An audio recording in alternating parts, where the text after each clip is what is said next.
everyone to the much anticipated Trias Cup number 2.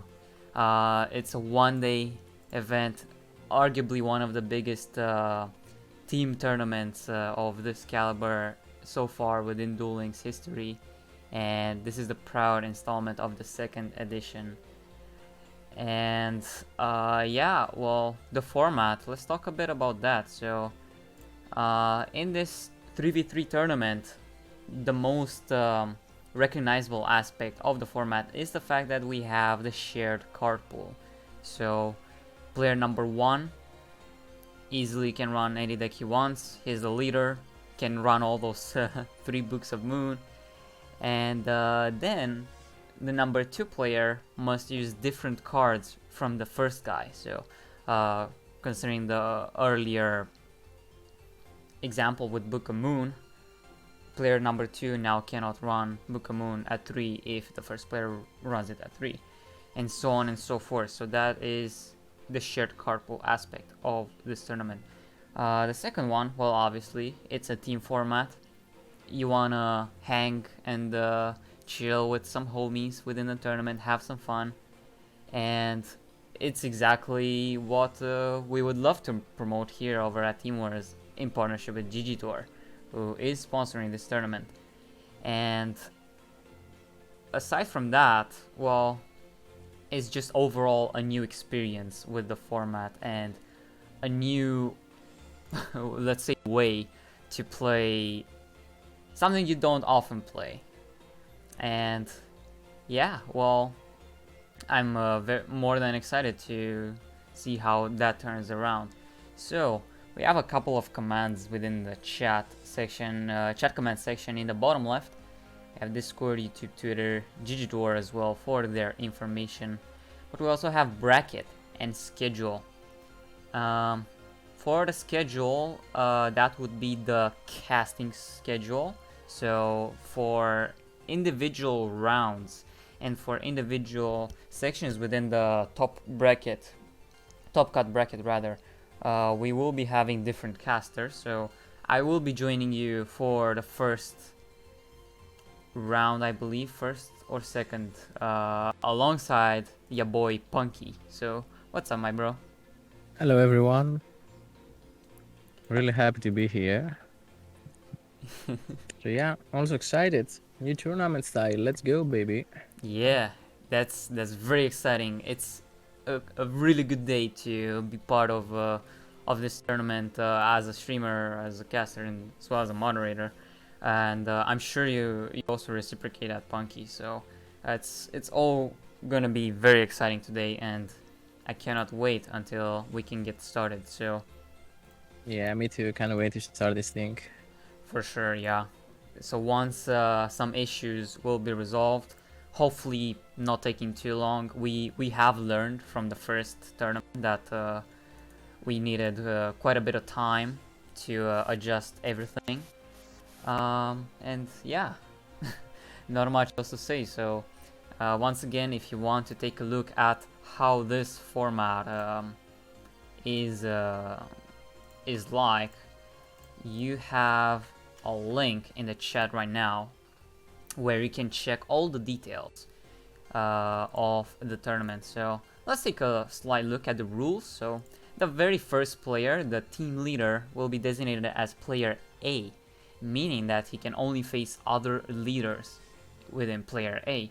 So player A versus player A, and then the remaining 2 players will be assigned in the order displayed on smash.gg. So player B versus player B, player C versus player C. For the decks, well, I mentioned earlier that to construct your deck you need to do it in a style of shared card pool. So first player can run those 3 Books of Moon as he wants or as she wants, but then player B and player C, well, unlucky for them, they can only use poor man's substitutes, like, I don't know, let's say Murmur of the Forest. But yeah, other important information about this. Thank you so much for the sub, Old Fishstick. It's very appreciated, and we cannot wait to get this tournament underway. So as I was saying, for there's other special rules such as cards that are hard limited to 2 within the form of, let's say, nothing specifically comes to mind, but if there are only 2 copies available of any card within the game, you can only run 2 across all 3 decks.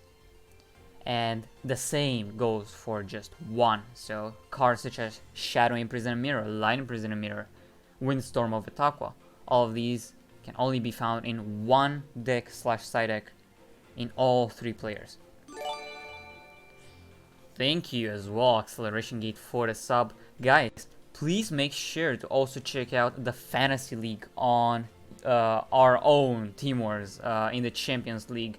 So how Team Wars Fantasy League works is that we also, I believe, have a link in the chat. Thank you so much, Old Fish Stick, for the gifted for Acceleration Gate. You can check out the link there for a slight description on how Fantasy League works.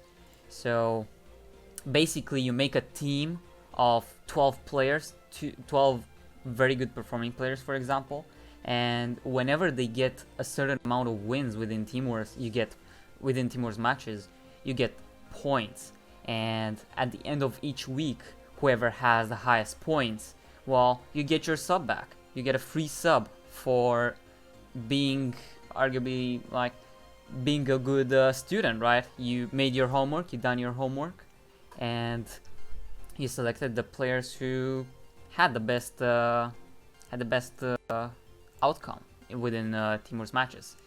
And at the end of the main season, well, whoever has the highest points, they are going to win over $200 within prize money.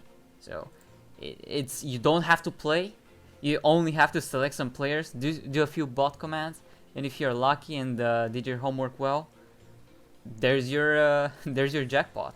And top 2 most points within Fantasy League gets the prize money. So I believe first person gets 150 or 200, and the second place gets 50. So I don't recall right now if it's 200 total or 250, but nonetheless, it's quite a lot of money for something you don't have to play. And maybe we can get back to the rules for now. So always make sure all players must use different skills. No overlapping of skills. As well for the timing, so whenever you have to check in, you have to do it within 5 minutes in order to not get any loss. And well, if you are 10 minutes late, it's gonna have to be a loss. Other stuff, well, not quite. So we should be waiting soon for the duels to start.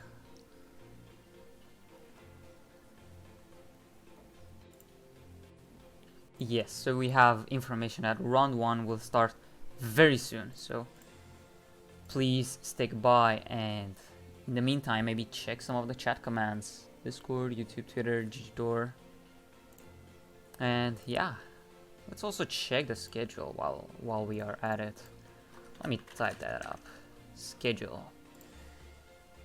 So for the first round, you have me and Punky. Once again, Punky, thank you so much for joining in on not just this round, but I believe the next 2 rounds as well, if this schedule is correct. Very nice, very nice. So he will be here with us for, let's say, 3 hours for the first 3 rounds. Yeah, it is.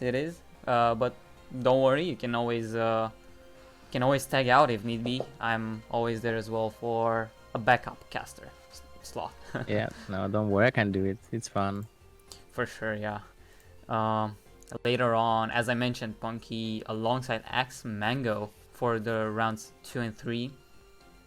And even later on, to close out with the main part, the Swiss stage of the tournament is going to be round 4 and round 5, joined by Radlup and Stevie. Make sure later on to wish Radlop a happy birthday. It is his birthday today, so I'm gonna be waiting to see you guys in the chat later on, seeing that happy birthday in Twitch chat. All those feels birthday, man. And within the top cut, we will be having Dave and Jimmy joining there for top 32 all the way until top 8, and from top 8 onwards, ya boy, the man himself, the ketchup, Heinz, as well, once again joined by myself for top 8 all the way until the grand finals. So that is the schedule for the casting booth today. And yeah, let me check how many teams there are actually within this tournament, because the last one, I believe we had 100 and either 13 or 11. Let me check once again. We had 113 teams. So if you do a little quick maths, we can get 339 players just from that. And that is the active players, not any dropouts before the tournament, but it does count the round 1 DQs. So so far I can see 124 teams, so 11 more, but we will have to wait and see just how many invalid. Regardless, I see you guys really wanting to join in on the action. I hear you guys, and Yeah, people are waiting. They want to see some nice duels. definitely we would love to see that as well. And unfortunately, we just have to wait and see for this grace period to end.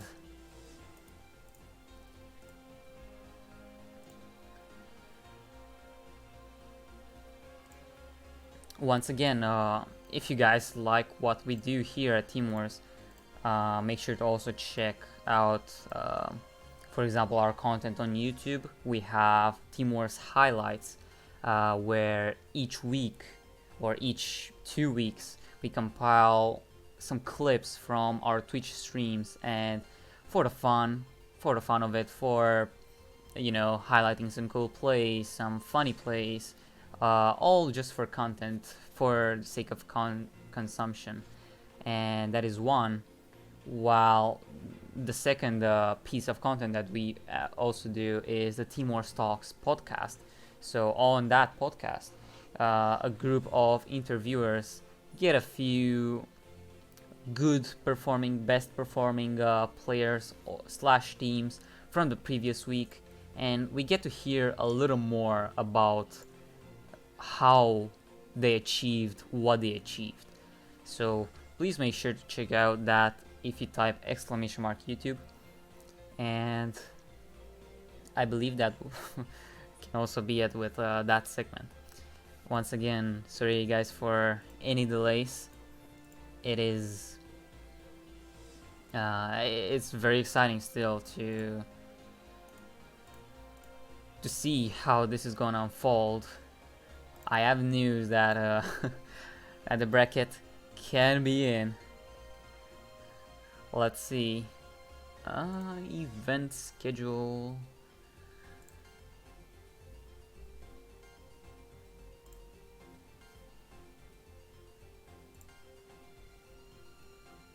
Swiss rounds view bracket. Wish I could put it on a screen right now, but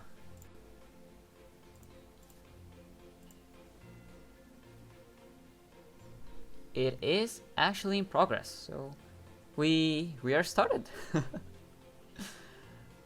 All right, let me check one maybe interesting team name, maybe some notable players from within Team Wars.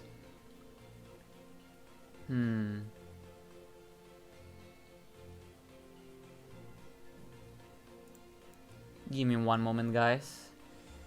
I'm gonna make sure to pick the best of the best of matchups.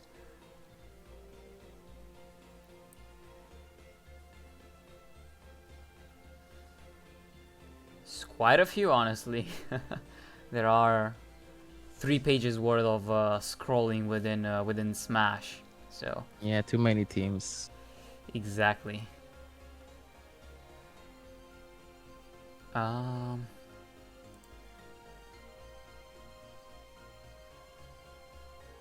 All right, I think we have found. Yeah, we have found a pretty good one, I think. Let me enter the room real quick, guys.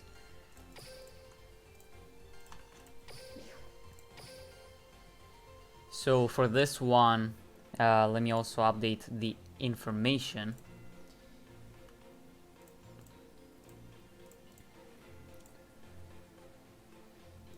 So for team 1, we have Sphere, Kurabis, and for team number 2, we have SEA, which could be a little abbreviation for perhaps the Oceanic region, but it's actually the initials of the following team members.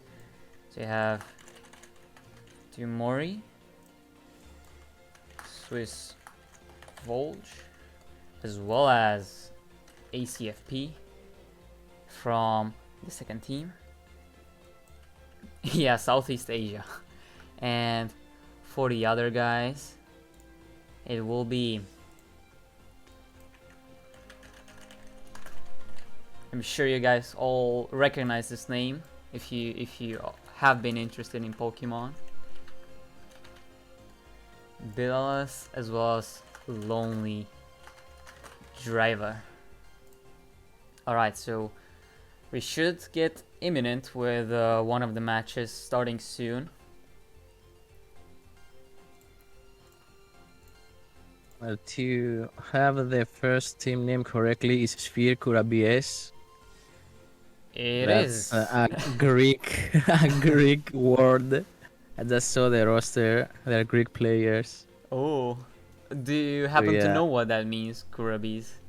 Kurabies is Christmas like candy with sugar. It's a sweet. So yeah, I can confirm that. Nice. I guess they're gonna deliver some sweet to Dex today. Maybe. Yeah, maybe. Alright, so imminently should be getting started with one of the matches. Obviously, the players have to make sure their decks are legal and stuff like that. Always have to double check, make sure everything's correct and whatnot. Alright, first game of this tournament, round 1 between Dumori and Delelele. Whoop! Let's go. Yeah, it's time to rumble.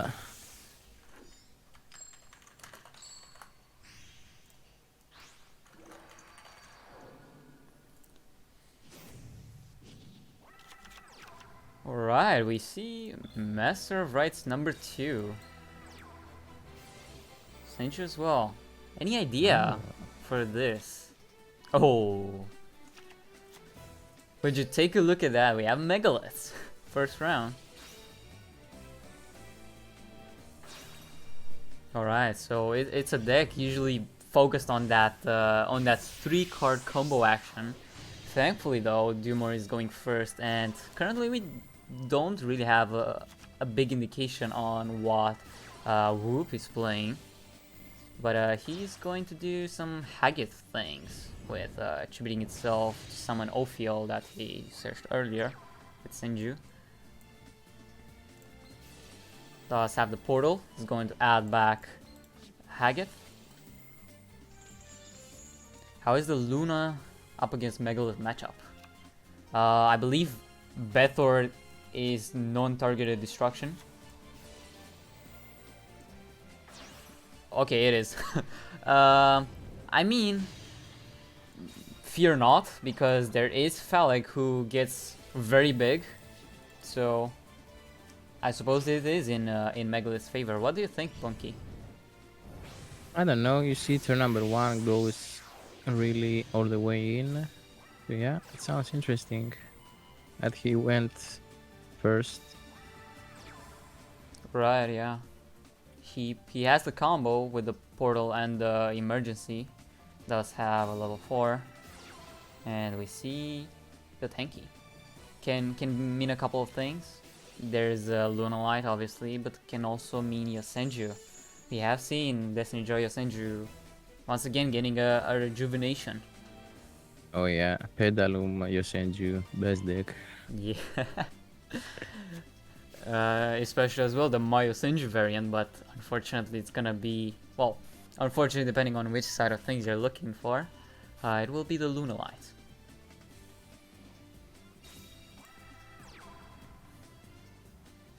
Set, pass, pass. Okay. Yep.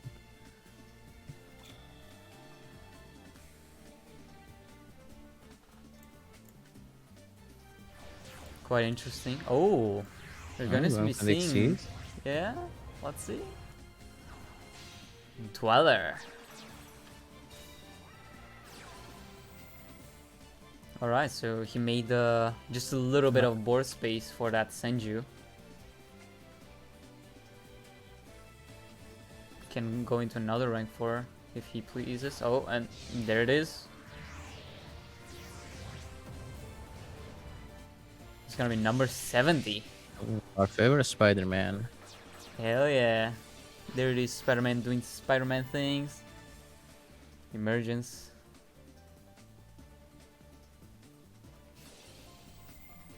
Wants to make sure that he does get lethal through a hand trap or something.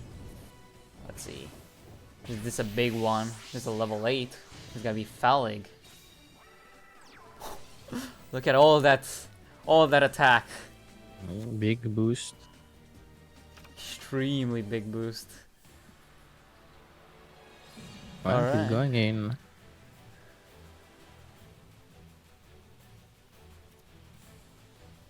Interesting to see the Dweller here actually. Over perhaps a Gagaga Samurai. But maybe he's playing for the longer game.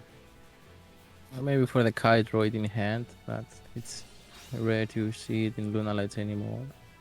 Oh, definitely, yeah. So there's a Sphere Kuriboh and there's another delay. And once again another hand trap. Temperance. Alright. Well, there's the Destiny draw coming soon. 3 cards in hand and 1 soon to return on field thanks to Malevolent Sid.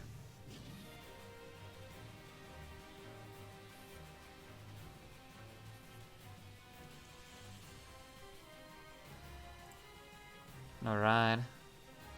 Let us see.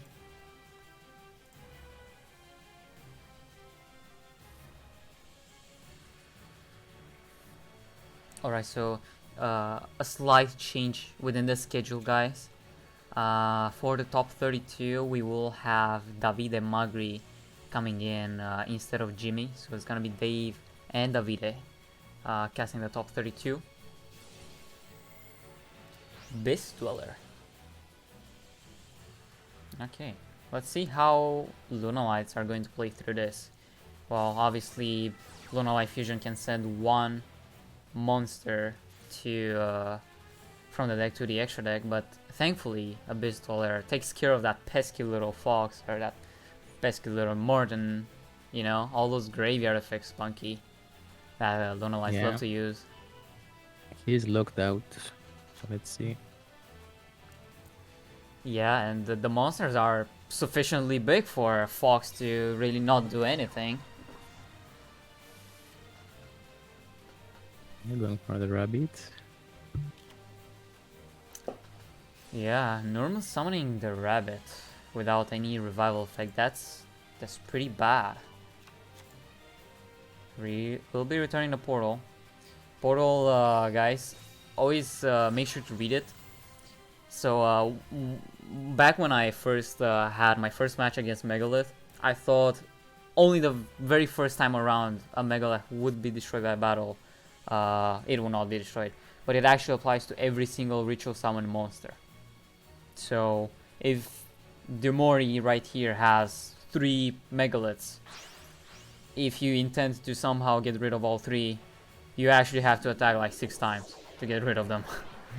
3 monsters for fusion, saber dancer. Sufficiently big, I'll give him that. And you cannot target. Exactly. So Dumori will be needing to get another Phalanx out to deal with that.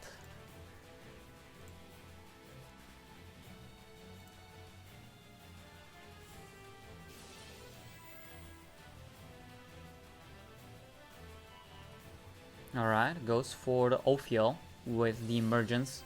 Portal this way should be adding the Phalanx back to hand. Or it depends if he wants to recycle further and perhaps go for a Bethor, I suppose.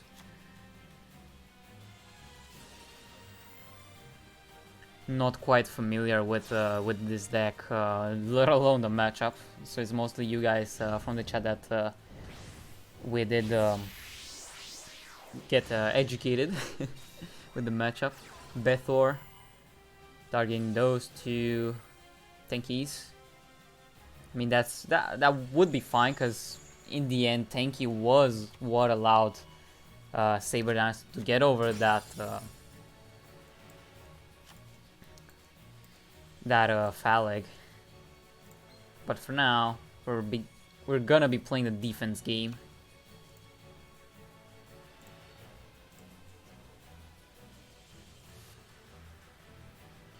Curious to see if the other duels from this match also finished between Bilalas up against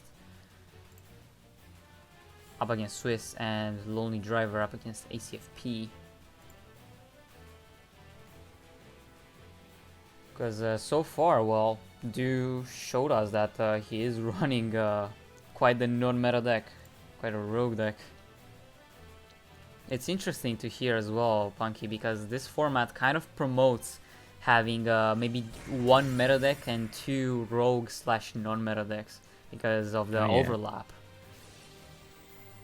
So yeah, we'll see some fun decks today, something different. Yeah, for sure. I'm happy I will just not see Book of Moon everywhere, so I'm happy for that. Yeah, definitely I'm sharing this sentiment as well. So far, well, thankfully these 2 decks already had no space for Book of Moon, but I'm really thankful that we did get to see this matchup. Alright, another Exceed summon. Ooh, Heliopolis! Shooting itself, non-targeting destruction for the Saber Dancer. 3rd Senju. And there's a surrender from Whoop. This is the end.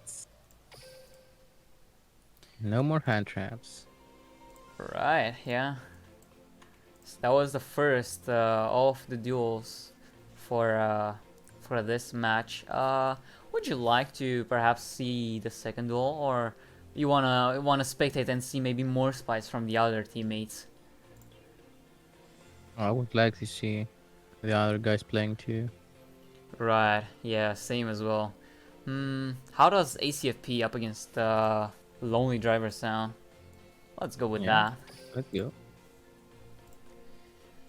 So let me quickly update the scores and make sure. Oh, we have 2 mice. Uh-oh.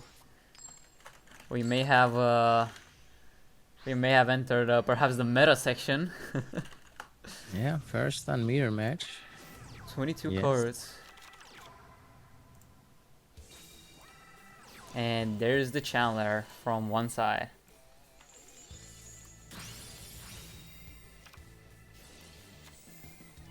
Alright, so it does have the Chandler. That means that he can set up the Feather Rest turn 1 for the draw 2. He also has Soul's Nest.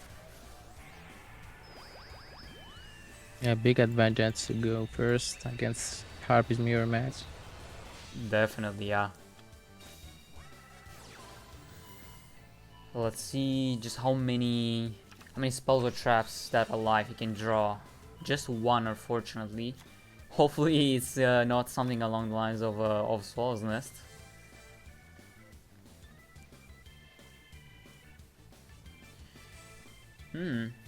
So it's only turn 2. This tells me that the first duel may have finished.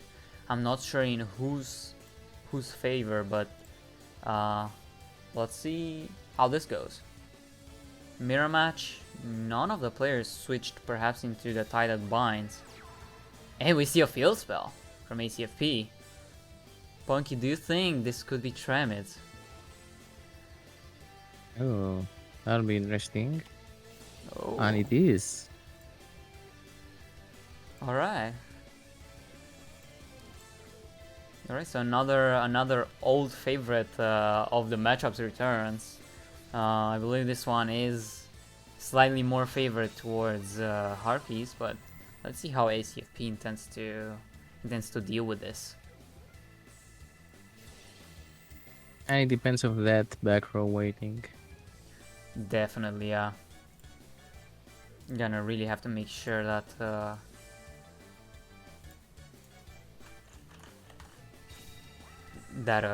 he can at least survive with one Tramid.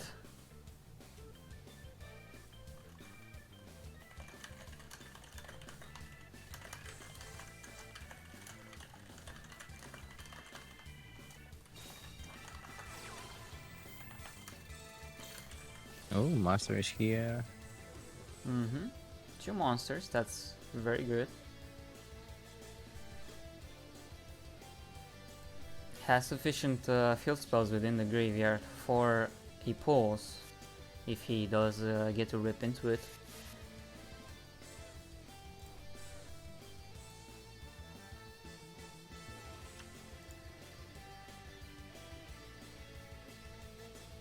See what he will sacrifice. Let us see. Will be the top deck card.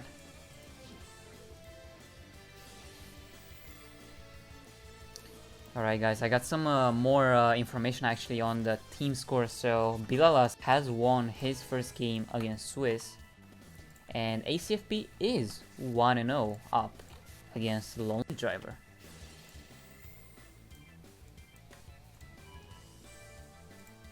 We see Chalice on the activation of Dancer. That will mean that Cyber Slash can bounce the Master over there. Oh, Punky, we see Chalice in response. Ooh. Surely a sided card.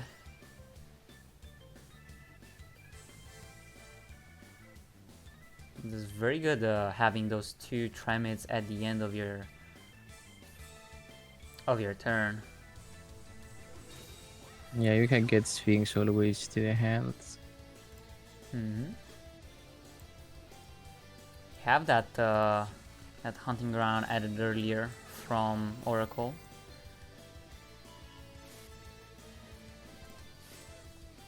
And now the magic begins. Indeed, starting with the Chandler and the Master. We have some other news with the first game between Dimori and Whoop. Didn't manage to lose his second game, so it will be going to the third.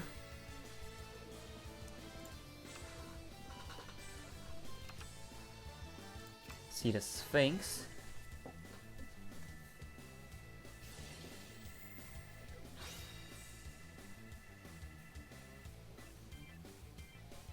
Should be safely setting up for either the second slash or perhaps something like Malevolent Sin, any Exceed monster, pretty much.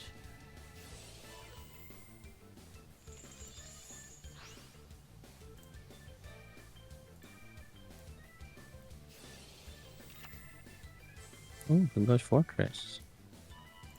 Interesting.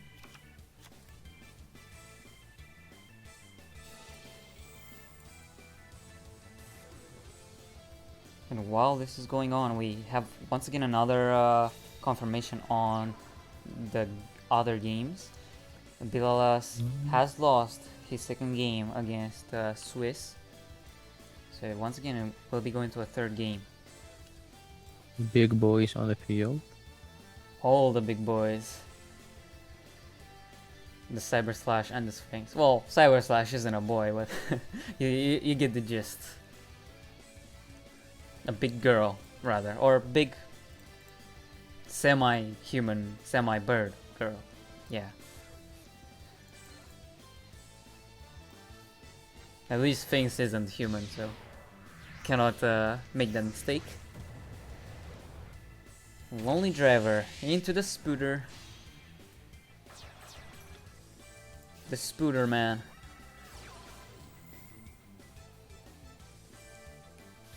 Oh, nothing to protect the field spirit.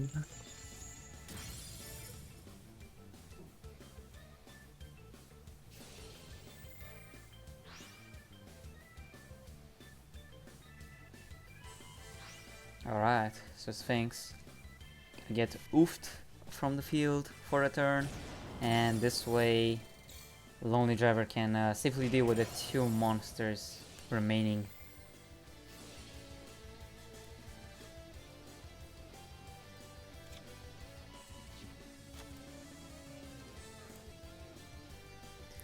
I don't know, man.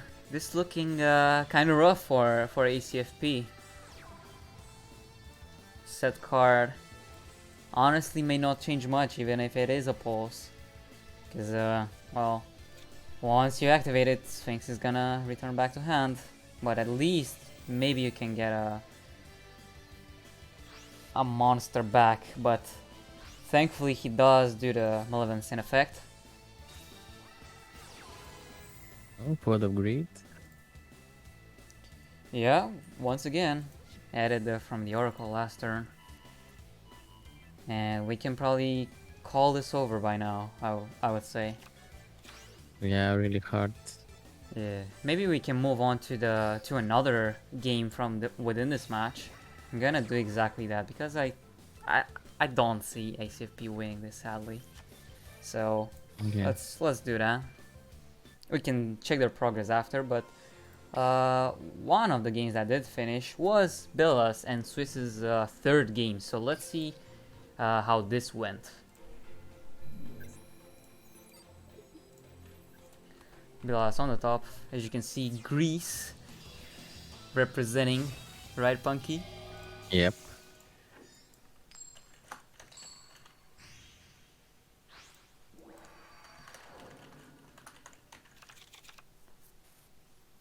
Watch Truth Gaming.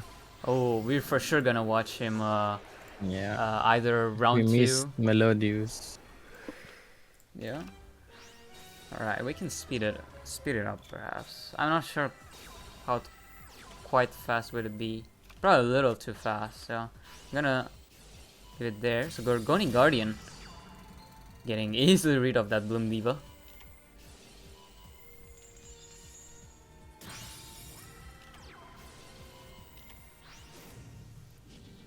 Right, Bookamoon onto the Gorgoni Guardian, making Bill easily set up that Chopina, but Gorgoni Guardian also activates within the damage step upon being flipped face up, so does get to eat that attack from Sonata 0.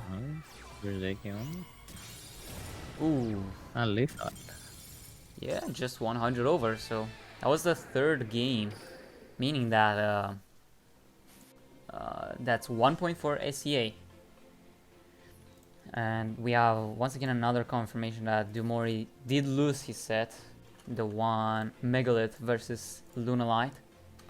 So that's gonna be 1-1, so it's all dependent on ACFP's progress within this duel. So what would you say? Should we go spectate what the chat wants with Triff over there? I'm sure you also want that as well.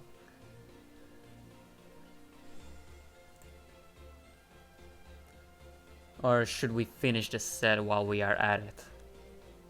Yeah, we can watch. Let's finish this duel. Right, that sounds like a good idea. Yeah. It is a 2nd game, and or rather it used to be 2nd game, I'm pretty sure. We'll see if ACFP did manage to survive. But we'll see if... Okay, so I have confirmation that it is game 2 still. But we already have watched this. So I believe we left at the point where ACFP's only card on the field was one set card. So I'm actually quite intrigued to see how did this duel end. So we saw the Pot of Greed. I believe we already knew the set card was the Chalice. Sorry for spoiling, guys.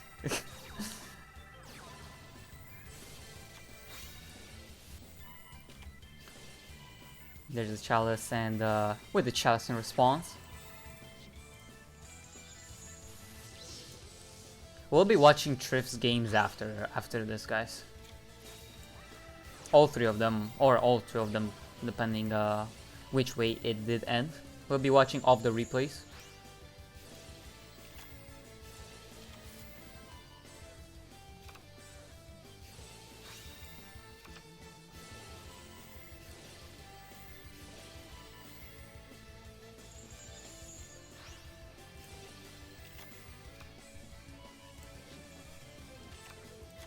So these are events that we have seen just earlier.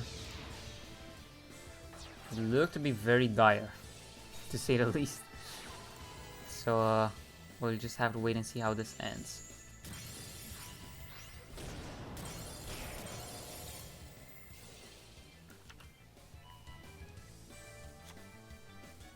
Alright, it was at this point that we left, right, Funky? Yep. Just the one Settle spell trap. Yep.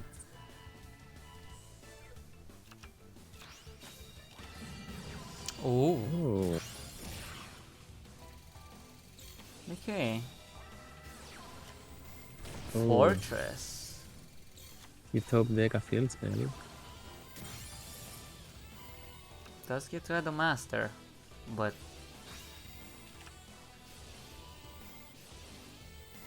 Perfumer as well, live effect. Well, either as a second egotist or first.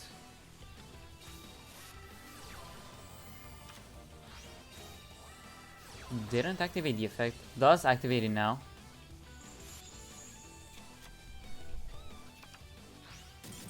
Oh, what? Yep. No way. What was it, DC? Yeah, probably. Oh man.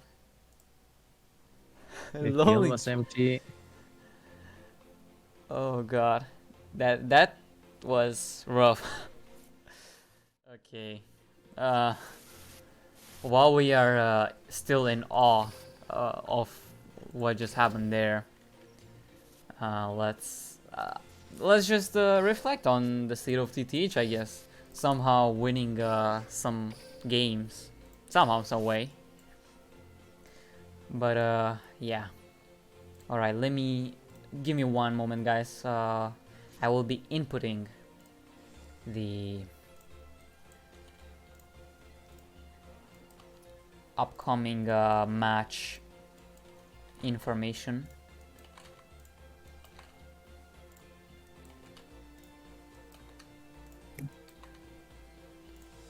So for the first one, we have Super Team Buddy Force doesn't, okay, full, no. Super Team Buddy F, okay. You guys know the card, we all know the card. And oh my god, this name is even longer. The Father, the Son, and the Holy Triff. Oh, that's a big one.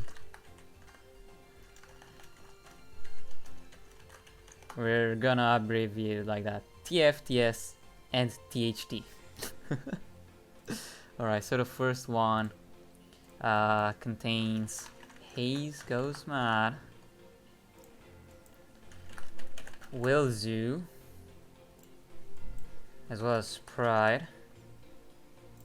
And the second one will be composed of ZDH Gaming, the leader of the team, the Father, Frost, the Son, and none other than Shift Gaming, the Holy Triff.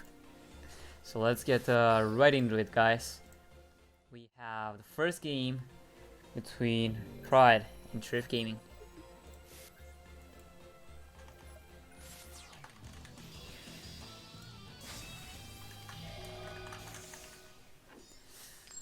Alright, are we gonna see some pendulum action? Probably not. No, nobody plays pendulums. Yeah, not even Triff at this point. Oh, I was wrong. Oh, There's a pendulum, I guess, but there's also gonna be a few fusions because of Gaia. that works for Gaia. Yeah, nice. Oh, it's a mirror actually. Interesting. Does reveal the Curse of Dragonfire, so he does have the combo. Not anymore.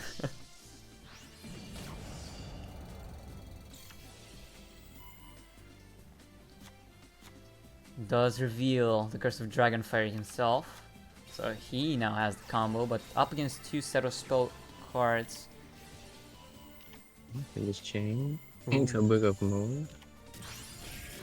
That's a very good play right there. You get rid of your opponent's Galloping Gaia.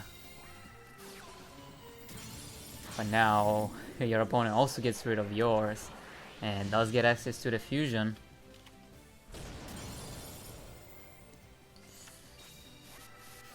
Gateway can make way for some redeeming plays. Let's see. Oh, Fast distraction. another gateway. I believe that's the last Gaia. It is. Once again destroyed and nothing in response once again. And there's an origin. Safely swinging should just be game right there and there. And it is. And So the first duel going Pride's way. Let's check this one as well.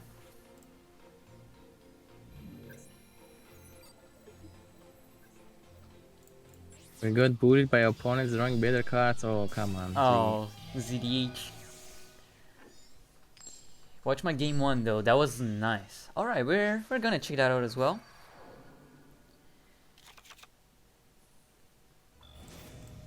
This time Pride is going first. Has the combo.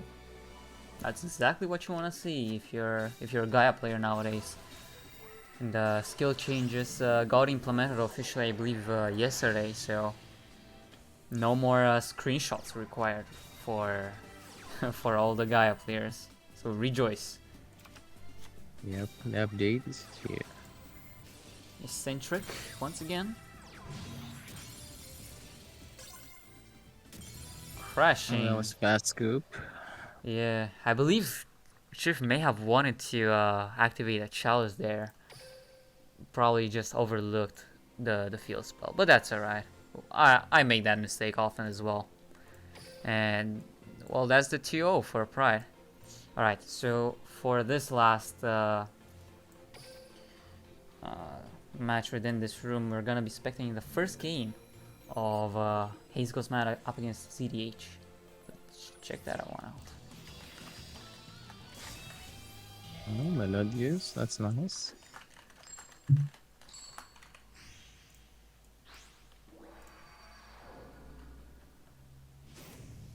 And the first Blue Eyes deck that we will watch. Yeah. Quite a cool matchup there, Melodious Blue Eyes.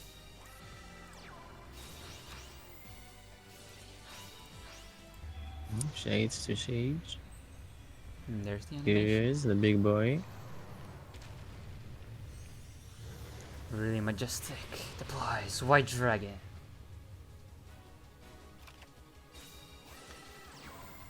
And another one. Two big boys. Ooh, Ultimate Providence onto Mozarta. Pass on one set spell trap.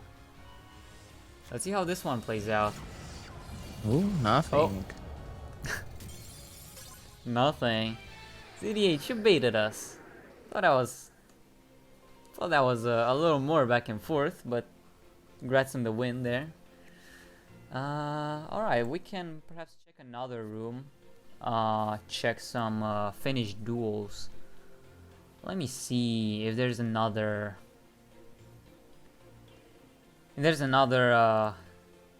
Match whose names come up to my eyes. That was nice. No, man, that was not nice. Come on. Was nice for ZDH, I guess, to get the quick win, but wasn't so entertaining as a spectator. Alright, I think I got another good one for you. We're gonna be watching Bunskitos up against Inti's Sun. Inti's Sun is a team within Team Wars. They're doing pretty well right now, actually, 4-3. And we'll be seeing some of the duels. We can check Buns and Zeus rematch, because I believe they did face each other in another tournament just yesterday. So let's check this one out while I fill up the information. Buns on the top.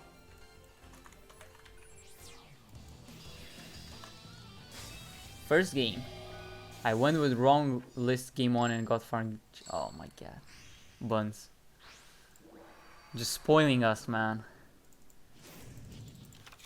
And then we're gonna see the instant surrender. No. Well, I guess we can just see it played out anyway.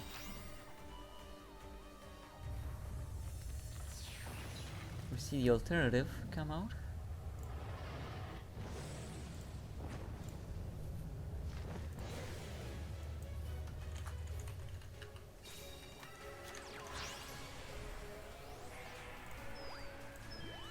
Oh, spirits. Possibly.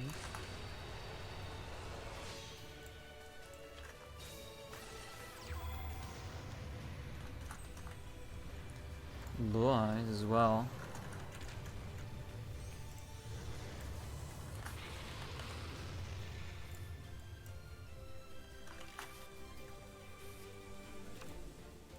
And Yeah, there it is. yeah. There's the realization. I was like, oops, wrong Yeah. deck.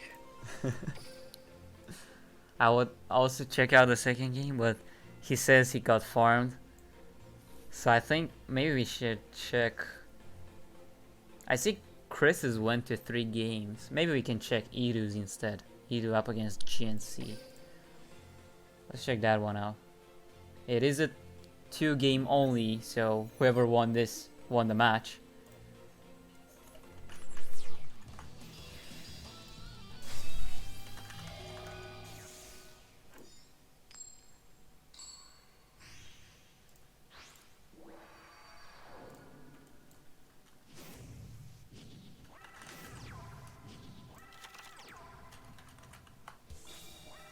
Alright. We know one of the players is Harpies. Book of Moon. Oh, well, this is a mirror match for sure. Yeah. And there it is. Using his own Harpy's hunting ground. Oh, there we go. Our favorite Book of Moon action. Yeah. And the Swallow's Nest action. Plenty. Another book. Oh, you So missed far, it? 3. There we go. Book of Moon everywhere. Alright. We will be at least going into a big boy. The big girl, rather. The big half girl, half bird. Takes the direct hit. Ooh, third party. He's gonna get partying with hunting ground as well. Damn. Another one. Turn 5. Chair number 5, 3 Book of Moons. Yeah. And as well one from me too. Just a lot of them. It's nighttime. It's the moon showing up in the bright sky of night. Just like the Patriarch. Destroying the Cyber Slash, and how can GNC recover from this? Not even a 4th Book of Moon would help there. Right, so Edu taking that first game. But let's also see the second one while we are at it. Because there's only 2 replays, obviously. We can probably tell who won the second. We are also not seeing anyone dueling right now, so.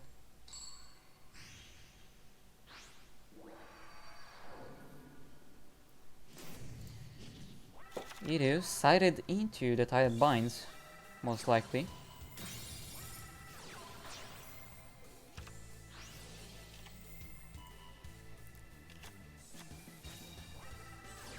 Goes for the Soul's Nest, so he really didn't have another Harpy in hand to use with Chandler. So instead, he will be opting to go into your boy, Herald G Patriarch.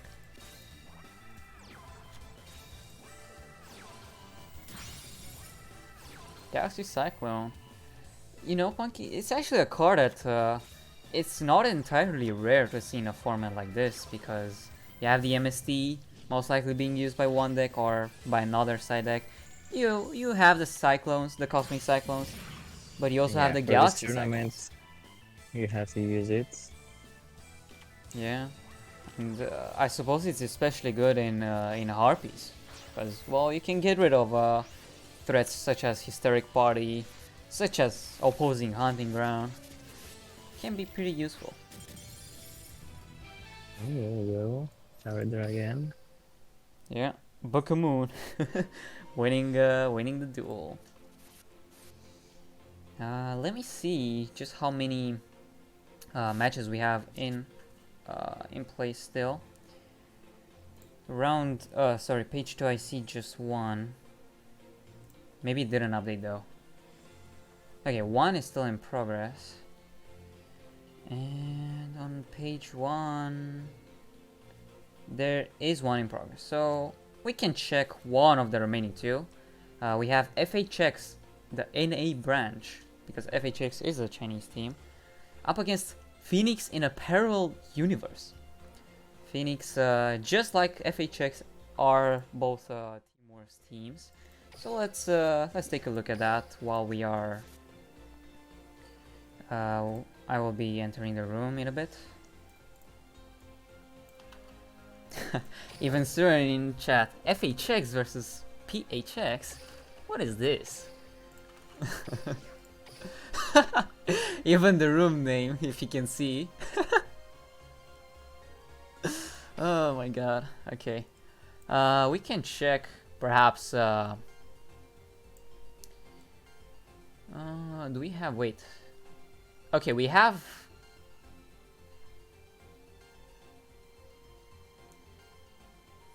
Oh my god, I cannot count. 1, 2, 3, 4, 5, 6, 7.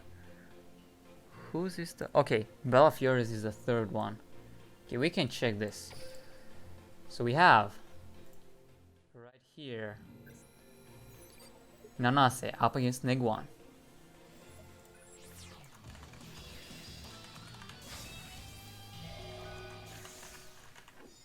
This is the first game as well. Double Yam Yugi. Let's see.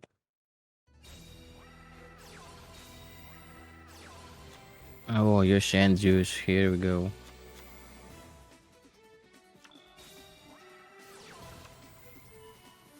Oh, we found a good one.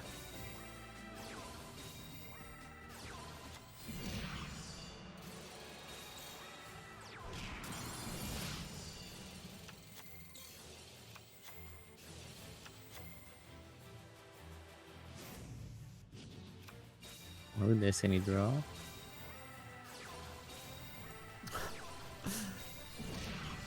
Would you ever have pondered to see a Yosenju mirror? Jesus. Let's see who has the best strategy. Comma 2 into comma 3 into Isna. Draw. And there's another hand trap. Swing. Kite from the grave. And once again, returning everything back to hand. He does have to discard some, which will be comma 3.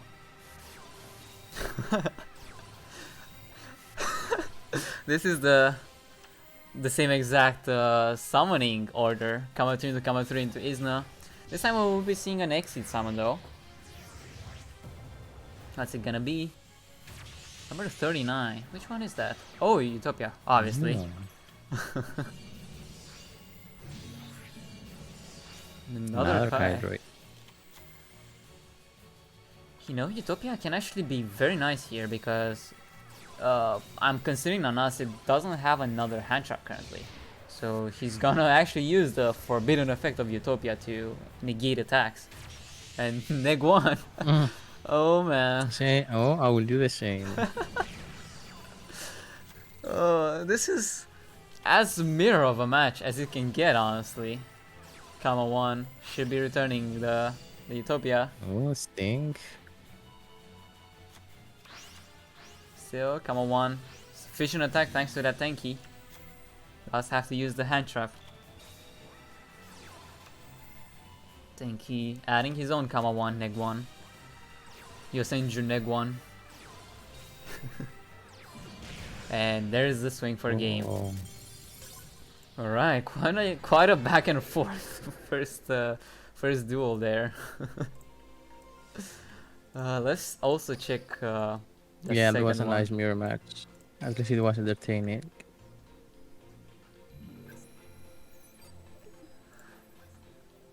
We do have the results for this match as well. Unfortunately, it's kind of weird because you cannot check the individual scores for each player, so it's kind of hard to actually note the scores on the left side of your screen, guys. So unfortunately, I would have to ask the players themselves in order to update that. But the match that matters is gonna be on the right side. Veil.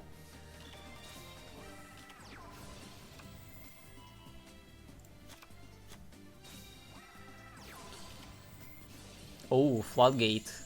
Okay, so I believe that could be a sided card. It's not often you see that that Floodgate in Yosenju. And out of all matchups, I suppose the mirror is the best one to go for with Floodgate. Yeah, and Utopia fast. It's interesting that he chose to keep the Veil alive. I mean, no matter what, he must have went into a rank 4. And will not be using rather the Utopia negation. Kama 2 into Kama 3 into Isna, your favorite combo. Poke for some damage, search a Kama, Isna can draw on. And back to the hand. Back to the hand indeed. Doesn't able to D-draw.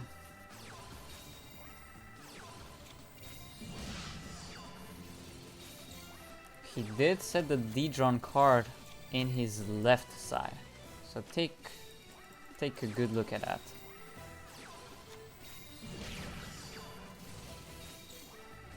Veil once again. Double Veil on the field. Don't tell me this is gonna go to like a deck out, Funky. Well, yeah, that Floodgate really stalled the game. Right, yeah. Well, now the field is empty. It's just gonna be cycling. The Veil is big enough for another rank 4. Well, going for a deck out might be the best way. But let's see. Ooh. There's a source thing. And there's Quashbra. DLTWEZ. Thank you for the tier 1 sub, the second one in a row for 10 months total. Thank you once again for supporting Team Wars. Source thing right back at neg 1. Isna direct attack.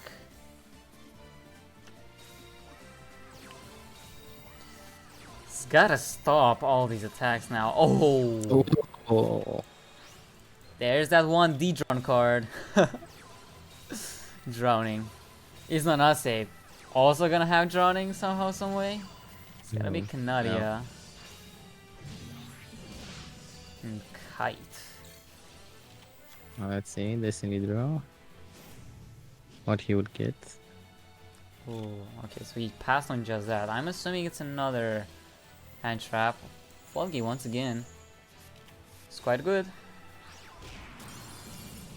Kite from the grave.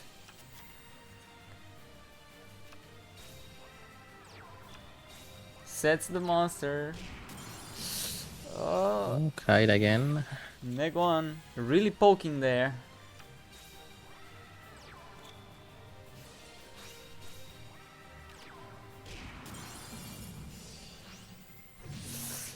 This is so close still, but Nanase. I think this is the last. Or is it? Oh. Neg is kind of losing the deck out battle right now. Yeah, that drawing Mirror Force backfired, but no. No more hand traps. Nothing else to activate. Oh my god. On to the last turn, Neg 1. Managed to win. Yeah. Sheesh, that was so close. That was maybe a little too close for comfort. But still, that was a very enjoyable round 1 duel. And with that, round 2 should already have started, in fact. So we will be going underway with the next scheduled caster, which will be X Mango.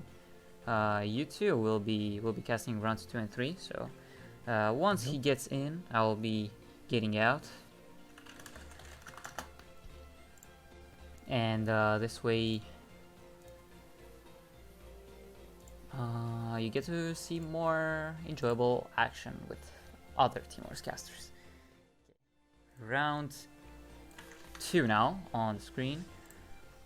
And let's check another maybe cool matchup. Oh, I already see one. It's KJR up against YGL. YGL is a team within Team Wars, but KJR is a mixed team. I believe previously they used to have a Japanese player because KJR stands for Korea, Japan, and Russia. So it maybe tell you a little of the players, especially the Russia one, Mythyard, and the other 2 players will be part of that K group with Alacorn and My Turn up against Mello, a Chinese name that I cannot pronounce, sorry, and Aki. So let's get underway with that.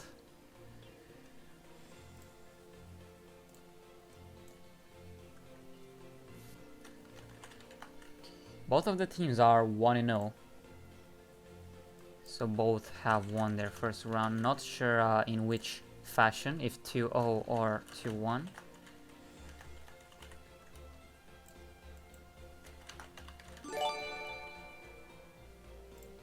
Team Warts. Whoa, Relup just subscribed. Relup, thank you so much for the sub. Team Warts, indeed. And happy birthday as well. Good to see you there. And the second team, YGL. We have Mello. Wrong copy paste. Am I able to copy paste this without being sent to? Okay. And the last player, Aki. Let's check the room out.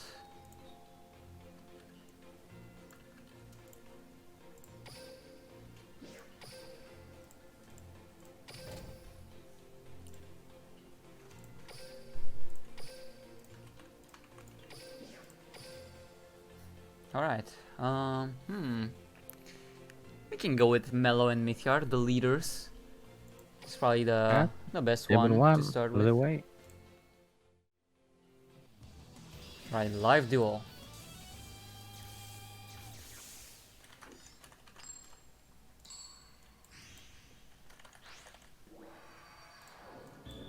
Melodies again. Let's see. If Blue Eyes will destroy again. 30 cards as well for Melodious.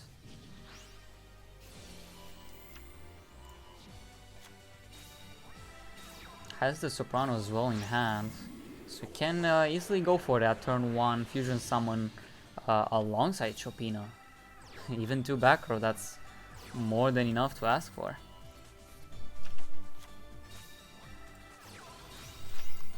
Cards of Consonance to discard the Search Legend. No, Spirit. Let's see. Oh, MST. Alright, even the ancient rules.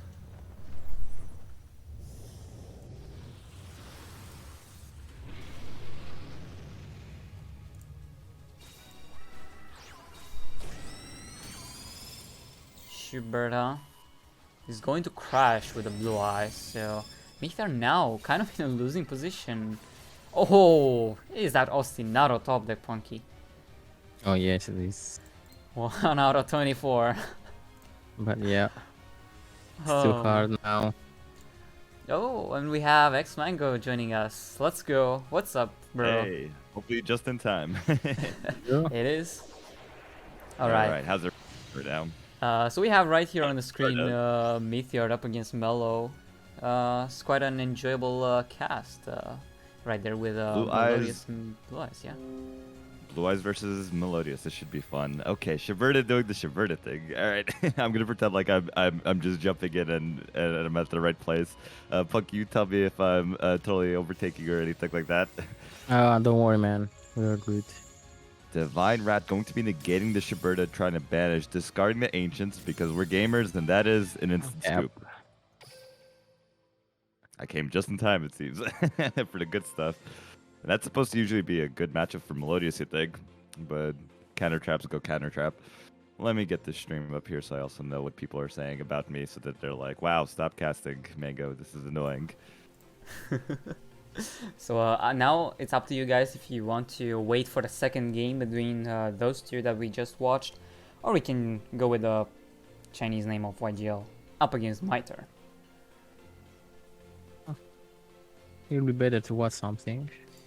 I agree. So let's go with that.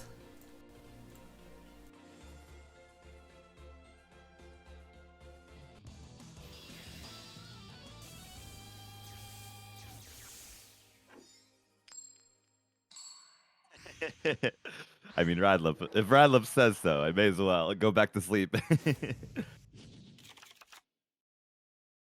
All right, so we got ourselves. Is this? I'm assuming results booster. I don't know if we've seen the skill before. Versus Yugi setting a monster. Have we seen any of the players' decks at this point? No, this is the first game we watched from those two. Okay, so TG's popping off into Star Guardian. Oh wait, no, this is Stat Delta XL. I just realized 12 card extra deck. I completely missed that. Oh wow, this is the full combo. Are we gonna reveal a TG2? Climbing all the way into the Blade Blaster. Set Delta XL, revealing the Booster Raptor, returning to the deck to be able to play the Recipro, into returning the, or unsynchroing to then big synchro into the Halberd. Got ourselves a nice little animation here. The big boy's coming. That's Dave's best skill. Let's go. Clearly consistency was never the issue. Wild. This person had Screw Serpent had 2 Booster Raptors. Alright, killing the Martin, but there's a Lunalight Fusion into Saber Dancer. Saber Dancer with 3800 attack. Emerald Bird going to be special summoning. Martin going to be adding. Attack position, Saber Dancer, not quite big enough. Is there an out here? There's an out here. Oh, there it is. Returning the Emerald Bird that was summoned off of, or rather, returning the Purple Butterfly summoned off of the Emerald Bird with the Martin to then boost.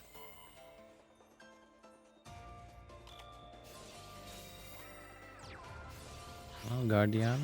Activate. Wire Saga. Imagine targeting. No, I don't want to see Ranui. Get away.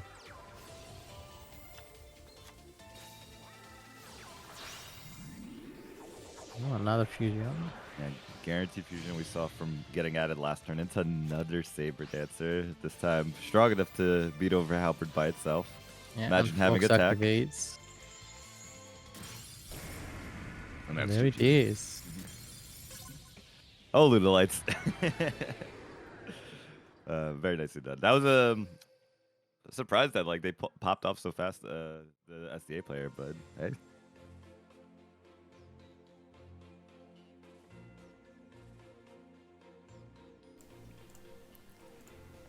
If you guys want, we can now check the third game between Aki and Alicorn, or rather the third game of the match, just to see what the guys are playing. So let's see. let's go ahead with that.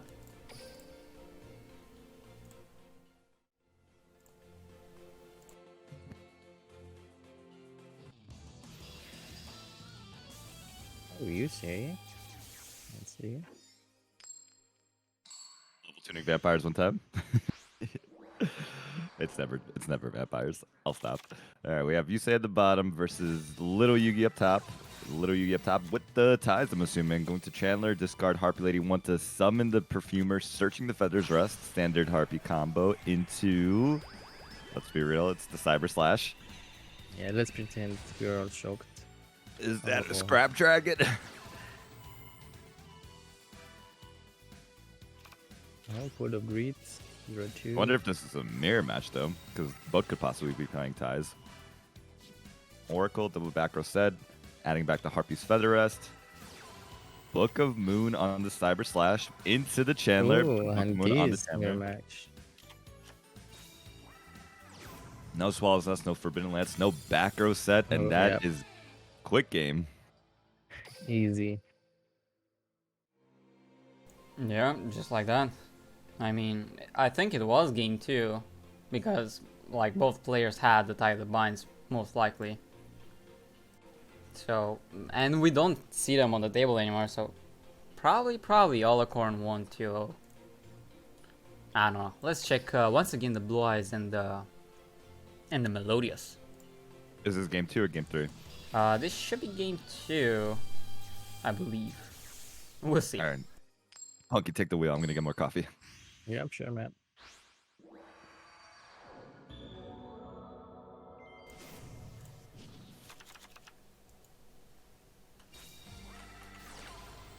Oh, Melodious again, going first.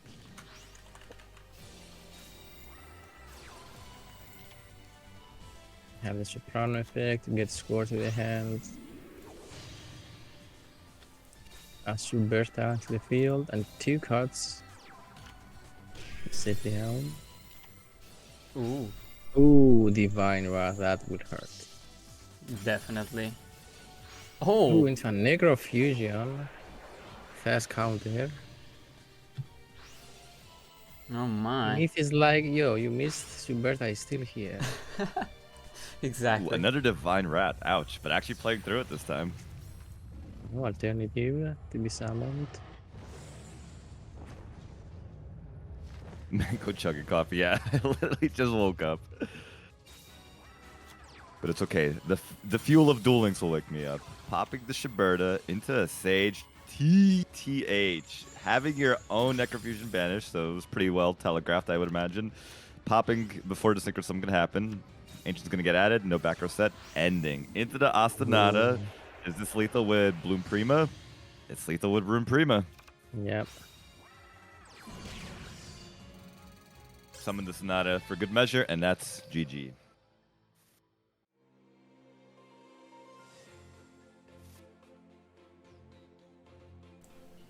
I'm curious to see if this if they immediately started game 3. So let's check this out Yeah. Somebody was here for vengeance. They're like, get back in there. for sure. It will be interesting game 3.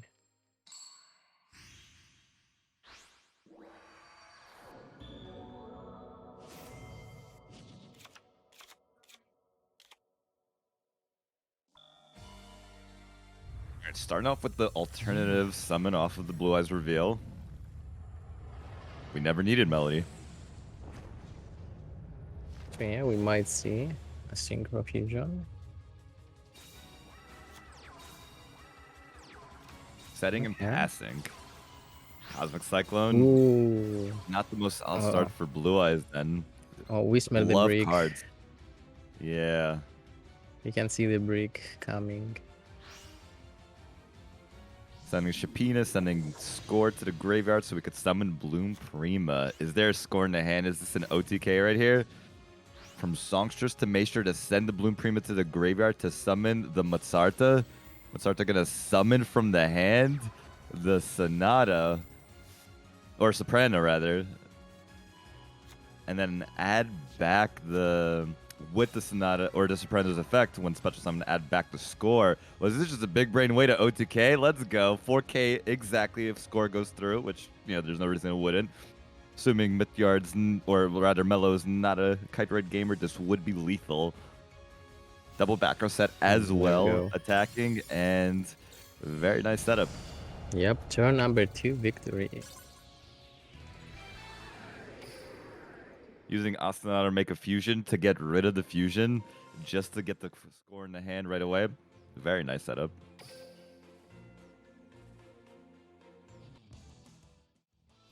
And honestly showing why Matsarta is kind of goated.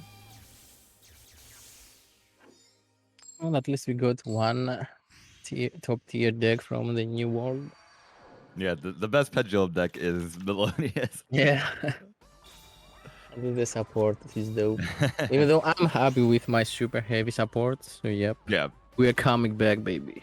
There we go. Ooh, Milling Survival's End. Got a ride in. No combo, unfortunately. So this is not SDA this time. 7-card extra deck. Double back row set into a Cat Dancer. Martin gonna add another Lulight Fusion, I'm assuming. Emerald Bird going to be special summoning that Martin. Yep, there's the Lulight Fusion. Is that Nadia right away? Oh, chat, he's so sweet. Ooh, Diddy Crow.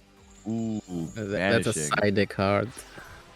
Special summoning, however, was that a Booster Raptor from the hand? It was. Into the Star Guardian combo continues. So we don't see SDA this time, so I'm assuming this is going to be result booster. I wonder what the decision is to side out SDA. Like, how do you determine? Besides, like, how you feel your RNG is going to be. Sword Saga. Continue Martin to attack. Tuner level Bouncer. Going to boost the Star Guardian to level 7 so that we can make a potential OTK. Climbing into 2 Synchros until level 12. Onimaru. Attacking, and that is game. Yeah. Huge Onimaru. Rashneck's main box confirmed. Let's go, baby. Nice Crow, yep. It's just win duel.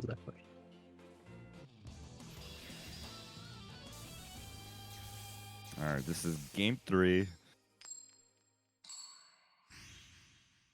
And the Cyber Angel, well, we watched in round 1 some Cyber Angel Megalith deck. In the first game. Really? Yep. So they teched in the Dakini, I'm assuming? Yes.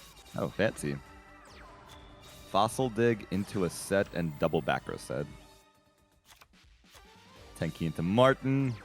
Into a set. Both people are searching and setting. Normal summoning Screw Serpent. Going to go, and this is combo.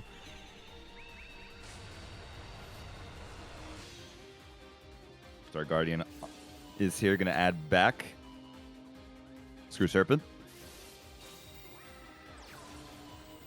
What's up, -1? Screw Serpent doing Screw Serpent thing. Got another Booster Raptor back from the grave. No DD Crow this time. We got ourselves Sword Saga. Sword Saga going to go ahead. Flippity flippity. Another Martin. We got ourselves, I think, the same thing. Mind Drain as well. Set from last turn. Wow. Onimaru again. Same thing. Deja vu. Yeah. Mind Drain, best card in the format.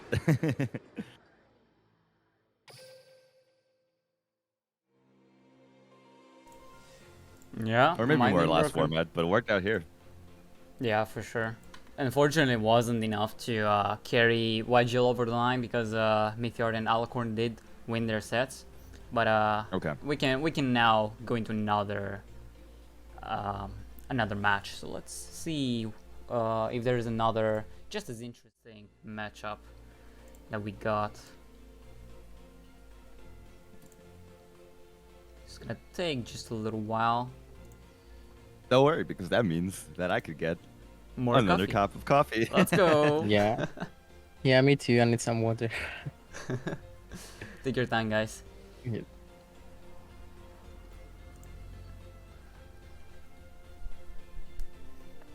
I think we are approximately 63% done through this round, meaning that what would this mean actually, that 63% of the matches are done, or 63% of the total games are done? I don't know, I don't care, but we will see.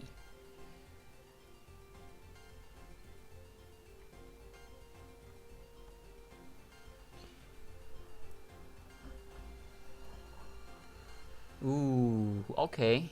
See another good one right now. It's gonna be Kick W Wings or Kick Wings, I don't know. Up against Love Your Wife. I swear, some of these team names, guys. Matches. Alright, good to know. So let's reset up the info. Let me also join the room in the meantime. Make sure we got as much action going up on the screen as possible, and way less downtime.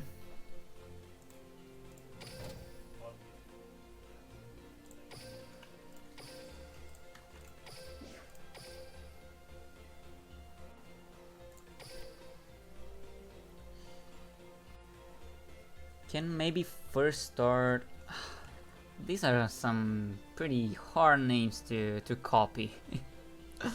And Ooh. Let's go. What are we watching?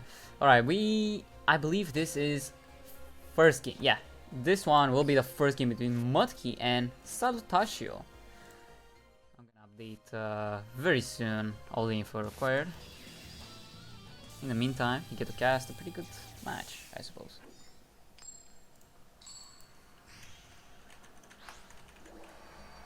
Match not smart enough? Yeah, true that. I'm trying to see the games and stuff. It's really hard to navigate there also. I think it's because we have too many teams in these tournaments. Yeah, And that yeah, is it cannot go smoothly. right. Yeah, and Smash, I believe, doesn't really support 3v3s tourneys as much as we'd love to, but it is what it is. Still doing a good job. Yeah, as long We as still it have serves. over 100 teams, so it's over 300 players. Ooh. Right, yeah. It's a lot of people, which is a good sign.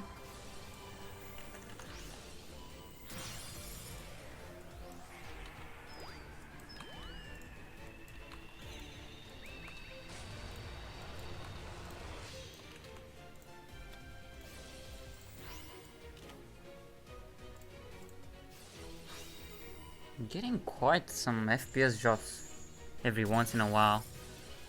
Let me turn down a little my streaming quality. I believe it's on 1080. Okay, guys, YouTube rather. It's gonna be just a bit turned down. Hopefully, I wouldn't get any other skipped frames. It did only happen in 2.5% of all frames, but yeah. Ritual Beast. I saw we were coming back to Yeah. Ritual Beast, so I made sure to get extra coffee. I'm joking, in case we're all with this here. I love Ritual Beast. Yeah, man. Big brain dick. And we have it also in here. Rampengu version, by the way. Thank you for the shout out to everybody. Ohimi, Murata, Acceleration. Appreciate you all. Alright, Rampengu summon. We got the Winda as well, and we're adding the bonds. That's right. Imagine endless trap hacking into the summon of the, or not a bond, Laura. Sorry, I can't visualize. Into the dolphin, banishing the Laura from the hand, into trying to get rid of this. Was that the? Again, I just came back, so I'm sorry. Asking so many obvious questions. Was that the spear we tried to bounce? Yep, it was a spirit. It's a tag out into the Blue Eyes White Dragon from the hand. We're going to continue combo off. Ulti Cannon Hawk doing the Ulti Cannon Hawk thing. Something taken back. We're adding the Bond. We're summoning the Dolphin. Rimpangu's doing the Rimpangu thing. Laura as well. And then we're ending on Rimpangu Ulti Petalfin. So, not the craziest board, but we will at least say thank you to Murata for the resubscription. Yeah, it is a gift sub from Xerix, Or the man who gift sub, sold. Thank you so much for the sub, Xerix, for Murata. Sorry, Make sure to OBS check the is lying. fantasy league. So, even though I sounded like I was being a jerk at the Ritual Beast board, we have to keep in mind that this is a very hard matchup for Ritual Beasts, especially now that Spirit Dragon is back on the field with a Blue Eyes White Dragon as well. But we got ourselves Ulti Apelio. We're going to attack into the Spirit, which can't tag out because we already have Azure Eyes here, so that's going to be the end turn. They're going to continue to Synchro Summon 7,000 times into another level 9. I'm assuming we've already seen 2 Spirits. Cloud Castle. Any rank 9s in the chat? Special summoning back that Spirit, which will keep that continuous effect. Oh, look at that. 70K. The guys on the chat are partying. The party has Wow, started. Radlub with the 5 gifted subs, and We have a freaking Xerix, party today. Xerix with the 2, with the continue or passing on the gifted from Murata to Ohimi as well. Yeah, a lot of gifts and subs from both of the guys. Thank you so much. Hype train imminent. Full start got the sub. We got Mengeson, Dennis, Khalid, Senpai, and Ensak. Meanwhile, Ritual Beast is fighting for its life versus the most impressive deck they could deal with in a lot of... I mean, maybe I'm overhyping the impressive this is, but this is also a pretty crazy situation. Sphere Creepo going to protect from one attack into the tag out, and Ritual Beast stays alive another day into Dolphin. Going to go into a rank 4, right? No, it's the wrong player. We got Dyson Sphere revealing special summoning alternative. Dyson broken, popping, attacking, ending. Not triggering the D-draw. Ritualby's gonna double back reset into Ultimate Dragons. Stop it. This is so mean. 2 cards left in the deck for the Ritual Beast player. I think at this point, I think we're just a deck out situation. We could trigger D-draw now. I think we know what they're gonna get. Ooh. Lightning Vortex into Elder, into the return, going to banish the special summon Apelio, going to attempt to banish from the grave, but the Divine Wrath. Divine Wrath stonks so up right now. And that is 0 game. cards. Dig out. What a game, boys. Dyson's the way. Dyson's the way. That's how you Blue Eyes now. Yeah. Meanwhile, while the first game was going on, the other 2 guys finished their set. 7,000 other games won. If you want, we can check perhaps the Ohimi up against the other guy. So I think I like that Ohimi guy, so let's watch that. Yeah.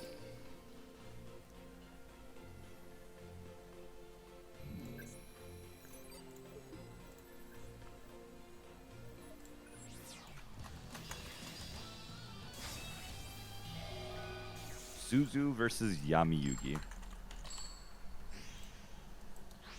Let's see. Holy Guard Amazon to Suzu. What time? Aw, shucks. No Holy Guard. Okay. Wow. They're actually another gifted sub. This time to Grand. Oh, the Grand subscription. Yep, the party still is on. So now we're going for the Mozart to play from the Sonata to add back the Sonata after special summoning the Soprano from the hand. Ooh, that's gonna sting. Bouncing back to Mozarta, not playing into the D-draw. Kama going to attempt to normal summon again, but Chao's going to prevent it from summoning and from going back to the hand. So it's just going to attack into the Soprano, which is going to be met by the score. We got 3 monsters, including score, going for lethal. Sword Sting for 1 into Kite Ride does prevent lethal. Into the D-draw. D-draw gonna add whatever, which is Kama 1 into Kama Isna. Going to draw with Isna, going to bounce back, going to attack, destroy, going to attack, leaving Zuzu with 1,800 life points left and bouncing back to the hand. No more Kite Droid in the graveyard. from the first one used. We don't know if there's another one, Yep. but that is game. Nothing else to save him. OEM would not have been enough in that situation because it's not a broken. Needed specifically another Kiteroid or the craziest Sword Sting. Got a pretty good idea because this next game of 3D up against the other person is at the third game. We can probably watch this, see the deciding aspect, and maybe later come to once again the Blue Eyes up against Ritual Beast matchup. So let's go ahead with this. Sufficiently feel the tension of the situation now. Definitely. Yeah, third match. Let's see. This whole time we were focusing on the name Keckwings, nobody mentioned love your life. You love your wife.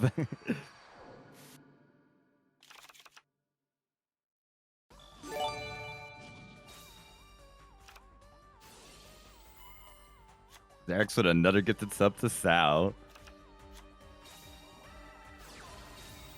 All right, we got the Gaia. We got the full combo, field spell into reveal and to add into Gaia the Magical Knight of Dragons in attack mode, setting a back row and ending their turn versus Screw Serpent with the Booster Raptor. This is not SDA this time. Or rather, this player is not using SDA currently. We got ourselves a bit of a delay now. Is somebody doing a thonk?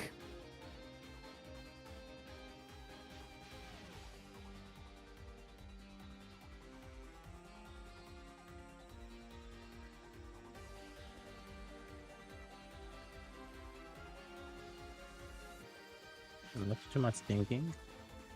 Considering maybe whether to pop the Screw Serpent versus let it go through.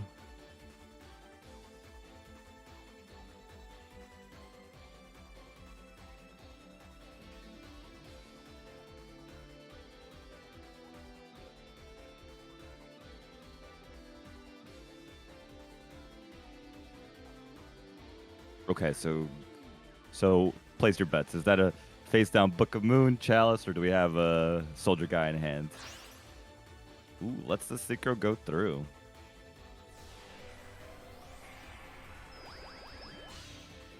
Got the Star Guardian. Star Guardian's going to add back from the grave. Screw Serpent. But the Fiendish says it was none of the cards you thought it was, Mango. Don't forget, this is game 3. Ooh, okay. So we haven't seen any games from these two players, right? So we don't know what they're like. Yep. We haven't seen any side choices yet. Zark's with another gifted sub to Levi. Swords going to discard.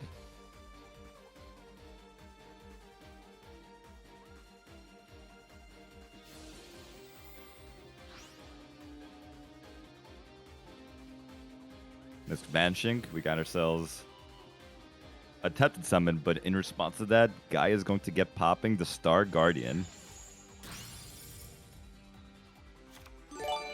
Summon the Booster Raptor in attack mode.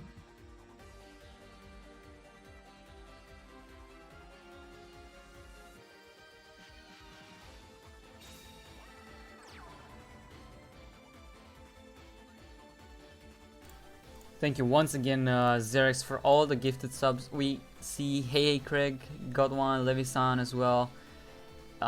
So earlier on, thank you so much. And once again, if you guys want to support Teamworks, you can do so with a subscription, and you get quite a couple of nice benefits, including, for example, the Fantasy League. So !fantasy in the chat. See what it's about. Back to the game. Look at that Jaden shaky boat. Alright, so Booster Raptor attempting to kill the Magical Knight, but Soldier Guy was in hand. Booster Raptor gets destroyed, searching, Screw Serpent. Now we got Soldier Guy attributing to add the guy the Magical Knight. Galloping Guy gonna get searching.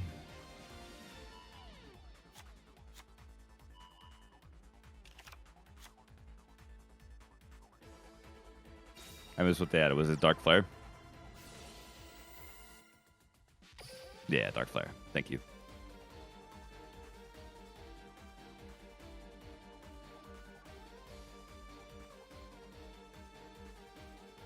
Hey, what's up, ZDH?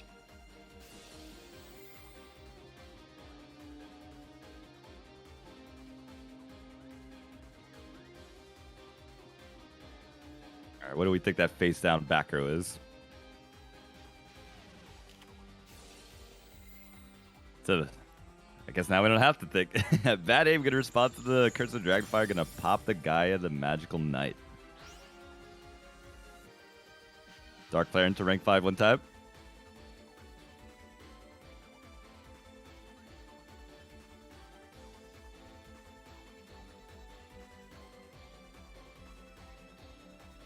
Go to team is 1-1. Good luck.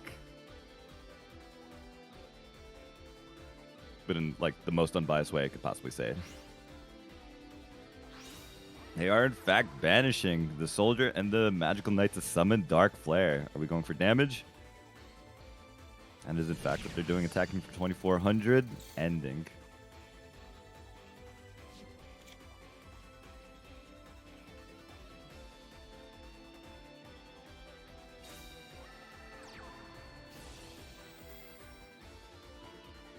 Alright, we got Screw Serpent up top into the Booster Raptor, gonna special summon.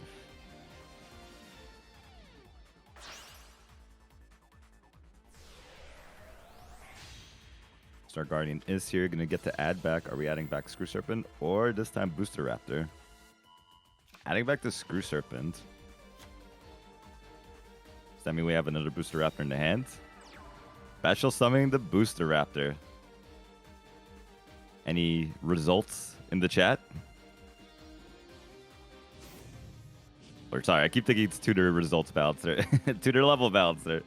It's making the Star Guardian level 7, so we got a potential level 8 synchro now.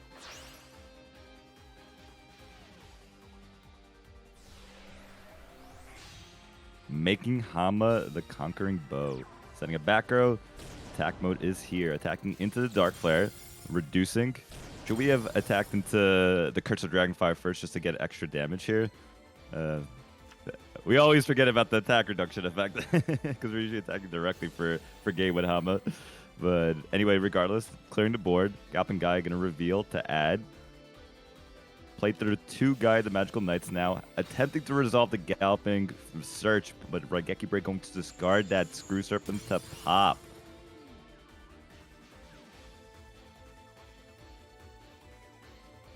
Does Gaia still have it? They don't have it. Very nice done. I was wondering because there could have been a potential Onimaru play there, right? Because I think Star Guardian didn't activate their effect. So assuming they played Sword Saga, they could have made Sword Saga. If I'm not mistaken, I think they could have made Sword Saga to put Curse of Dragonfire in attack and then Onimaru for game. But they might not have had Sword Saga, or it might just get scuffing the whole combo completely.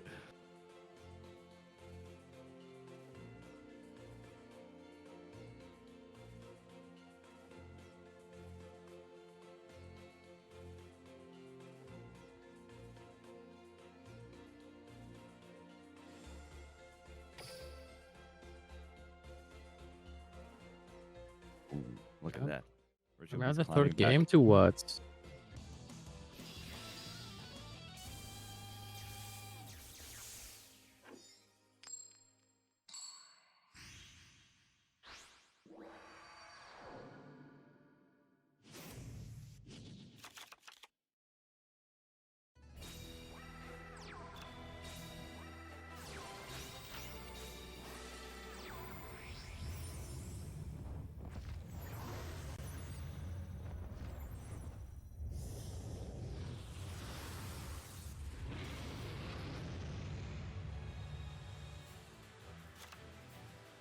Three back row for turn number 2, so let's see.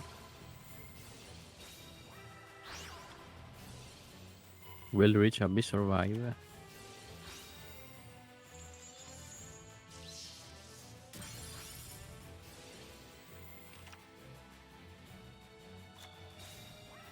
We need Divine Rats. Divine Rats so goated against RBs.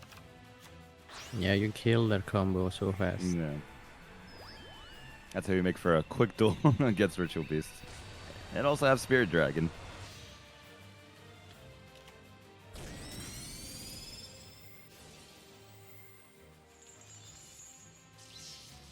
Yeah, Spirit to negate. Ooh, super team for lethal. nothing else you can do against that. Also, Blue Eyes take the win. Yeah, they do. Alright, so Blue Eyes taking the win. I'm not sure how Ohimi's games went, but I'm probably gonna check that out really soon on the smash.gg page. Still in progress, so probably the scores weren't reported, but that's fine. We can move on to another game that we still have in progress. So let me check just how many we still have.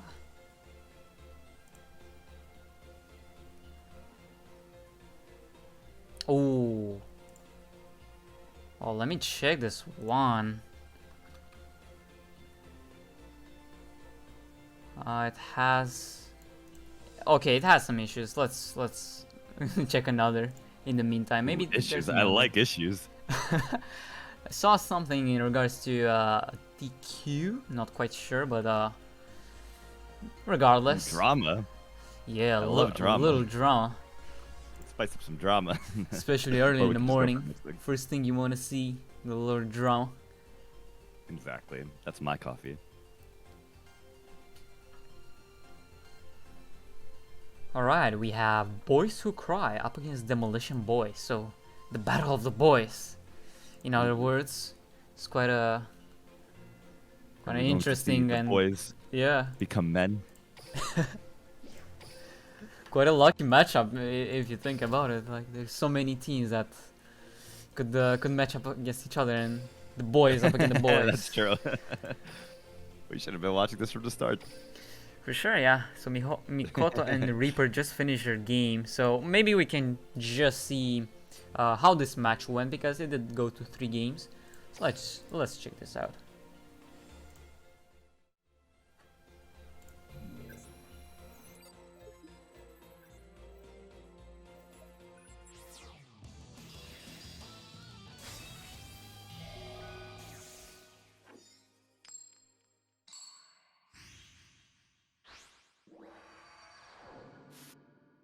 Alright, so we have Yubel up top versus Zuzu.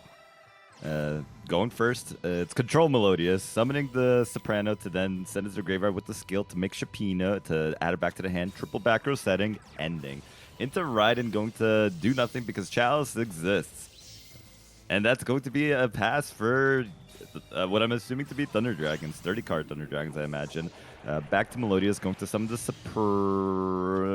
Soprano to make the Shiberta, attacking into Raiden, killing it, and ending turn. Raiden number 2 is going to summon before anything Necro. happens. Yep, going to Necro into Bloom Prima. And then 2 more. Interesting. So 2 more mills at the end. So I guess that was the end phase. I didn't see when that happened. Summoning the Sonata and just going for the easy OTK. Very aggressive.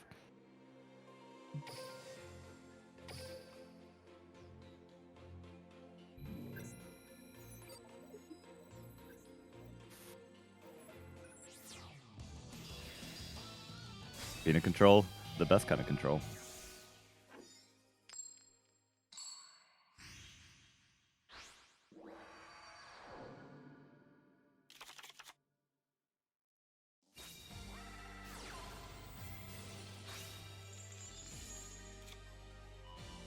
All right. First movement solo, and in response, Thunder Dragon Dark is going to free us from the shackles of the very long delay into another Shapina, adding back the Soprano. Are we summoning the Soprano? We are. Soprano is going to be fusion summoning into Shiberta. Going to set a back row as well, and another back row, ending the first turn. Into Charge of the Tilt Brigade, going to mill 3, but it's like they never were milled in the first place. However, the banished targets include Dragon Roar, which is going to be able to special summon in response. Raiden getting added. Dark was banished as well, it seems. Or was it? No, it was just chaining Dark from the hand so we could add another copy from deck to the hand. Roar summoning a Roar into Dragonhawk from the hand to special summon the second Roar, making the M7. M7 going to attempt to bounce. Chalice is going to boost the M7 to 3100. Are we trying to threaten score here? It looks like that might be the case as we don't attack after summoning Raiden. In the end phase, going to do the same thing as last duel. Necrofusion to make Bloom, but this time, Bloom Diva.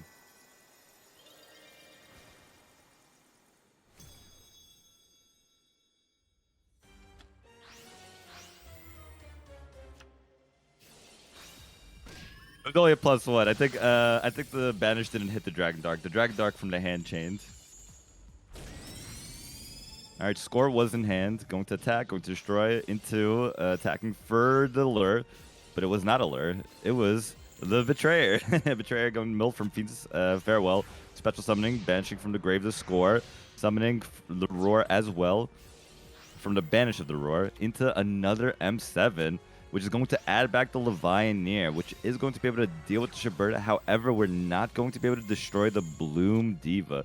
Dragon Dark is going to get triggered, adding the 100 Thunders from the deck to the hand, popping Shiberta, as well as the Levianeer. No, not the Levianeer. Tribute setting over the Levianeer, ending. M7 is going to get killed. Chaos Betrayer is back, banishing Shiberta, as well as Dragonhawk. We're doing that big mulligan. That's a 1, that's a 2, that's a 3 for 3. Ooh. Banishing the M7. Levianeer popping itself as well as the Drowning Mirror Force to make Ford Focus. Imagine being level 5 or higher. Detaching to negate the Bloom. Batteryman Solar. Attacking for 500. Attacking for 2800.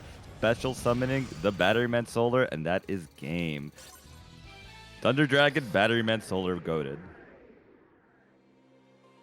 What's up, Chelsea?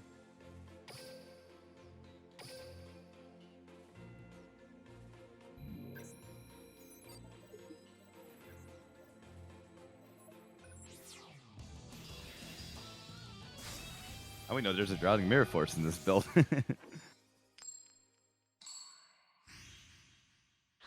I think this is the 3rd game in a row that Melodious is going first.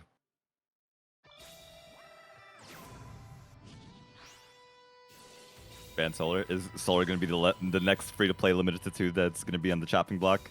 We got skill Mtsarta into special summon from the hand, Shapina, adding back from the grave, double back row setting. Volcanic Wall from Thunder Dragon is going to mill breakthrough skill, summoning the Solar. The 3rd time in a row we see Resident Chalice. Is this an OTK? Parry Knights, the original Veil, going to block the OTK, but leave us very much limping with 700 life points left. Fiend's Farewell into Charge of the Light Brigade. Lila gonna get added. Lila gonna get summoned, going to pop that singular backer, which is another Forbidden Chalice. This is like the 4th Forbidden Chalice we've seen in this match set. Chaos Betrayer going to banish the Temperance and well as the Dark to banish the Forbidden Chalice. Dragonhawk getting added from the Dragon Dark's effect. Dragon Roar is gonna activate to add back the Dragon Dark. Dragonhawk gonna activate to special summon the Dragon Roar. Volcanic Wall going to mill 3, including 100 Thunders, Parry Knights, and another Dragon Dark. M7 is here. Adding back the Levianeer.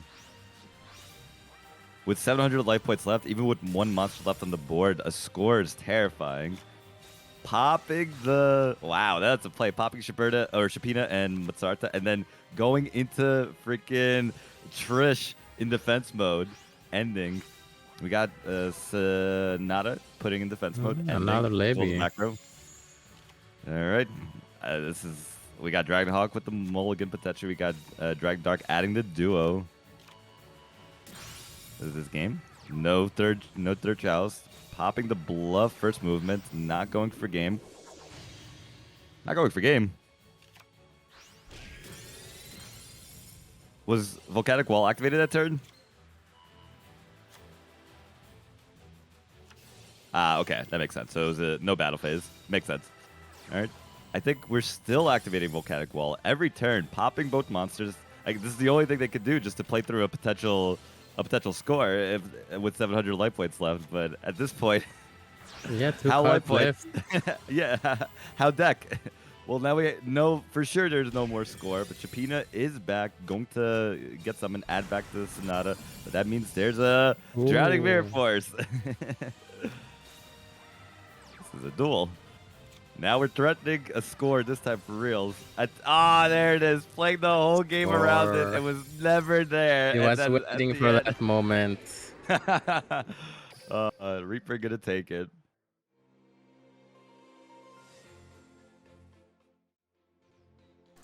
Right, yeah, quite entertaining games that we have seen within round 2. I've let everyone know earlier that round 3 did start, but before we head into round 3, we will be having a sponsored segment, which I will be presenting shortly. So I'll put myself on deafen for now, guys. See you in like 3 minutes or so with some action. And yeah, let's check it out real soon. Just please give me one moment. And I think we should have it right here.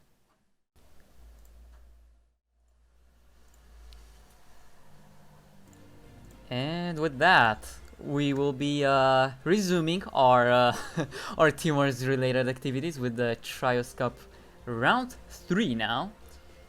So let us see how this is going to ensue. Let me search for a good match. And there's a good match already. We have Smoke on Duel Links up against Team Z. Smoke on Duel Links past Teamworks championship team, while Team Z does have a couple of good clappers, including Mihawk, who was part of the winning roster of Diffusion last season.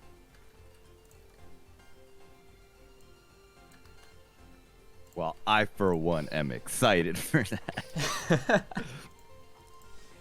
I don't know, I'm bad with like empty voids of mutes. I had to say a generic line to make it seem like I had relevant things to say.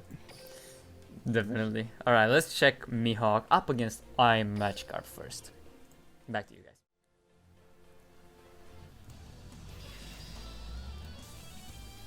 All right, Punky, what deck do you think we're going to watch right now?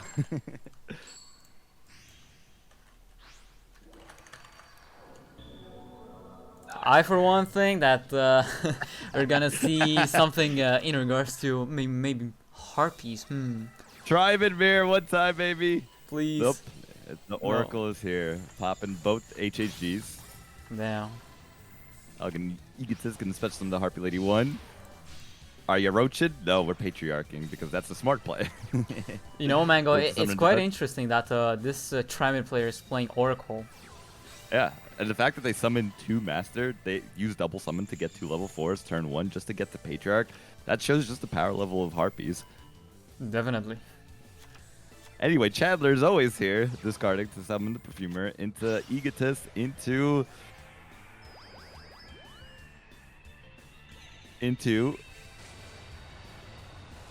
Let's be real, that's Cyber/Harpy Lady. Interesting. Going to attack, going to Swallow's Nest during the attack so we could then bounce that monster into the Harpist. Book of Moon is going to say no. Attacking for 1700 into the Swallow's Nest for an Oracle. Interesting. Did we miss out on an attack for potential lethal there? Well, I mean, technically no, because we had to use the Elegant Egotist, or the Swallow's Nest rather, to bounce, so it wouldn't have mattered. But it was game anyway. Ooh, Match got win. Are we in Pokemon? Oh, gone one time.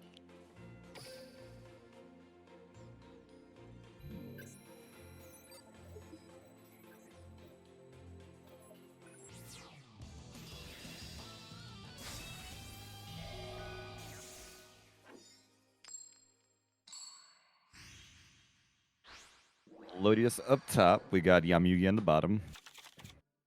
Wonder if this is Lunalight's on the bottom. Nope, never is. Oh, except guy that one again. time. An ad combo. Guy the This Magic is the Knight first added to the time we hand. watch Melodious versus Gaia. True. That would be interesting.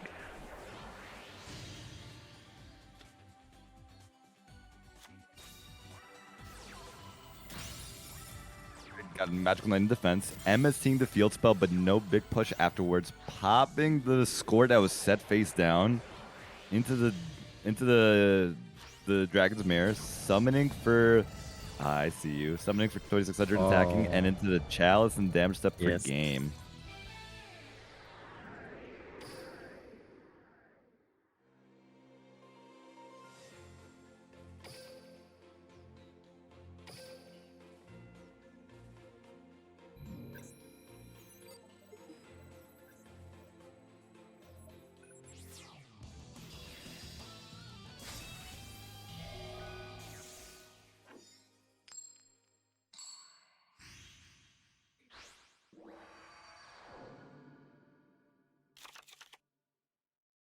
Alright, so this is a replay, so I think we could guess who won. Yeah, yes, Sang. We are here also.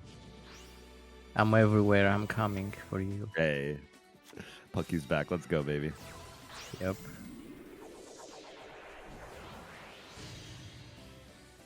Turn 1, Bloom Diva. Defense mode. Double back row setting. Ending.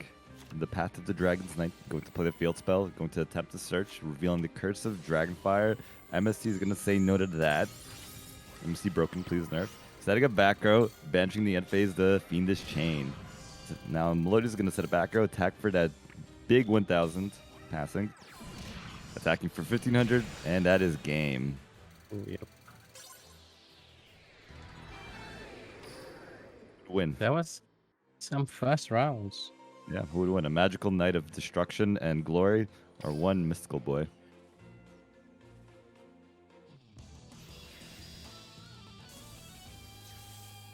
And our favorite, game 3.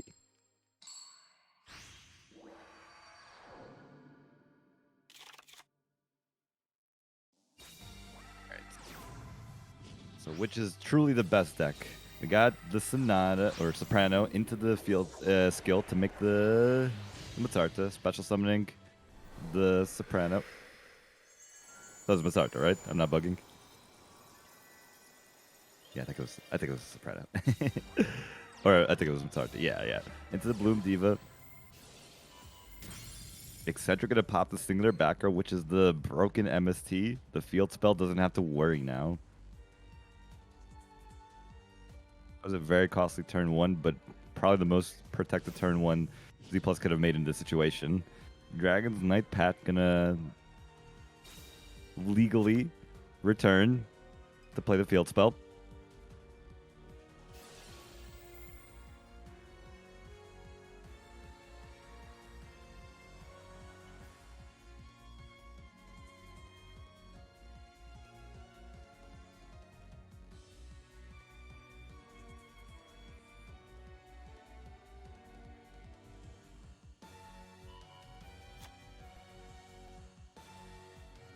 Nobody. We reveal one piece of the combo to add the other piece of the combo. Guy the Magical Knight, I'm assuming will be added, or are we adding a soldier here?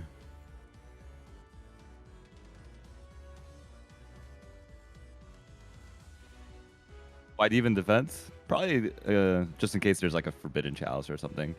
Save some damage, because otherwise just puts you at more risk in lethal range.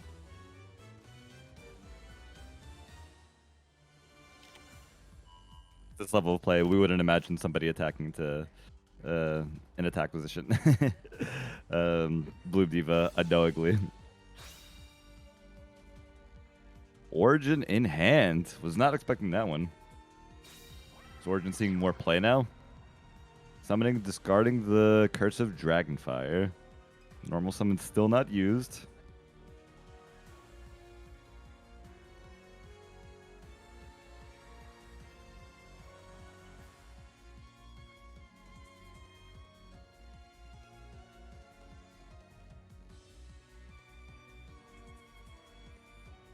Will Gaia out this one Bloom Diva without a Chalice or Fiendish? We did see that Fiendish is in this person's deck.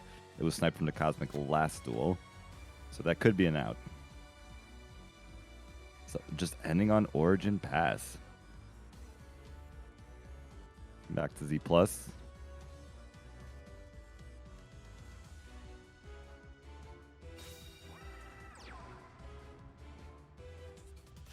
Soprano.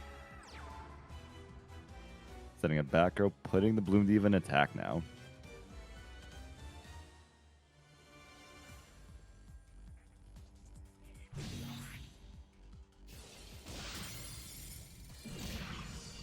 Destroying Origin, attacking for 1400. Playing around the pretend D-draw. 2300 life points left for Bloodarjon. Drawing. Revealing.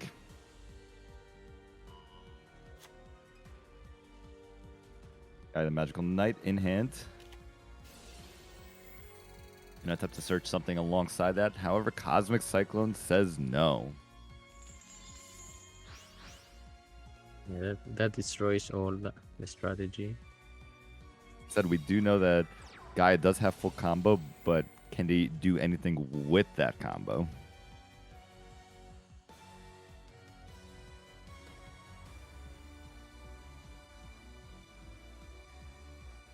Knight, special summon the Curse of Dragonfire. Curse of Dragonfire will be doing the Curse of Dragonfire thing to fusion.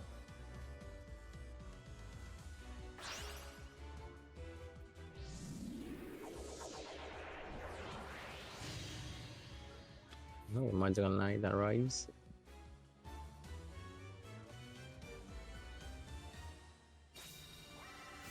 There it is. In the main phase, Forbidden Chalice. Not that it matters at this point. Going to negate by boosting. Bloom Diva can now be destroyed. Guy, the Magical Knight of Dragons, is going to activate its effect in the main phase to pop the Bloom Diva. 0 attack mode. Can we guess what that last card in hand is then? Battle phase is here.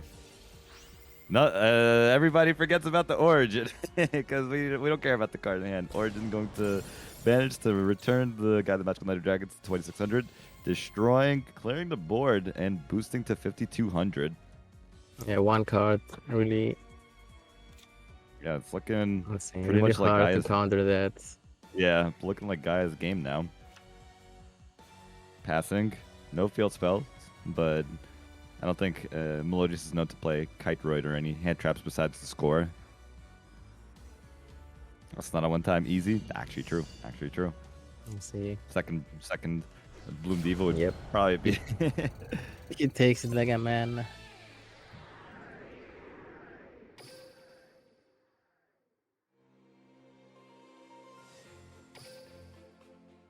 Chalice goated in that matchup. Yeah, Origin really good here. Yeah, it did help. Made sure that there was no follow-up play. Alright,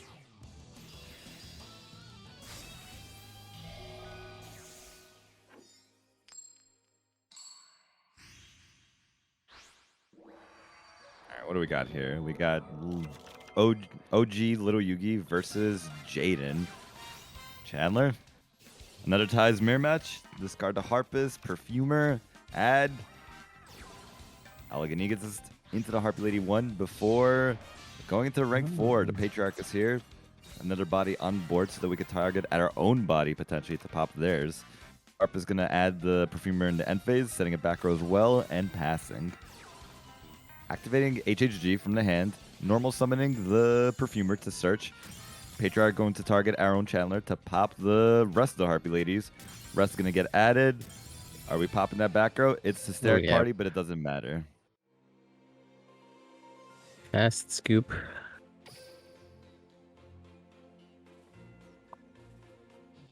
Have to try.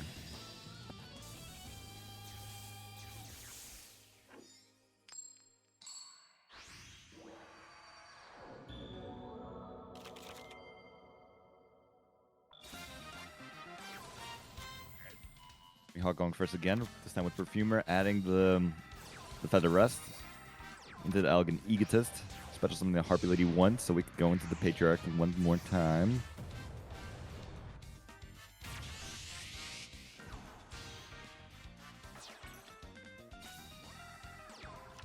Back row and passing. Smashing Grounds. Get smashing. Into summoning the Chandler, Perfumer, Elegant Egotist. This is the coveted OTK. Elegant Egotist is going to activate. Special summoning the Harpy Lady 1 from the deck into the Cyber / Harpy Lady. Revealing the Oracle as well. Special summoning.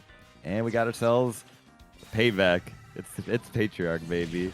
Ties that boost, setting a back row, attacking, and Hysteric Party. Going to discard the rest so we could special summon the Perfumer. No search. Playing, I'm assuming, just one Feather Rest and one Elegant Egotist then. However, doesn't matter because Patriarch exists, popping, controlling the board, setting another back row. Mihawk gonna set a back row, but it's not going to do anything because that's lethal. Best at the Harpy card.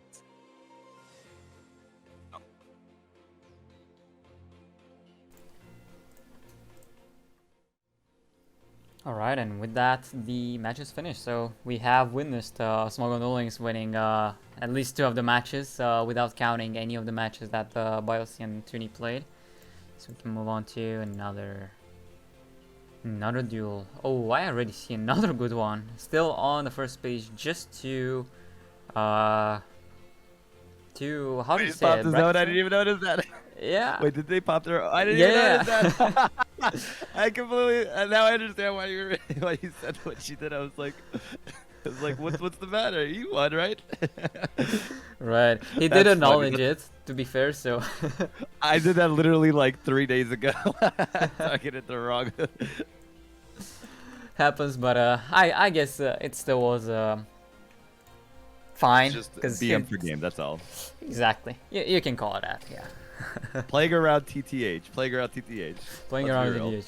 Yeah. Which, unironically, I mean, yeah, I think that might have been a TTH top deck, honestly, at that last turn. Yep. Oh, thank you, Konami, for the reboot. Need to turn off my microwave. How many did we get today? I feel like I always think like the update finally fixes and then we just get like a day where we get like 7 in a row. Honestly, this was the first one. Yeah. Okay, First okay. time today. Not bad, not bad. Sako and LP. And I believe, okay, so these are both the third games of each of the ones. I don't know who Kowalski is or Private, considering the roster submitted, so I'm gonna be rolling off with the player order. So Saku is facing Sniffus right now. Ooh, good matchup. Interesting match. You got Yami Yugi versus totally Trimids. Copium.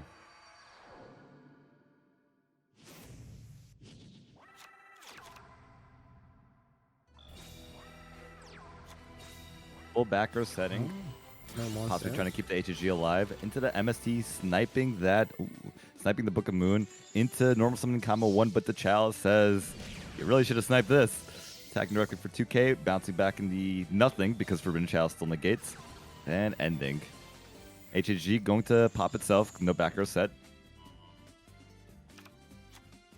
Might have had a Swords thing in hand, but didn't want to set it because combo 1 would be returning anyway. Searching the E to special summoning Harpy Lady 1 into the Cyber Slash.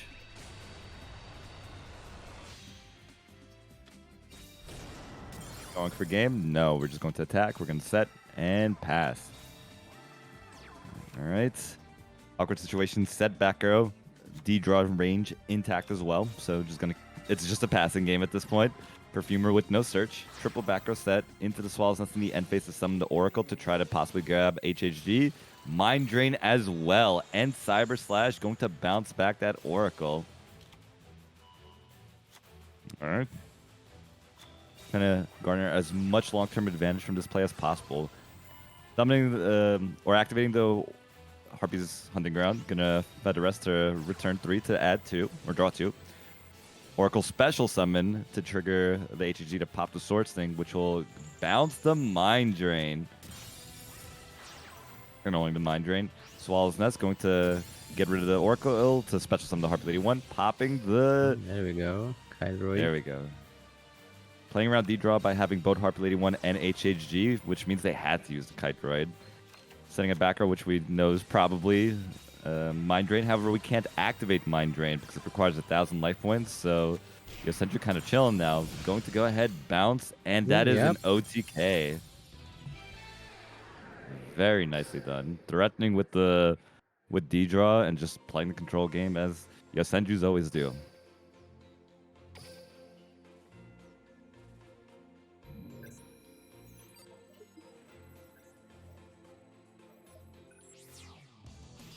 You guys want to watch Noble Knights after this match? That'll always be a yes for me, unless we're going back to January 2021. But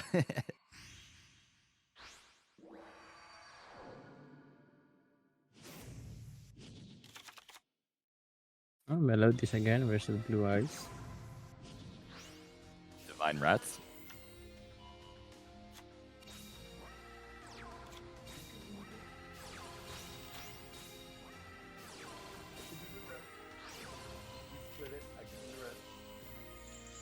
Ooh.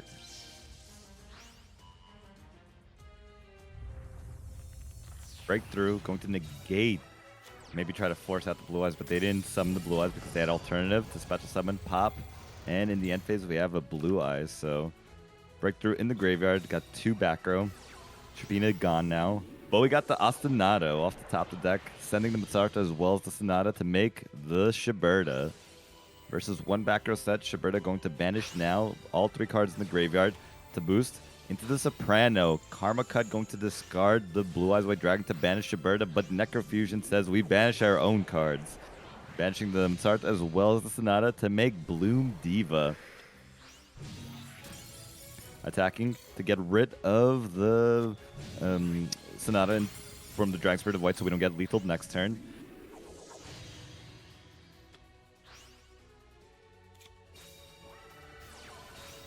Words of Consonants, discarding Ancients to draw 2. Banishing another Ancient so we could attempt to add back the alternative, but the Shiberta is going to say no to that. Putting Shiberta at 3,000 as well, but the Sag is here to add another Ancients from the deck to the hand.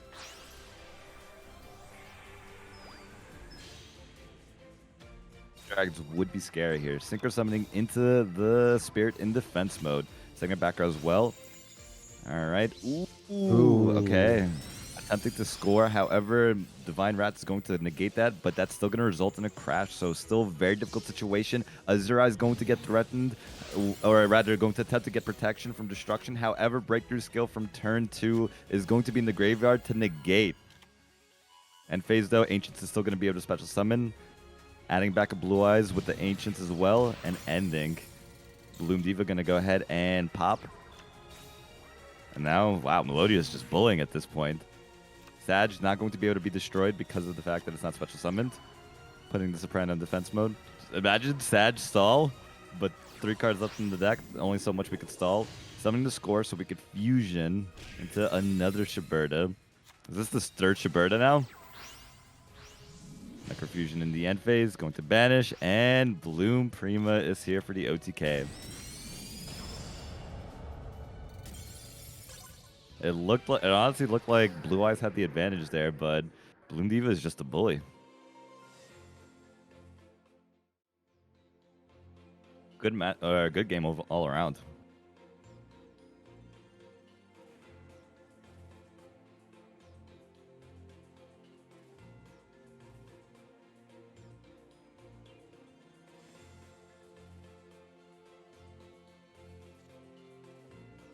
Yeah.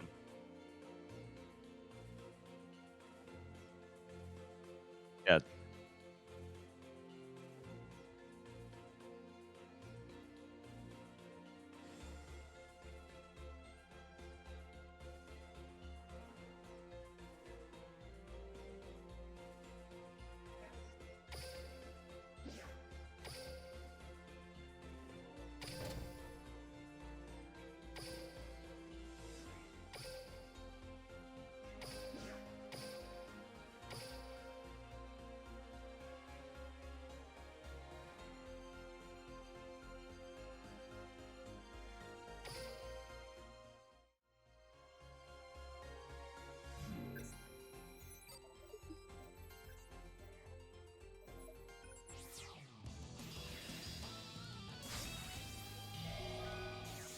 Total anime match. We got Yugi up top versus Desad Yugimoto on the bottom. Yugimoto going first. We galloping? We're galloping. Dragon's Knight going to return to play. Galloping Guy going to reveal Dark Flare to add Guide the Magical Knight. Do we have Curse of Dragonfire already, or is this a scuff turn 1, setting a back row and passing? Victor Lee going to set a back row as well, monster and ending. Into Eccentric, going to pop that back row, which was a Tenki. Didn't activate the Tenki, playing through the bluff. Going to then add the missing piece, the Curse of Dragonfire, to normal summon the Guy, the Magical Knight, to summon the Curse of Dragonfire. Fusion summoning into Sky Galloping. Banishing 2. Are we going for OTK? Are we threatening? Yes. It froze for a second for me. Oh, but it worked out. I was like, now I'm out. What was the face down monster? No clue, and I'm not sure if we will never know, but let's see this next game, maybe. Oh man, that's gonna kill me now. What was it? That was like 5,000 damage on board, so it had to have 1,000 or less attack. So if it was like a Martin, that would totally have been lethal.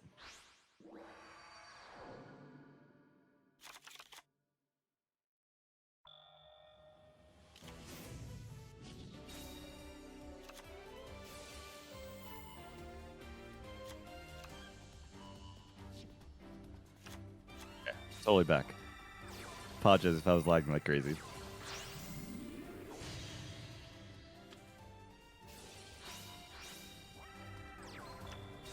Oh, Crow action. I'm gonna finish Jane to Bert. Wow. Ooh, Legacy. Still resolves with 3.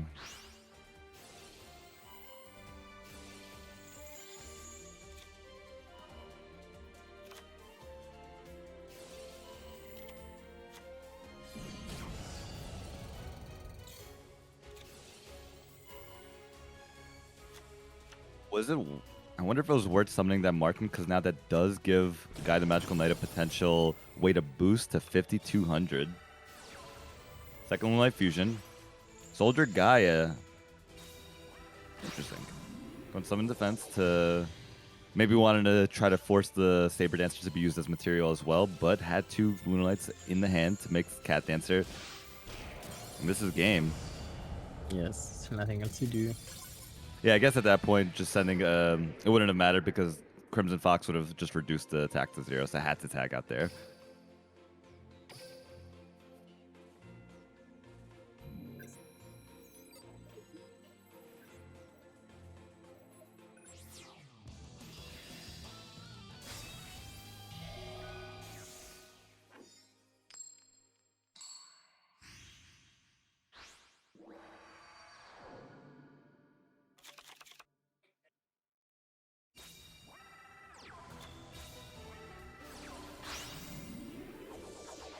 Double back row set, no field spell activated versus turn 2 Saber Dancer.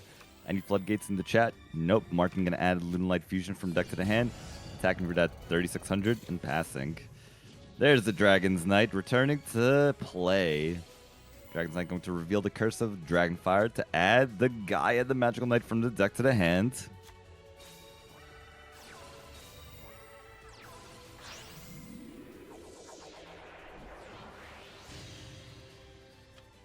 The Magical Knight of Dragons.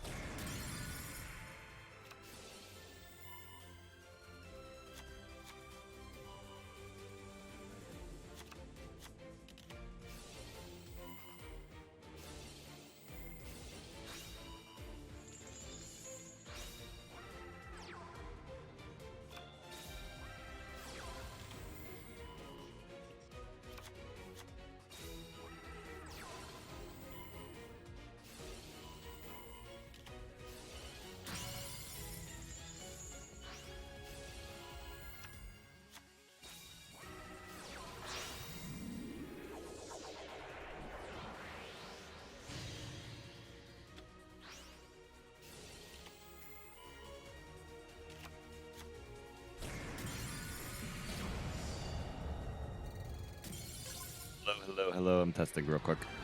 Yep, we can hear you. Okay. All right. Okay. I was like listening back and I didn't see it like pop up. That's why I No wasn't worries. sure. No worries. Well, that was quite a back and forth. We have seen, for example, Oasis from the side of Skytype, the Gaia player, but it wasn't enough in the end because still, just Saber Dance is really hard to deal with if you're a Gaia player. 1 may be enough, but 2 is just too much. And I'll be looking out for another match because I believe we still have a couple within this round.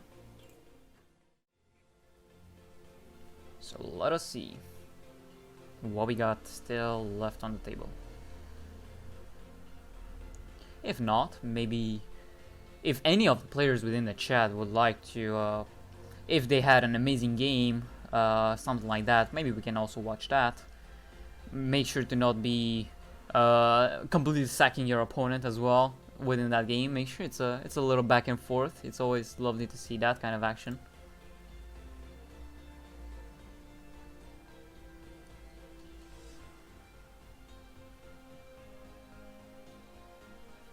But yeah, we right, we do have one still left in the tank. It's at 1-1 thus far. Not quite sure of the individual scores, but let's hop into the room. It's between Last Mighty Ones against against Squirt Game. My favorite new Netflix show. Yeah, same. Yeah. I just watched it today. Too good. Right, so we have Saitama and Last is still going on, but let's check out the first game between them.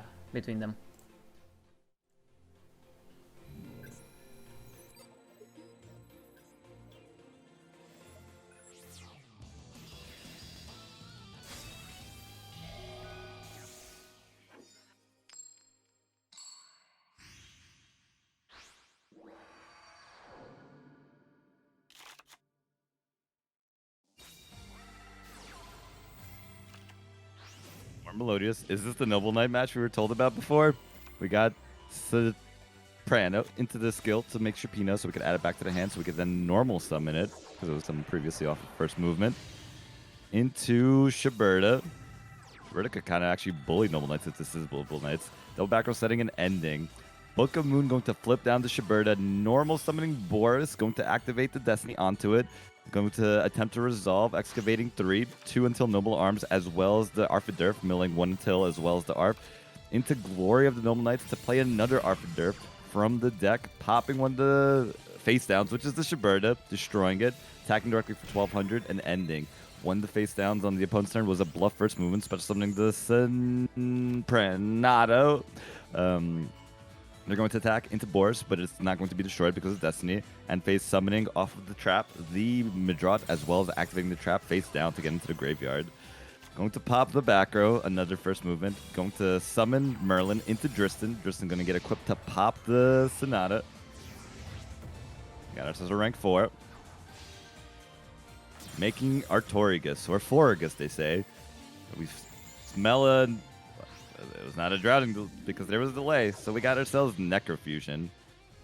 I mean, the delay wasn't there until we popped those monsters, so we didn't quite know it. Making the Bloom Diva and then popping our equip so that we could re-equip them onto not Boris, so that we could have Boris be level 4, so that we could then summon the brothers from the deck. Returning 3 to draw 1, making the Custard in attack mode. Custard's gonna get the bounce. Attack and attack. We might have known the delay was there all along, but we knew we had to play through the potential Necrofusion. Very nice play around. Yeah, good game. Oh, nice pogging.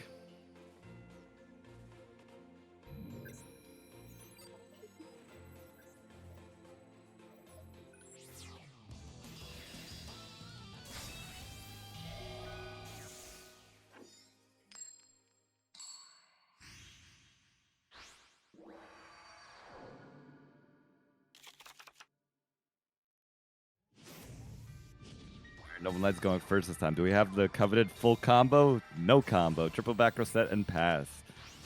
First move, we're going to summon the Sonata into skill to send to the grave to then add back with the Shapina played from the deck. Special summoning the Sonata. Normal summoning the Soprano. Attempting to go for game. However, Book of Moon is going to flip down the Shapina. Attacking, leaving with 400 left. Into Parallel Twister. Going to pop the face down, which is Skill Prisoner. Merlin into Midrot. Will this somehow resolve? This would have been amazing if this was last turn. Popping the other face down, which is no fusion card. The anti-fusion trap into Fiendish Chain. Man, if this is just last turn, this would have been a whole pop-off. And unfortunately, that is going to be the end of Noble Knights match, I assume. Because this is what, 1-1? Or is this 1-0? It is 1-0, but it did go to a third game. Okay. So we will be checking out that right now. All right, so I'm excited.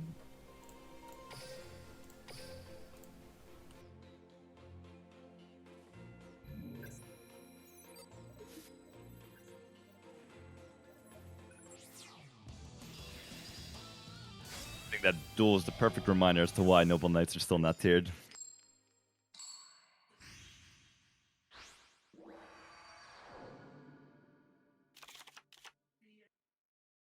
All right, Noble Knights going first again. Can they pop off this time? Normal summoning the Merlin, attributing the special summon Madrot into Calabunga. We got ourselves the pop off. Caliburn gonna gain 500. Special summon the Boris from the deck to pop the Caliburn to then re-equip the Caliburn onto the Boris, gaining 500 more life points, excavating Arfiderp until Noble Arms and until Noble Arms. We haven't seen a Guinevere excavation at any point. Destiny gonna activate, make both of them level 5, set a back row and pass. Merlin live. We have score into Shapina to add back the score. Potential threat. Going to triple back row set into the attack of the... Oh, wow. It's the Noble Knight gamer moment. Excavating 2. Adding Parallel Twister from amongst them. Dristan going to get summoned from the Until Noble Arms in the graveyard. Making her Torgus off of the Merlin, which is going to force the Destiny to get re-equipped along with the Caliburn. Which means we could equip onto Dristan, which will then pop the Shapina, and we're protected against the score. Parallel Twister now going to send the Destiny to pop the backer, which is the TTH. However, Torgus will be able to float into Madrot, which means we could Parallel Twister the other backer with MST, banishing so we can go ahead and make it till Noble Arms, equipping Guinevere, attacking directly for 2,000, and passing. All right, Melodia's going to set a monster, set another back row. Meanwhile, until the Brothers is going to return 3 to draw 1. Arfiderf going to pop. Skill Prisoners here. Gelatin is going to attack into the score. Necrofusion, the end phase, however, is going to use the score as well as the Shapina now to make Bloom Diva. Now, both monsters are special summoned. However, I guess that's enough. Time limit win. Oh, no. Imagine watching that in real time. The Madrot actually had some protection against the Bloom Diva with the Destiny, but just wasn't enough with that timer.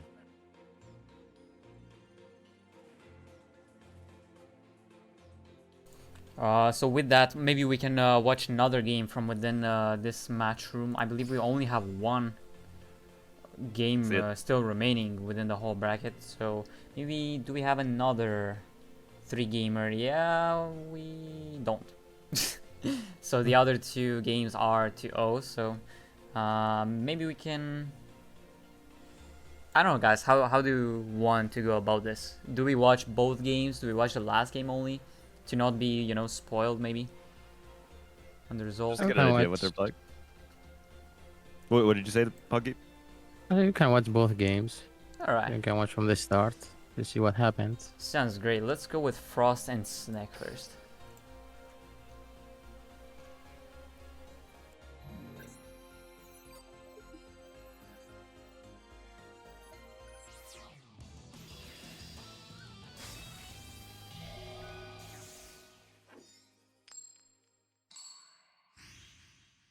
Finally have Triumphs, Trust, Copium. 22 card Triumphs. Okay. Anyway, what I'm assuming is Harpies. Yep, the Perfumer going to pop the HHG into the Search. Egotist.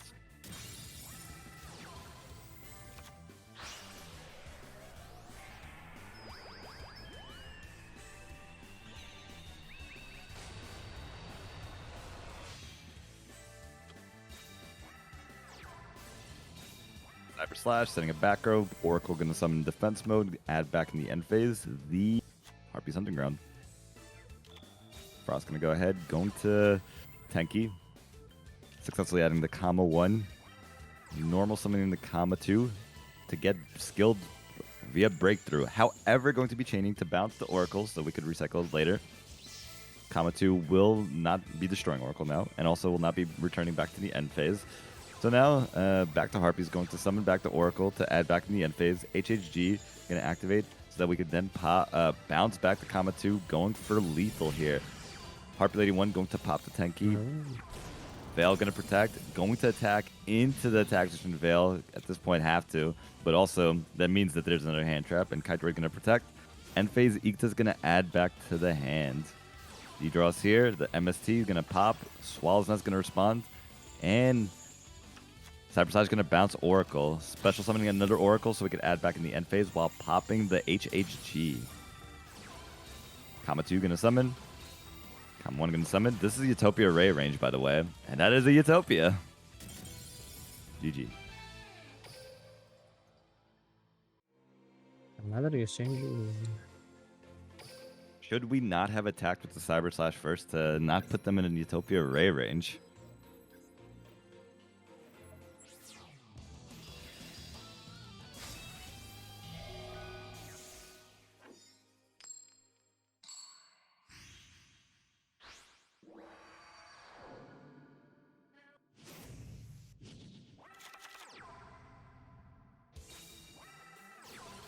He's going first again.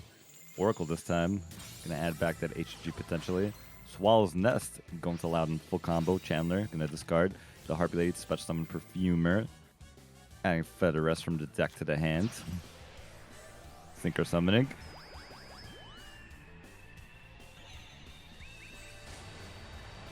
You never think about the Ray and Yosenju's. Harpy's Feather Rest gonna return 3 after making the Cyber Slash to draw 2. Oracle gonna add back in the end phase the Harpy's Hunting Ground. Norm summoning the Karma 1. No back row for Harpies, by the way. Norm summoning the Karma 2. Norm summoning the Karma 1 again. That's GG.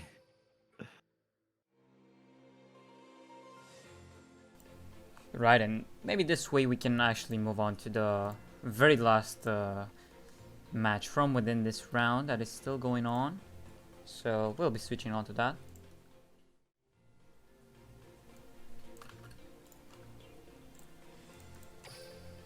Maybe it's just the third game, maybe taking a little while. Maybe there's a, a Melodious versus Melodious that is going to the deck out. Who knows? Let us wait and see. So this... I'm very happy we have not seen a Melodious mirror yet. Hopefully we're not gonna jinx it. But this is the third game between B-Mist and a Japanese name. Gonna update the roster ASAP.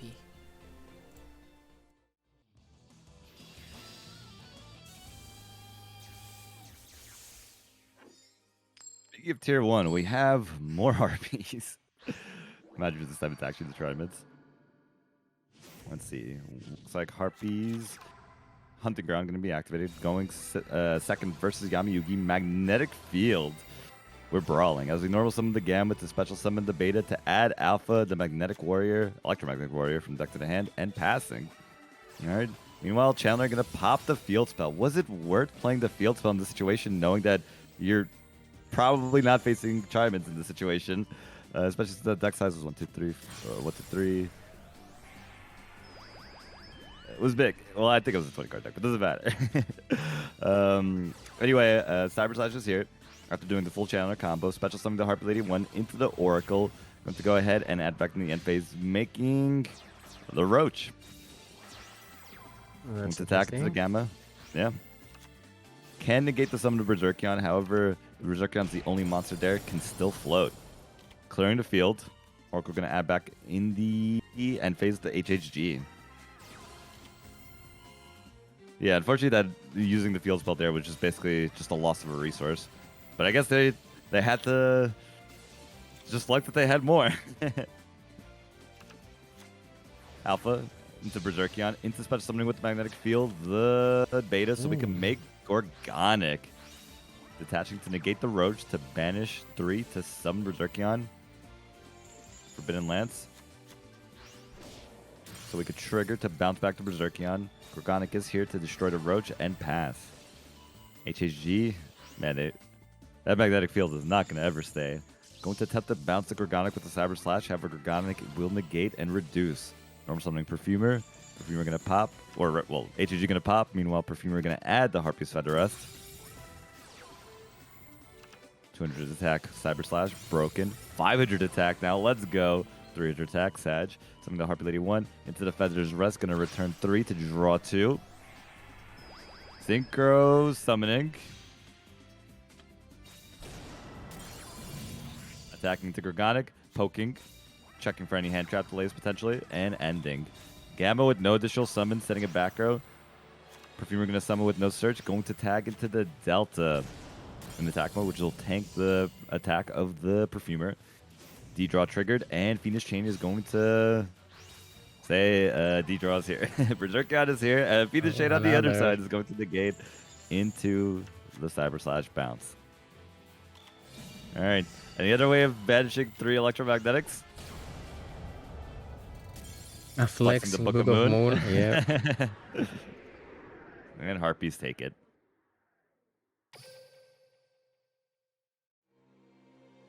Now, I'm pretty sure Berserkion can still float if it was the only monster because of the way it's worded. It just has to be destroyed in its owner's possession. Not if this card on the field is destroyed. Yeah, that is correct actually. You can, for example, with Elemental Hero Marinios, if you happen to destroy Berserkion, Berserkion can float if it does have the targets. So that's quite an interesting thing there. So this set actually is over. Darkness Gimmick has taken it, I believe, 3-0. So we're just waiting now on the next round to start. And with the next round start, well, we're gonna be phasing out the lovely commentators of X Mango and Punky with another set. So thank you so much, guys, for the lovely cast and the energy and the hype you guys brought in. And hopefully we're gonna see you emanate that same type of energy in perhaps a Team Wars match next week. Oh yeah, more is Open. coming. Don't worry. Hey, thanks for having me, guys. Yeah. you. See you guys. You too. care, Have a good buddies. one. Bye. Bye bye. Goodbye, guys. Alrighty, so round 4.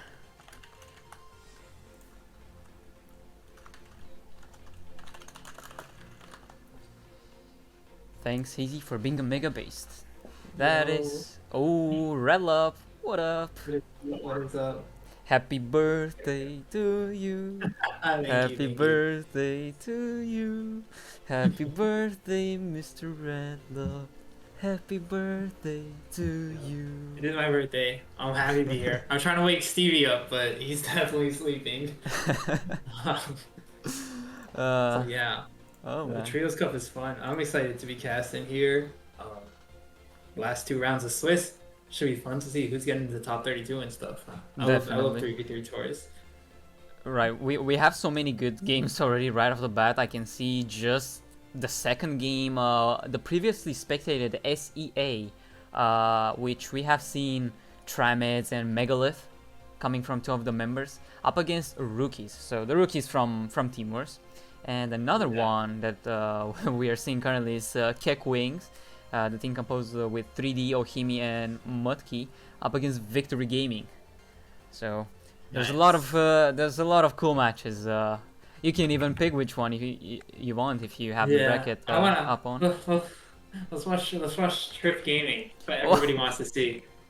That's what we're all here to see. I was just gonna mention Trip's team is facing Uchiha's, and I believe we didn't spectate Uchiha's thus far, but surely it's something, a match that we have to spectate. So we're gonna be set up ASAP on that. Absolutely. They're both 2-1 right now, so this is a pretty important battle for both of them. It's X2 should cut, right? I believe 4-1 definitely is guaranteed, but 4-1 is guaranteed, and 3-2 is like only some 3-2 make it, I assume. Yeah, 12.5 teams will make it, and 20 will miss. All right, that's cool. So It's an estimation. Yeah. Alright, so every single member of the Father, the Son, and the Holy Chief are on the table. So we'll just be waiting on Uchiha's, and then you can cast. And best deck. Let's go. God. I love it. I love it. Trip Gaming, didn't he topped Meta Weekly, I believe. Triff, yeah. Yeah, I forgot how we did in the MCS, but you know.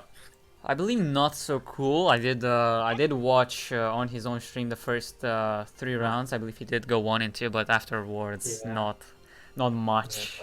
Unfortunately, Pendulums just can't keep up. But I mean, I hope he brings Pendulums here.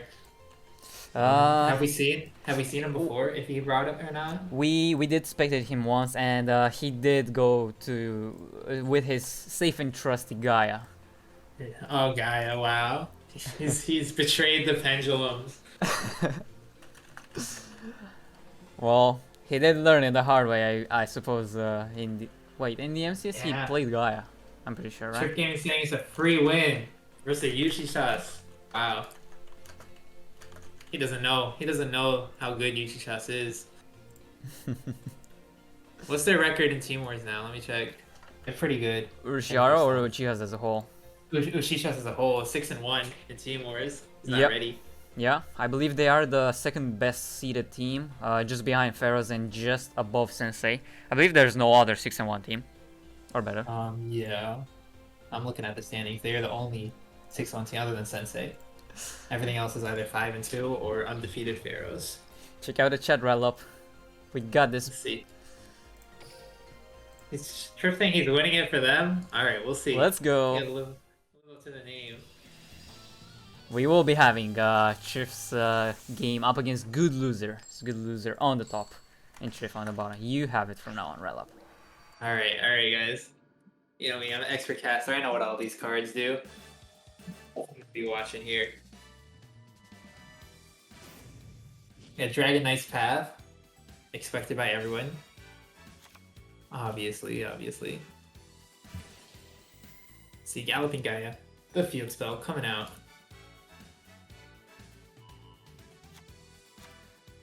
Revealing one Gaia, the Fierce Knight monster.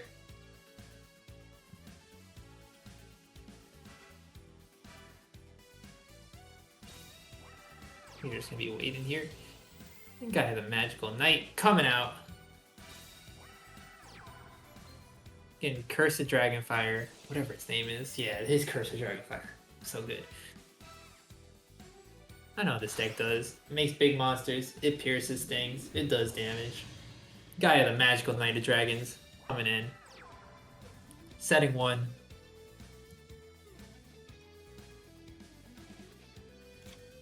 Good stuff.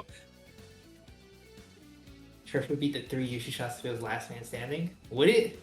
Would he though? You know what? There's a bold claim to make there, buddy. Oh, we got Harpies on the top. Harpies? What skill are they running? Is it Ties That Bind? Yeah, I believe usually whenever people play Harpies, they do side the Tie That Binds, but You're it's pretty right. rare to actually see that being main decked. It's Just because for some information. this isn't Team Wars. So in this Team Wars, you like have to run Harpies hunting ground, you know? Definitely. So I'm so not used to it. I haven't watched like a best of 3 in forever. I've only watched Team Wars.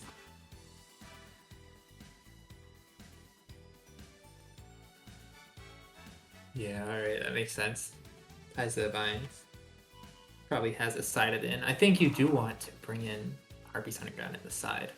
I think. I know what he wants, but he's bringing out the Mask Change. I miss Masked Heroes. Those are the best deck. Bringing out the Mask Change. You're gonna go into Harpy Channeler. Harpy Channeler gonna use its effect probably. Gonna do whatever it does, search or something. Oh, it's getting something. Oh, Mask Change too.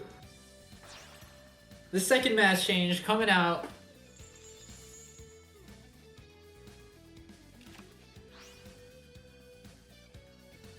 Does he have a third one?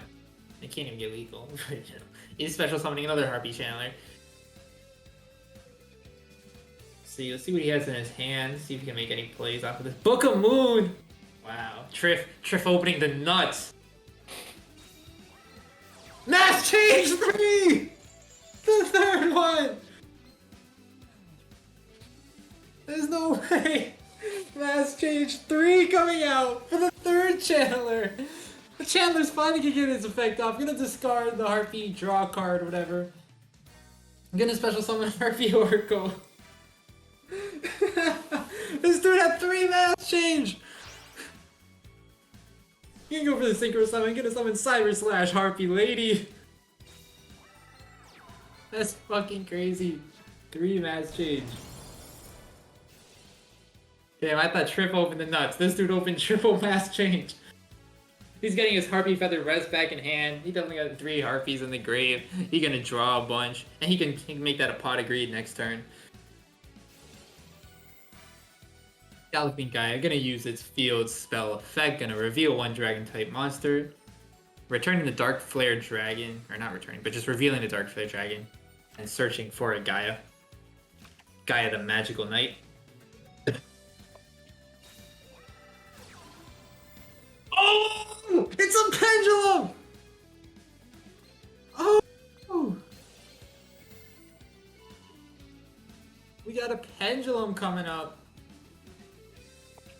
Archfiend Eccentric. Oh, look at shit on my. Alright. Pendulum effect. You can target 1 other spell or trap card on the field, destroy both it and this card. You can only use this effect of Archfiend Eccentric. Where'd it go? Oh, he destroyed it and the Canadia. Alright, I was just reading the card effect. I was just too excited by the pendulum. That's a pretty good pendulum.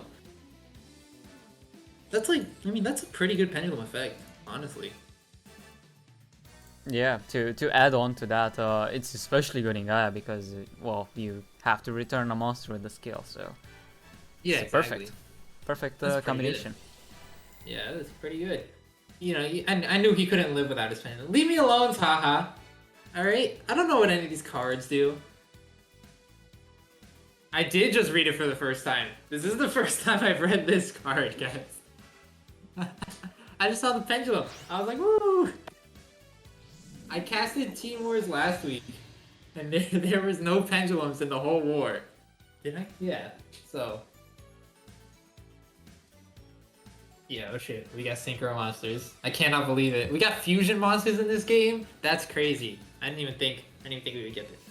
I used to play the game. Now I really just kind of manage Team Wars and stuff. I'm really washed up. Like, I'm not good at the game. I used to be good. At least that's what I tell myself.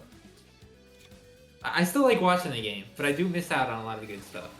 I'm really washed. I think that makes it more fun, though. Just seeing, like, these cards I've never seen. Harpy's Feather Rest. Oh, not getting the Pot of Greed because he destroyed the Cyber Slash Harpy Lady. Yeah, I beat the game. I beat Duel Links. That's what happened. I beat Duel Links, so there's nothing left. There's nothing left for me to do. I want it all. Oh. Ah. Connection failed. That's sad. After the draw, he just gets a connection failed. That's unfortunate. Maybe Just to clarify on that, actually, connection failed, I believe, always shows up unless it's a time limit related win or loss. Alright, yeah, that's what I was thinking. Maybe he's trying. Maybe he rage quit. He threw his phone at the wall. Could be also a case. Who knows? He drew Harpy Lady Sisters or whatever with that. He's mad. Yeah. Well, after drawing 3 Mask swallowed the nest change. Yeah. After He's opening gotta- 3 mass change. Yeah. There's gotta See be right just an equal amount of unlucky, you know. Yeah, exactly. All right, we can Yeah. up to you now. We can wait for the players Alright. to decide, or we can We spectate can just Urusha. hop in the spectate of Frost and Ushishara. Let's Why go. not? Let's hop in. Let's see what they got for us. Triff Gaming with the win. Everyone, if you get the Triff emote, spam Triff Gaming in chat. I'm not subbed to Farfa. I was. I think I got gifted a sub to. Now it's gone. Ultimate Dragons. We got Blue Eyes versus Harpies. Alright. Sage with Eyes of Blue. Church and White Spirit. You think this we got Cosmo Brain?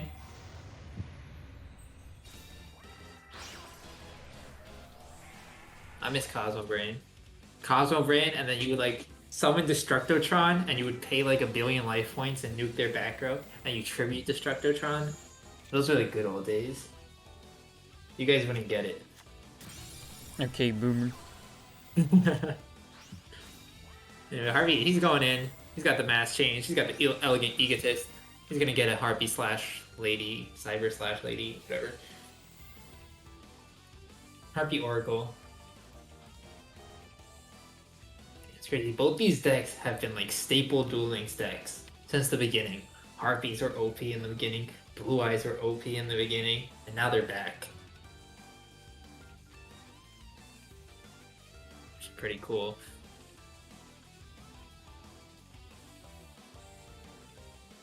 We're waiting on his play. Yeah, no Chandler, unfortunate. But, you know, he's doing good. We're just waiting to see what's going on here. Well, not like the beginning, but still a long time ago, I would say. Like, not the start of Duel Links, but like, it was like, with... I'm trying to remember. Can't recall exactly, but, you know. It was good, a long time. It's always like, ever since they introduced Cosmo Brain, it is mass change. It's the exact same thing. You tribute your dude, and then you special summon another dude from your deck. It's mass change.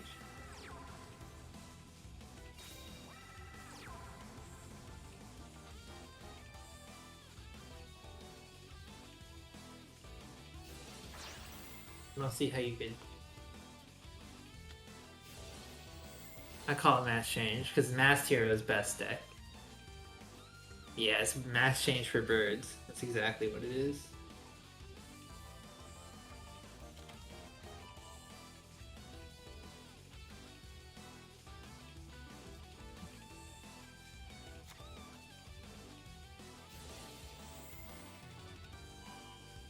Alright, anyways, Azurai Silver's Dragon. I remember when this card came out. Yeah, at the beginning of the Synchro era, that's when Blue Eyes really popped off. They gave us Azure, they gave us Sage, and then like a month later they gave us Cosmo Brain. Let me update this.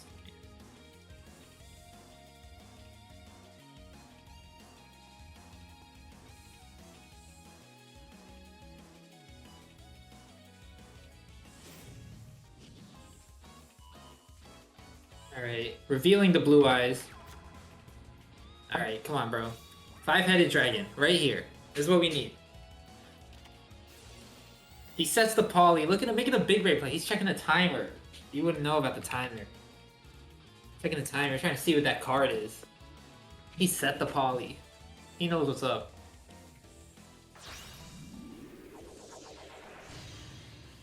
Blue Eyes Twin Burst Dragon. Typical.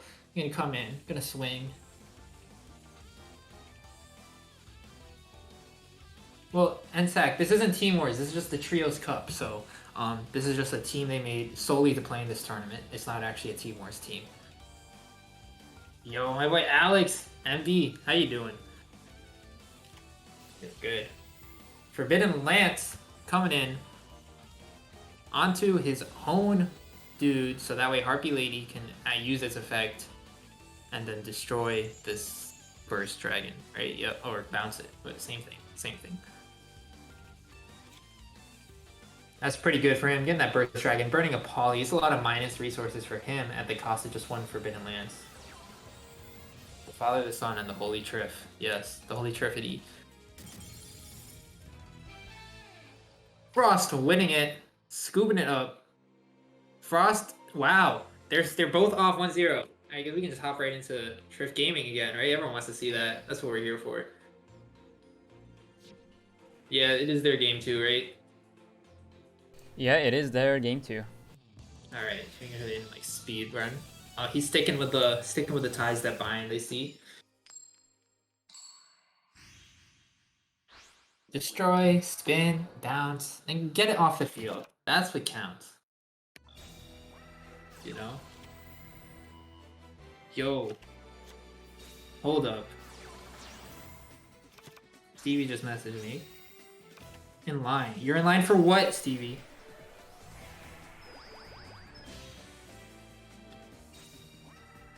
He just messaged me. He said, I'm in line. I don't know what that means, Stevie. Get in this VC. Anyways. Harpy's going in. Good start. He got the Cyber Slash Harpy Lady. Setting 2. That's a solid, annoying ass start. Gateway to Chaos. Dragon's Night Path gonna come.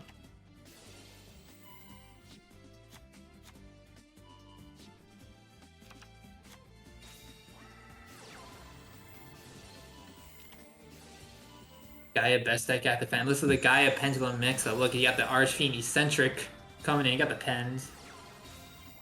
Do they run any other pens, or is this just like it? They don't like Pendulum Summon at all? They just got their one scale 7. No, that is their only pendulum usually. Mostly used as that Sad. MST for the skill. Yeah, fair. That makes sense. That's what I figured. The Eccentric. No, I don't remember. I wasn't paying enough attention.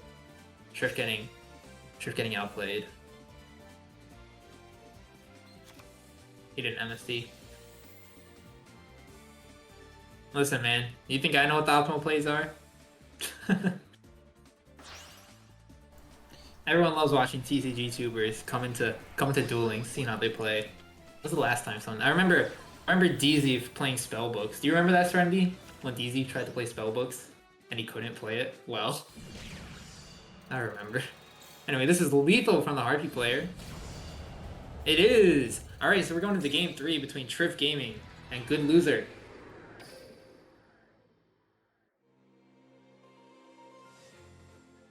Yeah, it's looking solid. They're back on the table, so I guess we'll just wait for them. I don't think there's much more siding to do between game 2 and 3. Yeah, definitely. Yeah, we'll see. Especially, yeah, they're right back.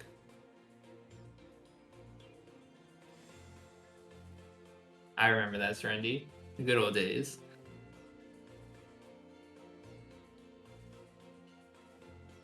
My boy Doug Zeef.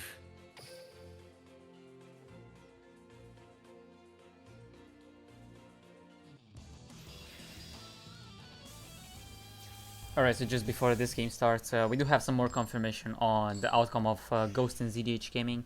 ZDH did lose 0-2. So, OGS is up 1-0. Alright, that's good. Uchi's has unbelievable. So ZDH and Frost both need to pull it out. I'm not ZDH. Triff and Frost both need to pull it out. Alright, Stevie just messaged me. He's at the Hypeland Yu-Gi-Oh release. Have you guys seen that stuff? That stuff looks so cool. I'm waiting for it to drop.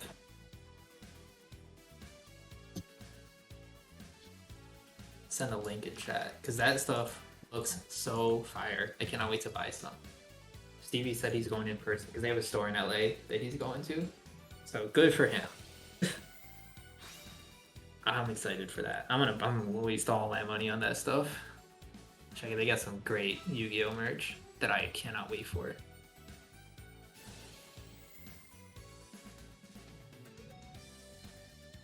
Anyways, we got Good Loser coming off standard Harpy start. Nothing too exciting going on here. Alright, he used the mass change. Then why is there a Harpy's Hunting Ground grave? What happened? Oh, he used it for Chandler's effect. Okay. I was like thinking, did he just activate it just to destroy it? But yeah, he just used it for Chandler's effect. Oh, I don't know if that's a forfeit. I think he threw his phone at the wall again. I don't know what happened, but Triff takes the W there. We take those. Triff's hand was broken? Damn. It didn't matter? Last time Triff's hand was broken, they had true mass change. But even then. Is this the replay for game 3 of these two, Hazy? Or is this game 2? This should be game 2 between Urushiora and Frost. Frost is up 1-0 at this point in time. Alright. Who doesn't MST Galloping Gaia? Yeah, that game 2 was sus. You get a lot of people outplaying themselves there. It was exciting. It was fun to watch though. You take home the W. I don't know what happened in game 3, but we take those. Apparently had a broken hand anyways, so you know. Oh, ancient rules. Coming in, synchro summoning. Blue Eyes Spirit Dragon in defense. That's a good start.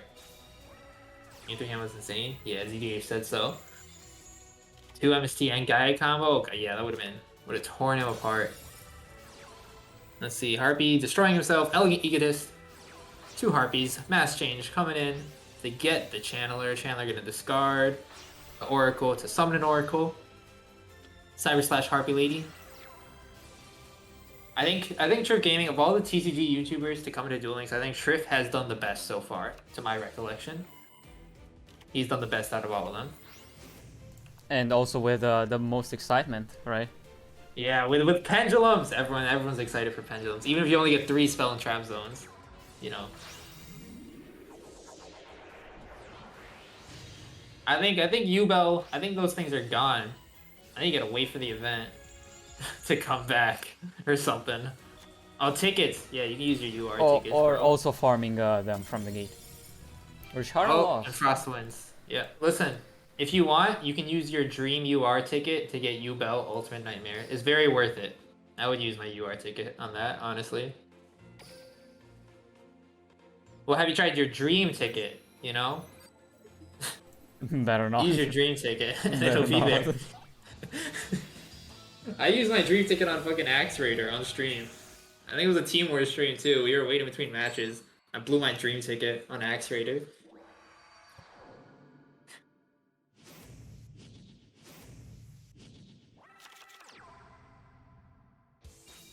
I saw in the replays that there were Set 3 3. games. So I I probably see. was wrong earlier, and it was probably 1-0 up for Urushihara. Got you. Let's see this. He set 3. Pass. Flipping down the Sage. Double cards of consonants. Bunch of white stones. Bunch of blue eyes. Yeah, X-Rater is broken. Blue eyes gets floodgated. Canadia comes out. What are we playing Harpies? Or are we playing fucking ETH stall out here? Another flood. I mean, it's a Canadia 2 flood.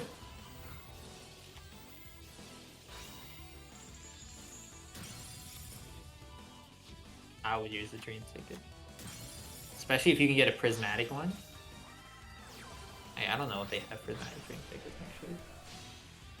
Blue Eye Spirit Dragon. An attack. Yeah, I don't want to take bets on who's winning this match right here. I think it's the Blue Eyes. Blue Eyes Twin Burst. Damn. Unfortunate, despite Triff's victory, he cannot carry his team. That's why Triff got playing Team Wars. In Team Wars, you can just go 10-0. No matter how bad your team is, you can just carry them.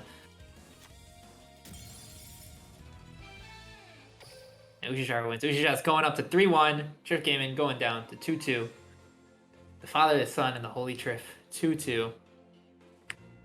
And still, so they're still in the contention for getting up to whatever.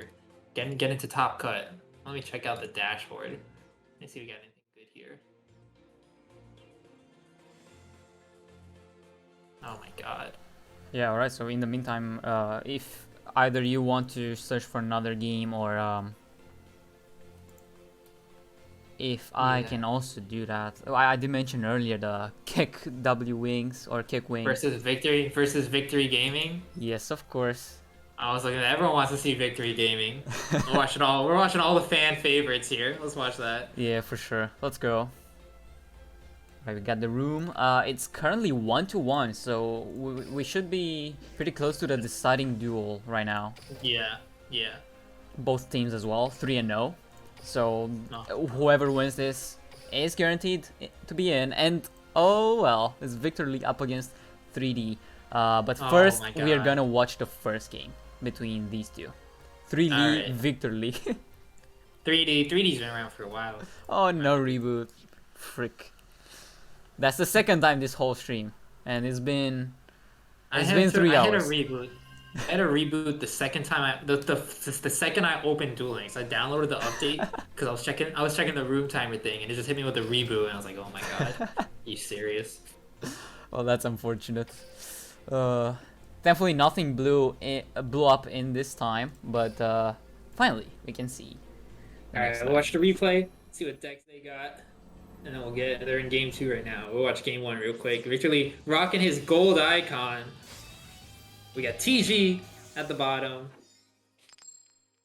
3D with TG. Go in second. Oh, Yugo just drops in the gate. I didn't even know Yugo was in the gate, if I'm being honest with you. I didn't know they added him to the gate. Well, last time you can only get it from the event. That was the gate. TG Star Guardian. I love TGs. TGs are fun. They synchro summon a bunch. They remind me of Crystron's. They just synchro summon a crap. Luna Light coming in from Victor. Getting bad aim. Wait, bad aimed himself. And this dude got really bad aim. Bad aim number 2. Holy shit. This dude just got horrible aim. That's what it is.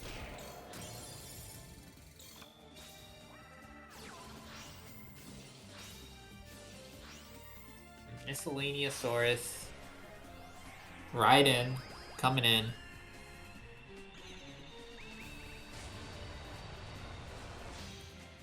TG Star Guardian. Yep, gonna add back GGtoor. Gonna Survival Zen's gonna proc, gonna destroy this Dino and the opponent's fusion monster. TG Screw Serpent gonna come in, gonna special summon, poke for 1300. It's not looking good for Victor Lee here. Yeah, with only 3 cards and a Moonlight, I don't think he can do much. Yep.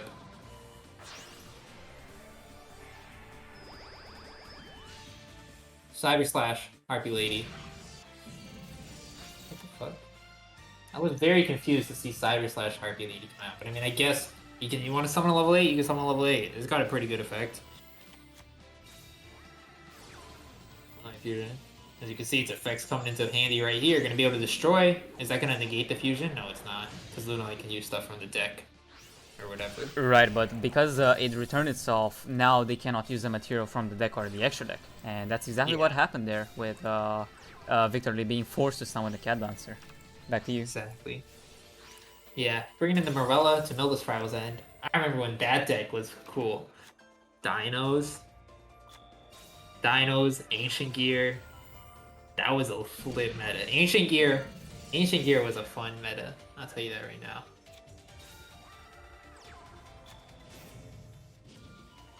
Tuner level bound. What the fuck? Hazy, click that I on the tuner. I want to read this. It's tuner level balancer skill. Increase the level of TG. Oh, it's just a TG skill. Am I stupid? I thought it was like a level augmentation skill or something.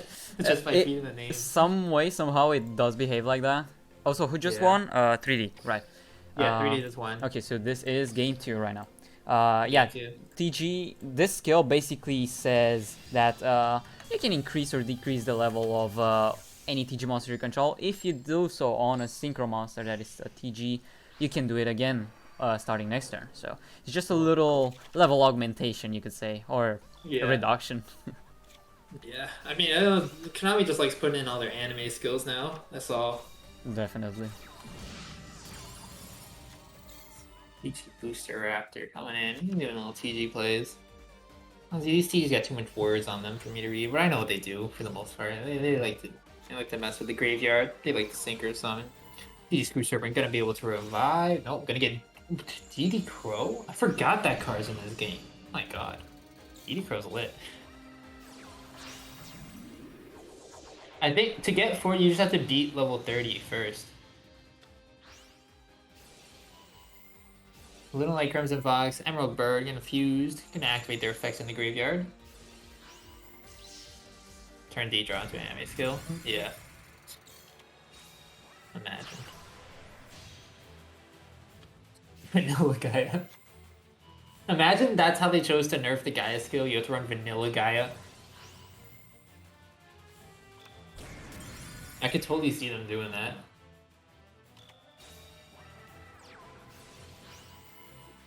Survival's End, chaining Canadia, chaining Morella. So Canadia's gonna flip that thing face down and destroy it. Alright, so now this dude got a 3800 attack monster. Send him 3, 1 monster, 2 back row. Little like White Rabbit's effect's gonna activate. Breakthrough skill coming in. Gonna negate. Little like Crimson Fox graveyard effect can activate, banishing itself to dodge the breakthrough skill, I believe. No, that's not what it's doing. But it's just, it negates the breakthrough skill. Plus 1,000 life points. And the purple butterfly gets revived. Canadia gonna come in, going to flip. Flipping down the bunny. Crimson Fox effect's gonna activate, gonna negate that. And give everyone 1,000 life points. Get your health up. So 3D wouldn't have done this if he wasn't calculated. He wouldn't have burned through all his Canadias, I feel. Because he knew they were getting negated. So does he have a plan? Oh, I guess not. He guess not. He did not have enough to keep up. And Victor Lee, even in the score, 1-1. It all comes down to this final duel. Victor Lee versus 3D is gonna win.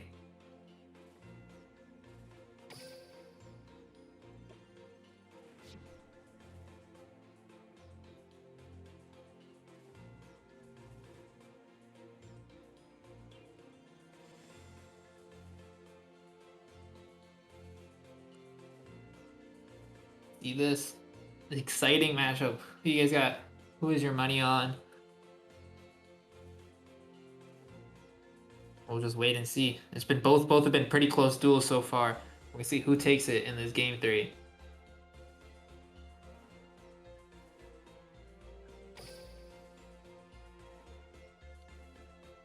After this game ends, we can definitely see Ohimi's replays as well. Yeah, we can watch his replays for sure. No, Yano, we can't. Just because you asked, we're not doing it. Yeah, because you did ask that, we will not. See, even Ohimi disagrees with that. He does not want to watch Ohimi. You think Ohimi just got clapped and that's why he doesn't want to watch?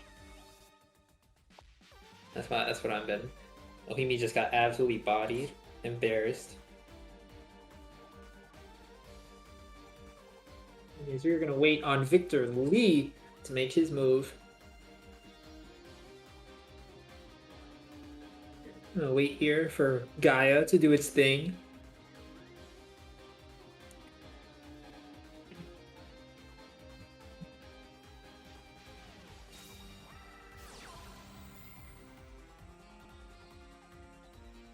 Imagine not knowing J stands for like J. I say it however I want. Oh, he threw his phone at the wall, yeah. So. Oh, Boom was saying he got clapped by Onimi. Anyways, Lunalite Saber Dancer coming in. A solid turn 1. Can't be targeted. You know. It's all good stuff. We're gonna see how he doesn't have that much protection, I don't think. I mean, he has the negates in the grave, but that's all. You see TG's coming in. Yeah. Synchro summoning. Gonna go for Star Guardian, of course. Star Guardian in defense.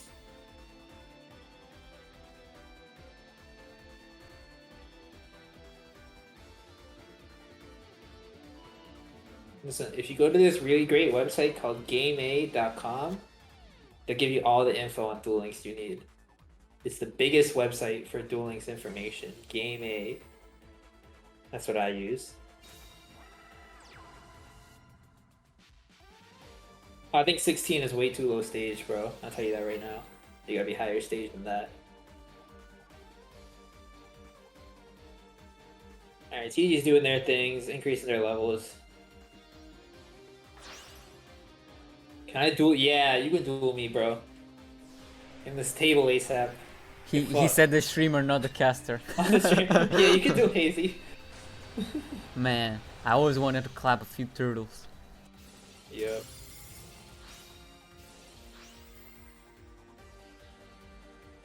We're ahead of schedule. Also, that's pretty cool. The room is 69,420. It's always 69,420. Every single time. Alright? Yeah, it's King of the Hill, yeah. Anyways, they both reverted back to a pretty empty board on turn 3, which is pretty funny. Oh yeah, Black Rose came out. I saw that.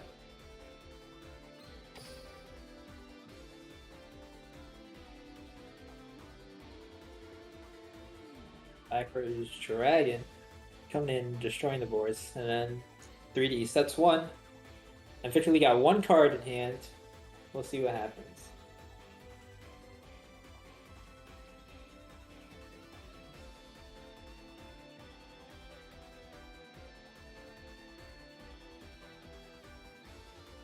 Waiting for Victor Lee to make his move here. It doesn't work. Maybe you're on the wrong version of Duel Links.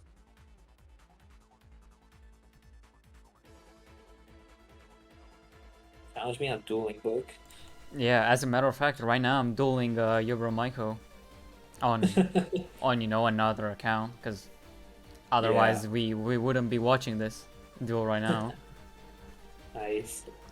Clapping you guys clapping his excited? TGs right now.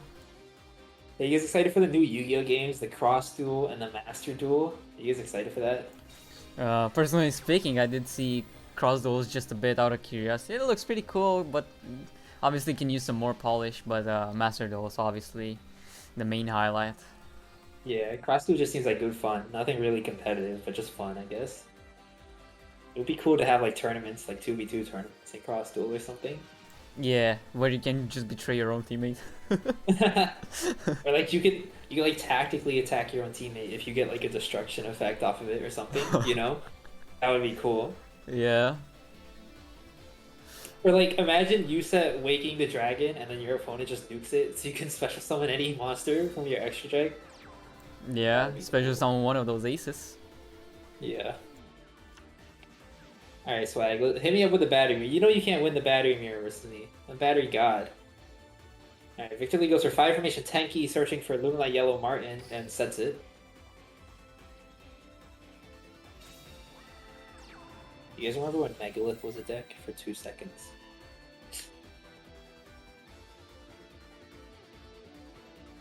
Alright, TG going in. 3D, TG, they got very similar names. It's like they were made for each other. Don't forget 3 Lee. 3 Lee, 3 Lee, of course. Part of the Leaf, we got the family affairs here. And Victor Lee versus his son, 3 Lee. In his graveyard, he's got 2 raptors. Oh, he had a serpent, but now that's back in his hand.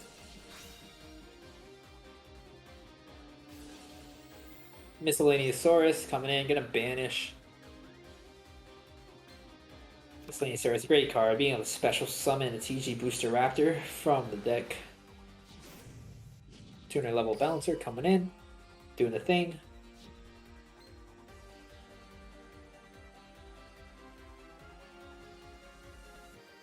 That's Game Gave.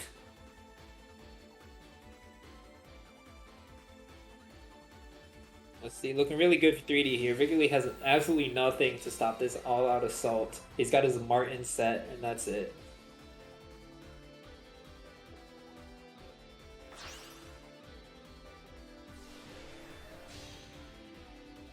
Charging Bow. And Conquering Bow. I can't read. Coming in. Serpent Connect for 1300. Oh, it attacks again. Wow, look at that. It attacks again. It's too good. And there we go. 3 Lee taking over Victor Lee, giving Victory Gaming their first loss of the tournament. 3-1. They're still in contention for an easy top cut if they can win next round. But of course now Keck Wings have sealed their spot in the top 32 of this tournament. Good for them. Yeah, and now it is up to you once again if you want to watch well- those Ohimi replays, or We can just watch the replays because looking at the matches, there's only one left, and I'm sure that's ending right now. So we can just watch the replays for them, and by the time we're done with that, we'll probably be in the next round. Let's go. All right, so we have This Goomba up surpasses against the Ohimi. master. Yeah, Goomba against Ohimi.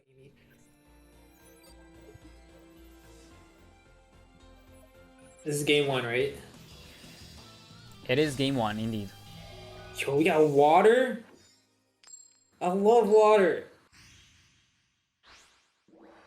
Damn, too bad the water is about to lose. I like Melodious. A cast of now. Oh no, this dude just said 3. Okay. MST, Lightning Vortex, Deep Sea Diva getting chaliced.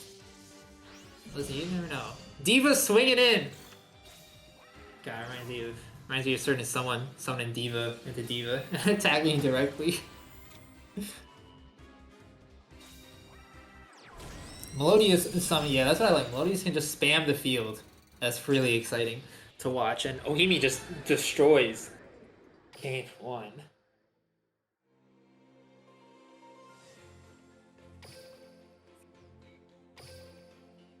And we'll watch game 2.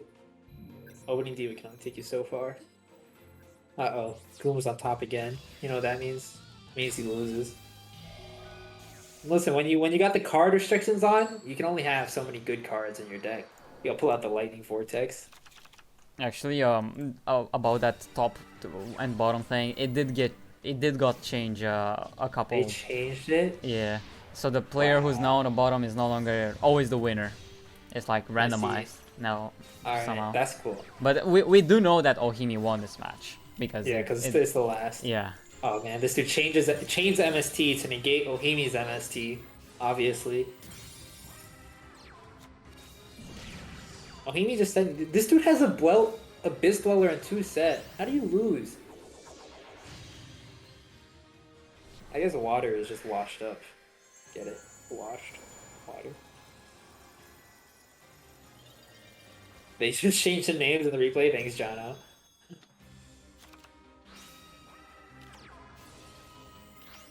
Forbidden Chalice. Second Chalice so it can swing over. Look at the plays on this man. He can Chalice once. I use my own Chalice. Boost over you. Thanks, Palkia. I'm glad someone appreciates it. Wow, how much Shark coming in.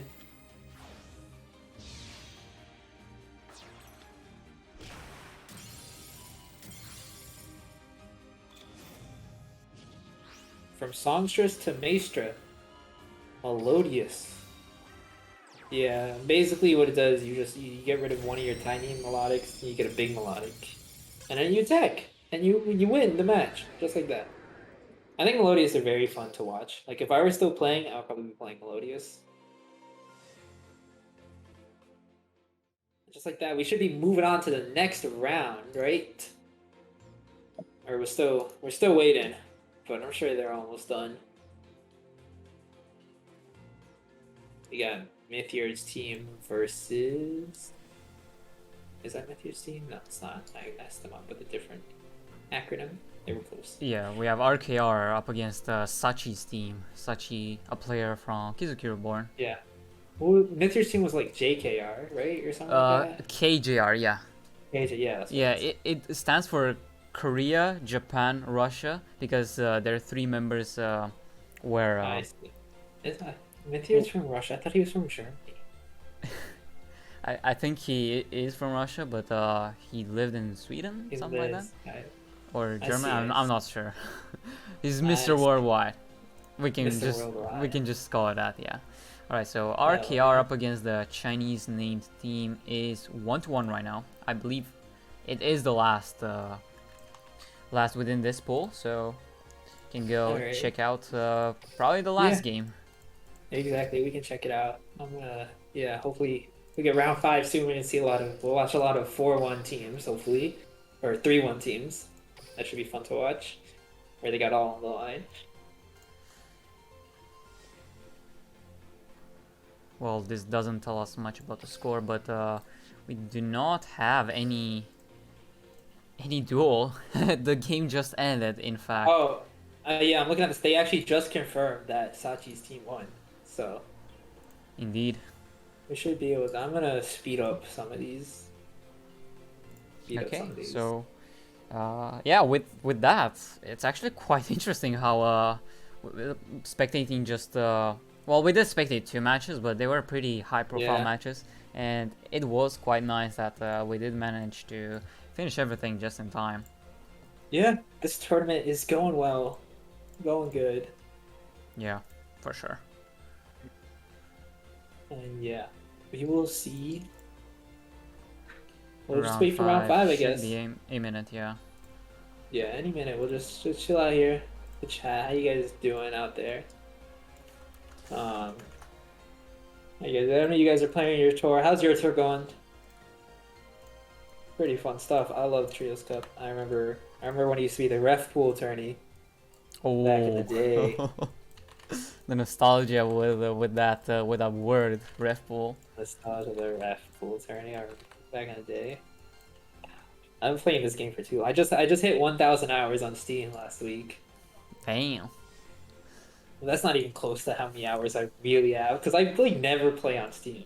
Honestly, I always play on mobile. I prefer playing on mobile than playing on Steam. Right.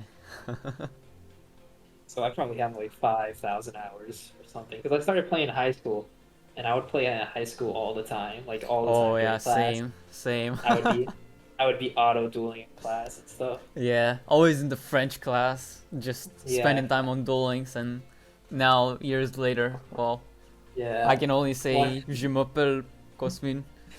oh, shame. I My took name is French, and Cosmin. I can't say. We gotta get Mumu to teach us. Yeah, he's gotta come Yeah, back at a soon time. yeah. I hope. Hopefully he comes back soon. I think he's busy with school and stuff. So once that's done, we'll see. Right. TW format trials when Rex.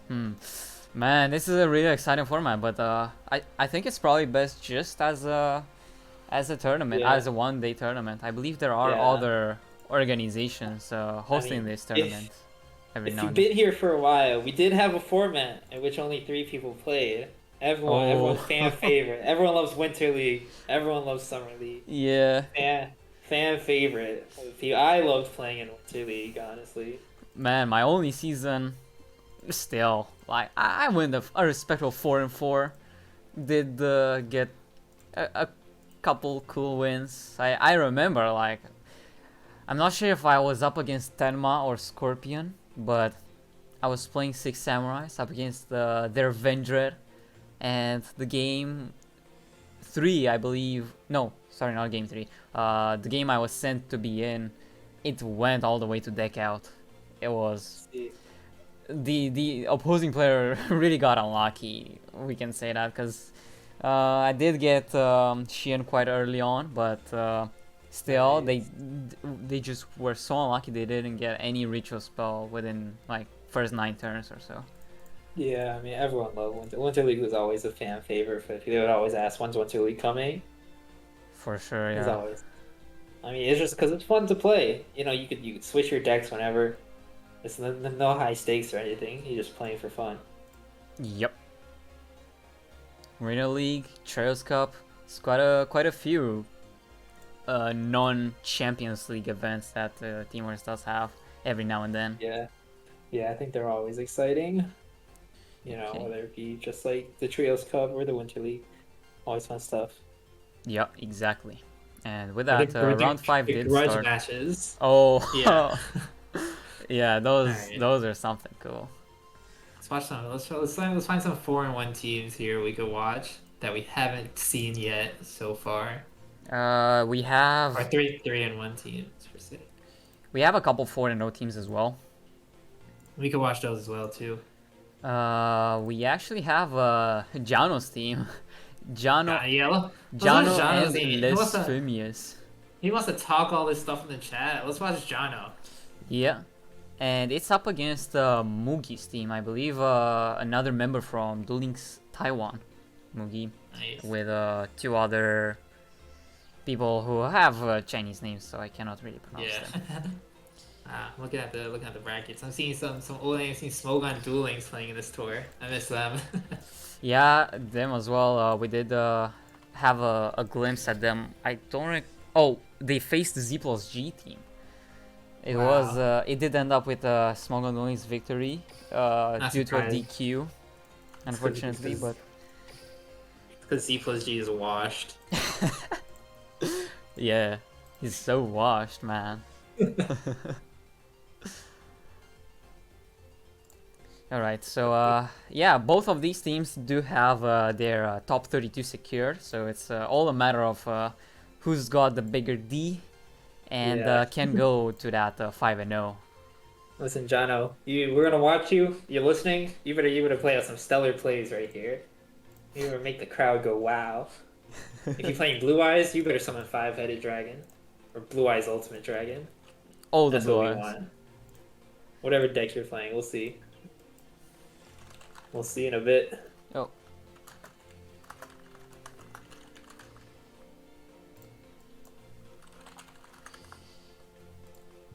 Alright, so we do have the first game between Jano and Mugi, the leaders themselves. Up to you now. All right, let's go.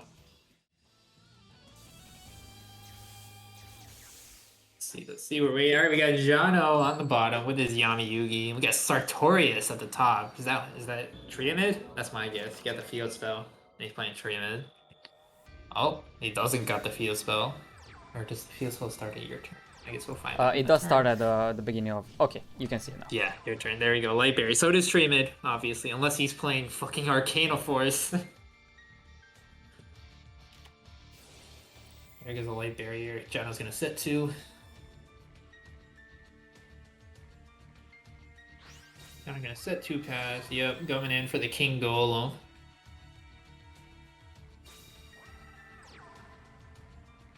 $2,300 attack. Master coming up.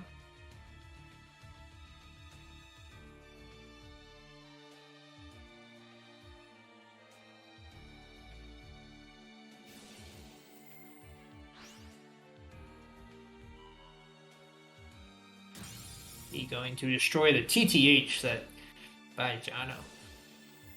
King Golem effect gonna activate, gonna be able to not effect, but Sphinx coming in. Wow. And now he has King Golem to negate whatever that back row is, and when he attacks, he gets swinging for 4,000. He sets a back row, probably treatment pulse. MST, he ain't gonna save you there, buddy. Wow, that is unfortunate. He got the TTH sniped while the MST just stayed. He couldn't have even done anything. Like, even if he went to like try to destroy the King Golem or something, he had a second one. So yeah, that's unfortunate. Game 1 loss, instant loss by Jono. He got embarrassed in front of all his fans.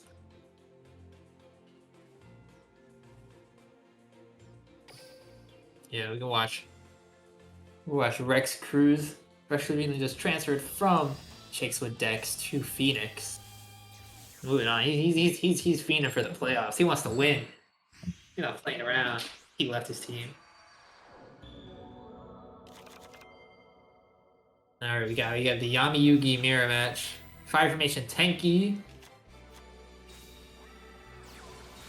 and Luna Light. Loof Lupine, Thunder Dragon. You think it's a Metapis?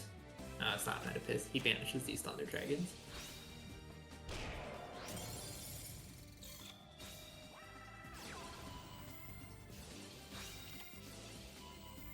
Looking like Crimson Fox. So in the graveyard from second Tenki. Second search. We're gonna search for a Lunalite, I bet. Lunalite Yellow Martin.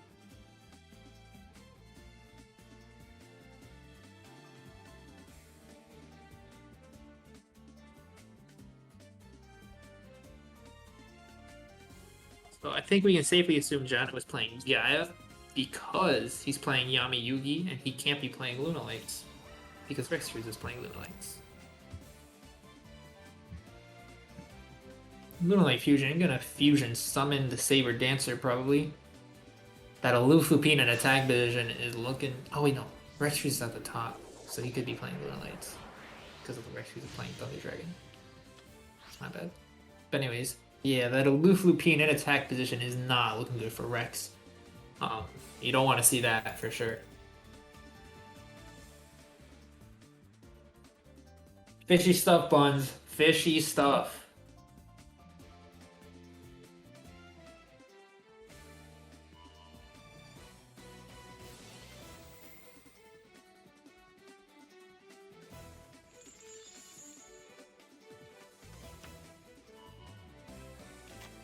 See.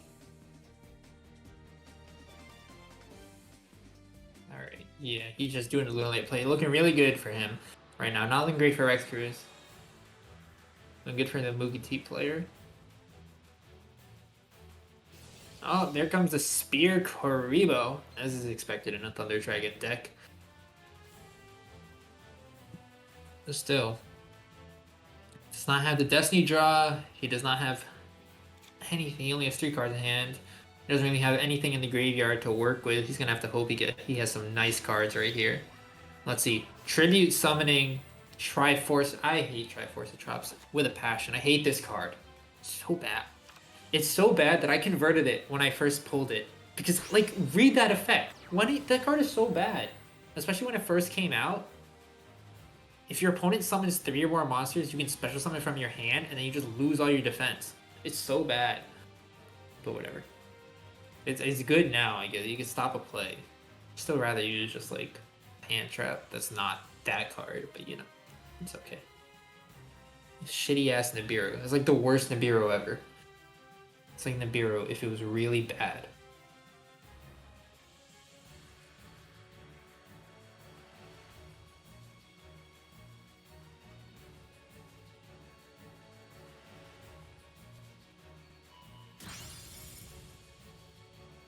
Alright, anyway, he does get the Levianeer out, luckily for him. What is this Levianeer art? That is not the regular art. It's like, is it a different client or something?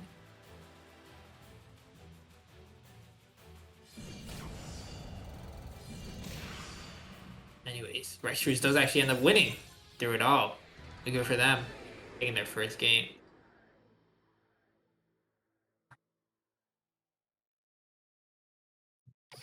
Yeah, we'll move on. I guess Jano's second game should probably be ready by now. Yep, and they've all played 1 game so far, so they're all in game 2 now. Sartorius Kumar versus Yami Yugi. John will be able to redeem himself for that embarrassing thrashing he received. Embarrassing, honestly. I would quit Duel Links if that was him.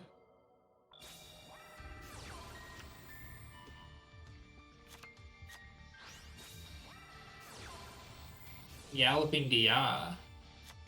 This is a much better start already. He's making the combo plays here. Yeah, he's got full Gaia combo, Gaia the Fierce Knight Origin, training for Gaia the Magical Knight, special summoning Curse of Dragon Fire, fusion summoning Gaia the Magical Knight of Dragons.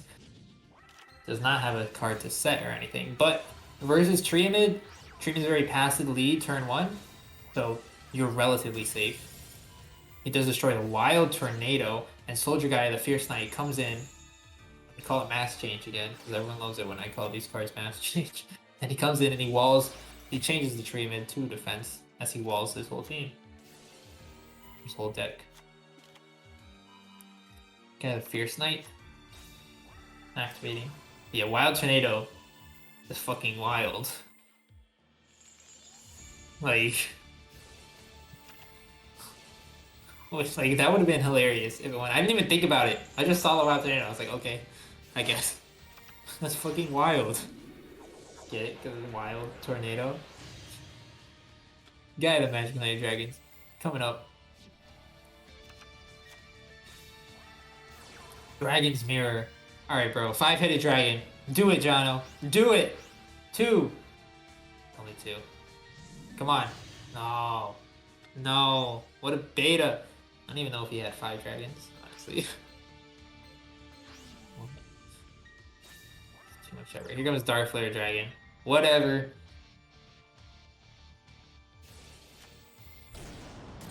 $800. Yeah, this is all looking not so good. You got a Sphinx? Sphinx? No. No Sphinx? Nope. They're going straight to game 3.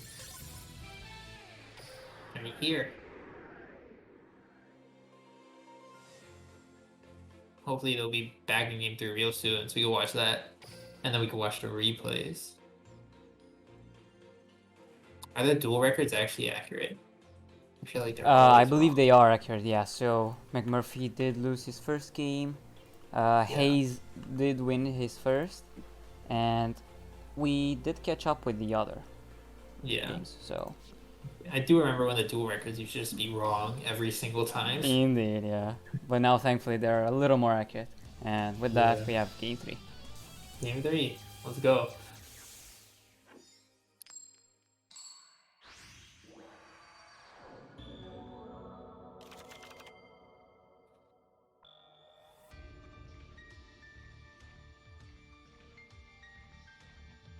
Jono got his pay to win that. Fucking pay to win scrub.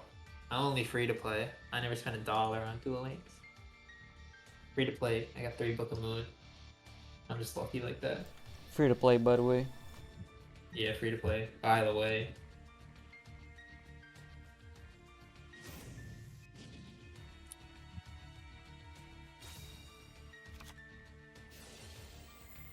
Anyway, this is looking like the same turn 1 that we just saw from him.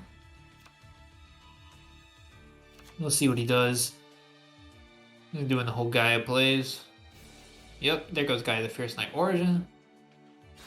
Gonna activate his effect, going to discard Curse of Dragon Fire, gonna special summon itself. And let's see. Yep, going to tribute himself for Gaia the Magical Knight. Gaia the Magical Knight going to revive Curse of Dragon Fire. They're gonna fusion summon. Exact same play as game 2. So will it result in another victory for him? You think he's got the mass change in hand again?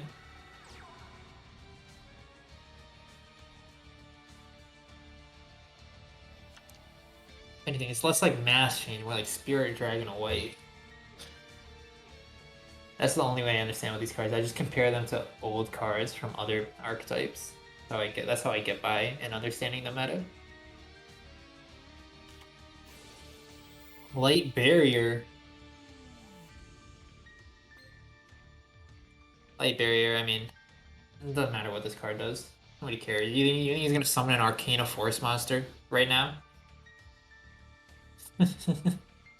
Yeah, summon Arcana Force. Some of them have cool effects. Yeah, it is Treeman. Oh, look at that. What a shocker. He doesn't summon an Arcana Force monster. Who could have seen it coming? Surely not me. Treeman Master coming in. He's got the Fortress. I'm like this is a deck that I know what they do. I understand how Treeman works. It's like the one deck in the meta that I know how to play. It's like I can cast Treeman properly. Tree Master, yeah, he's got 2 set. Probably got a pulse down there, though the pulse is inactive right now. He could have been up, but we've seen he was Treemans in game 1 and 2 anyways.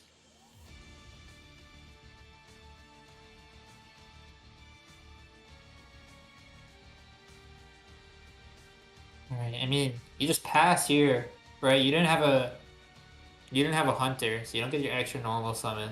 There's nothing for you to pop. You just passed. You got a wild tornado set right now.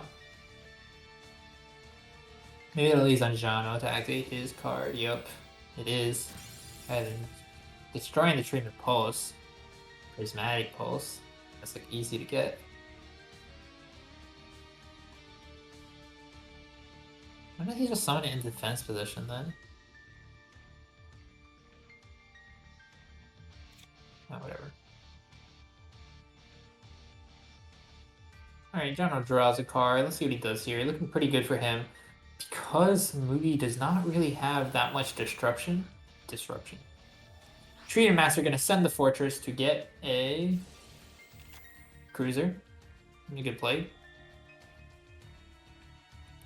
Cruiser, when destroyed, can search. 4-1. France team is on the bottom. Jano is on the bottom. And Mugi from Mugiti is on the top.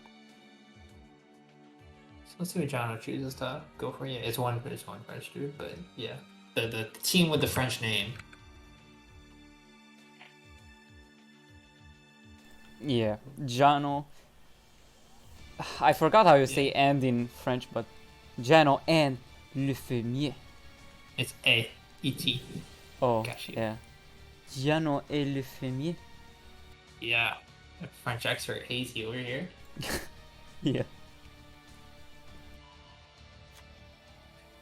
I'm using the Gaia's effect. For those of you wondering, fermier means farmer in French, because Jano loves his farming. Treatment pulse coming up. Does he have enough in the grave? Oh, he does.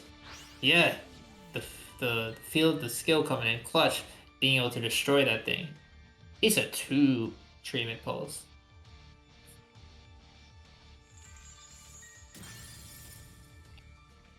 Going to destroy the Galloping Gaia. No more of that. No more of your combo nonsense. And because he changed it to Galloping Gaia's effect, it resolves without effect.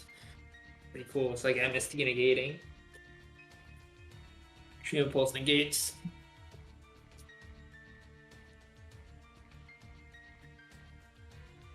Now we shall wait. Soldier Guy with Fierce Knight. Coming in. He does have it in hand again. Attributing itself to search for a Magical Knight. Normal summons Guy the Magical Knight. Guy the Magical Knight effect activates.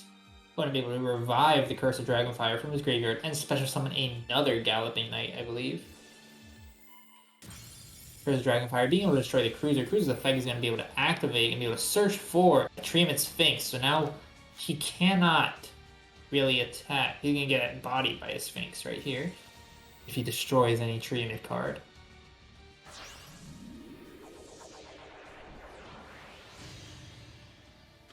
Guy the Magical Knight of Dragons. Same thing we just seen. Banishing those two for Dark Flare Dragon. Very cool, very cool. He's going to go in, swing in. Dark Flare Dragon effect can activate. Treatment Sphinx obviously is coming out. Going to have a nice solid 3,000 defense points.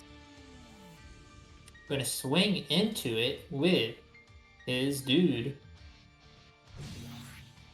Takes the 400 chip. I assume he wants to get closer to D-drop. Yeah. Here, one monster whose current attack is different from its original attack. I see. Alright, he most likely thought that he could also change the defense with Origin, but not the Okay. case. Gotcha. That makes more sense. Unfortunate. Yeah, this is not looking good. Ooh, this is not looking good. Treatment King Golem negating any effects from activating. Not like there were any to activate.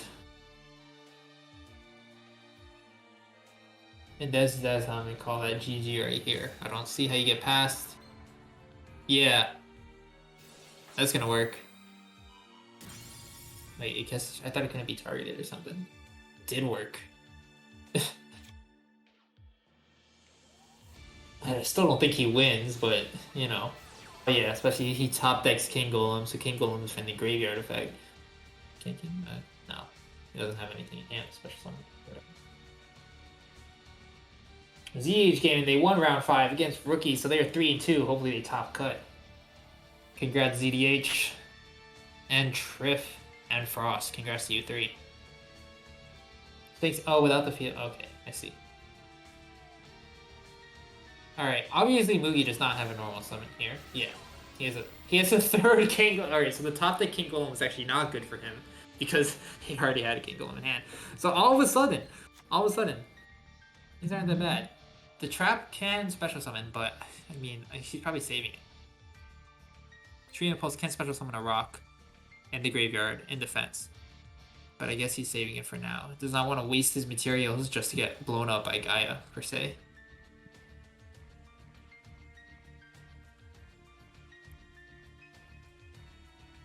Yeah, he had 2 King Golem in hand. Very unfortunate for him. Once again, doesn't top deck a monster. If he top decked a monster, he would have made the play already.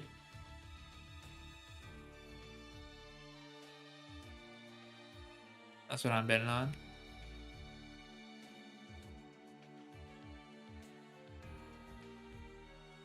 But, you know, he did not, so. He had to, or maybe he top decked a Sphinx, or maybe it's a Dancer. Yup, Cruiser. Ooh. That's unfortunate. Oh, Treatment Pulse. I wonder what he's going to do. Is he going to go for the Revive here? Yeah, he does go for the Revive. Banishing King Golem. Banishing, special summoning Sphinx in defense. He uses it right now. I think he didn't want to use it before because he could have gotten blown up by Gaia, perhaps. Or he didn't want to risk it. I'm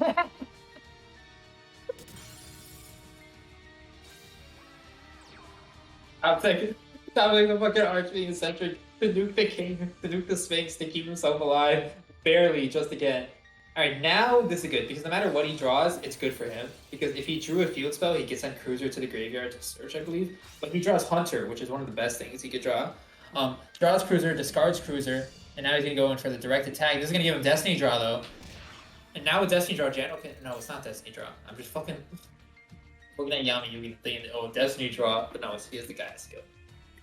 He has the Gaia skill. Setting a card. Can level 4 Gaia activate on the main phase? I during the battle phase only, you can banish this card from the graveyard. Special summon one. Special summon. Yeah, whatever. Banish. Try to target one monster. All right. Create best deck. Treatment Master. Yeah, now he can start. He can start the searching process now with his Hunter, and now it's not looking good because he's gonna be able to summon Master. He's gonna be able to send his treatment cards to destroy the face downs, and then he's gonna be able to swing for lethal. Hunter using extra normal summon on Master. Master's effect is gonna activate here for sure.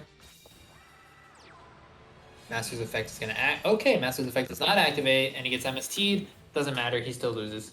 GG.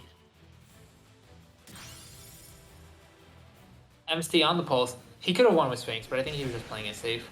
That's my guess. And he still wins anyways. GG. Moogie wins.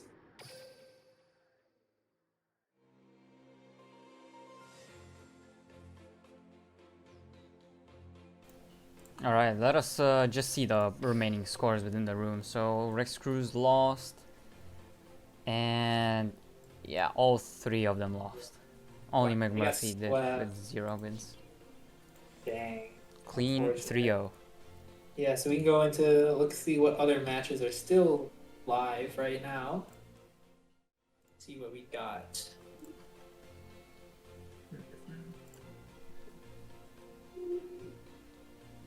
This was, albeit a 4-0 versus a 4-0 match, so thankfully both of the teams to top. Exactly. Good for them. On topping, congrats you guys. Maybe you'll fight again in the playoffs. Not the playoffs, the top cut. Let's see who else can we watch. Let's see, we have 2-3-1 teams, and we can watch PP Noir versus Phoenix in a parallel universe. I think you guys watched Phoenix round 1, right? Yeah, we did, and I think we spectated Negwan, if I'm not mistaken. He was in a Yosenju mirror, round 1, by the way. Was pretty cool. Alright, we can watch them. We can see what's up. For sure. Yeah, let me just search for the match. Should be fun. Hopefully they aren't too deep into their duels. So we can watch one of the other players. We can watch Serenity or Vibella Fiore.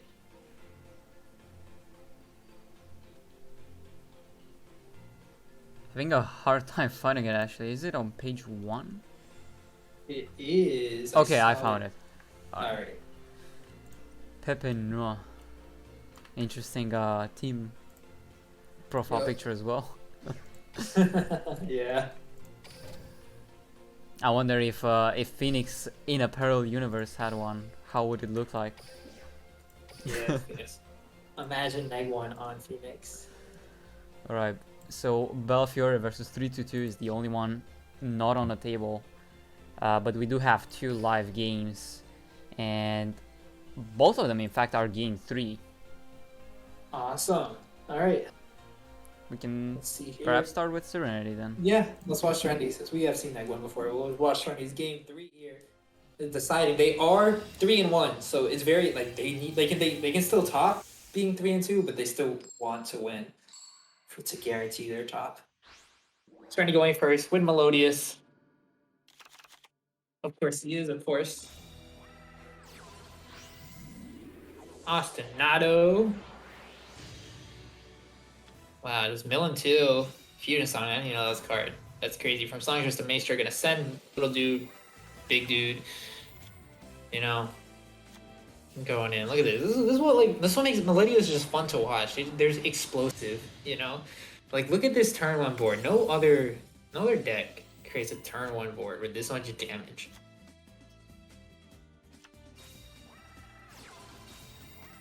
I just like OTK decks. I guess that's what it. Oh, Magnet Warriors. Change my mind. I'm no longer rooting for Serenity. I'm rooting for Magnet Warriors. You know that I'm rooting for Magnet Warriors.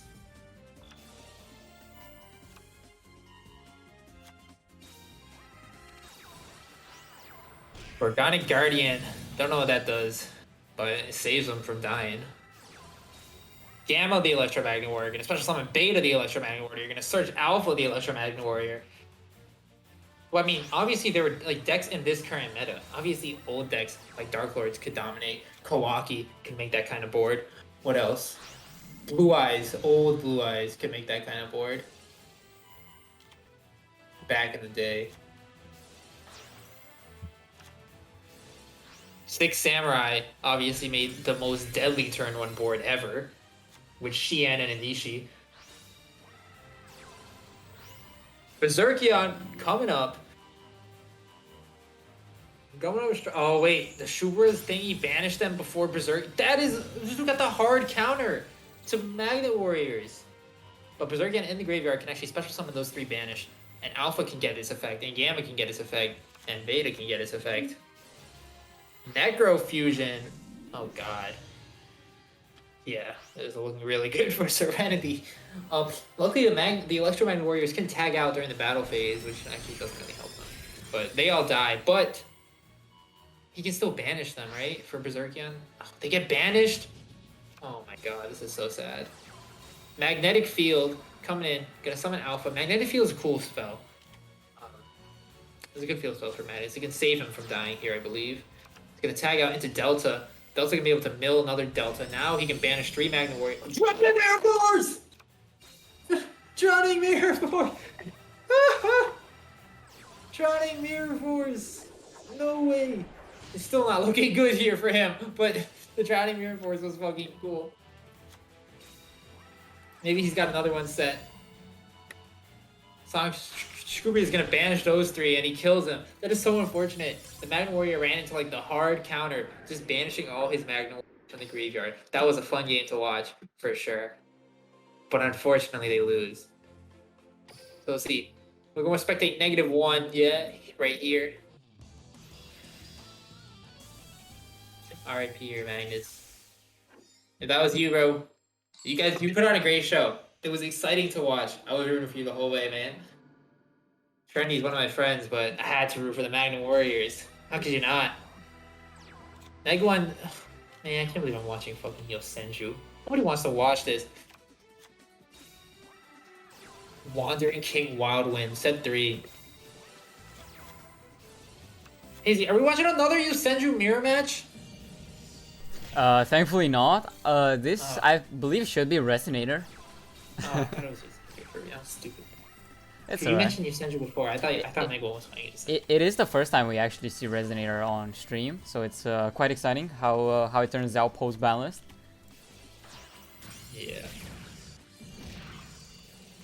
Oh, Resonator seemed to get embodied by these freaking godlike Yosenju gameplay. This dude has 7 cards in hand. He has so many cards, he had to discard one at the end of the turn.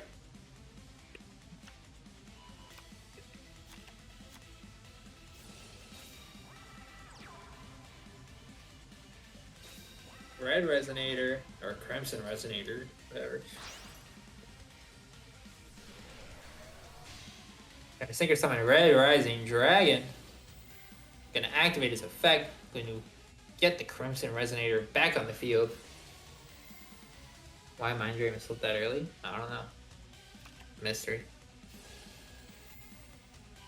Red Resonator going to gain 2100 life points. That's actually really good versus Yosenju because they just swing over all your dudes. So having that extra life points is really nice here.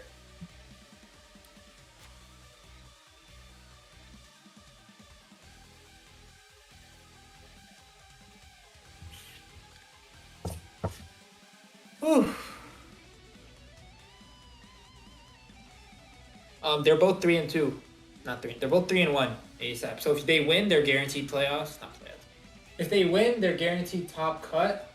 If they lose, it's up to the fates.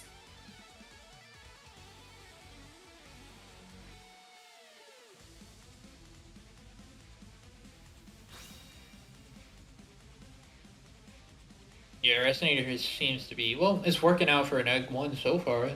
3 and 1. Good record.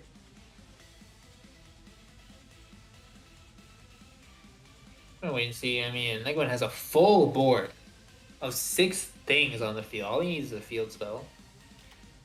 And he's got everything. Ballista Squadron. Gonna destroy one, destroy the DM. Everyone loves their drownings here. Oh, neg 1 is. I'm so stupid. Neg 1 is. I thought neg 1 was at the bottom this whole time. That's That's quite why I was so unfortunate. confused. Happens. It's alright. Yeah.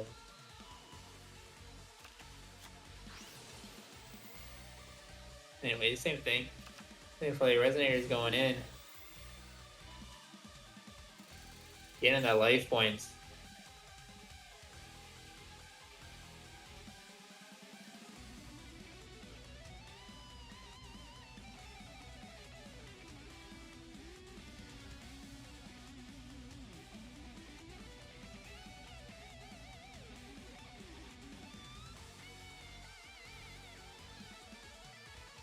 Yep, and Resonator is about to take home his win. It would appear to be so. Got a formidable board here. Damn, if he had one less level, he can make Aquarian Gandrax. Best synchro monster ever. Alright, bro, make a play. Come on, buddy. I believe in you. You can change the phase. You go to battle phase. You attack twice. You get hit with a hand trap, and you do it again.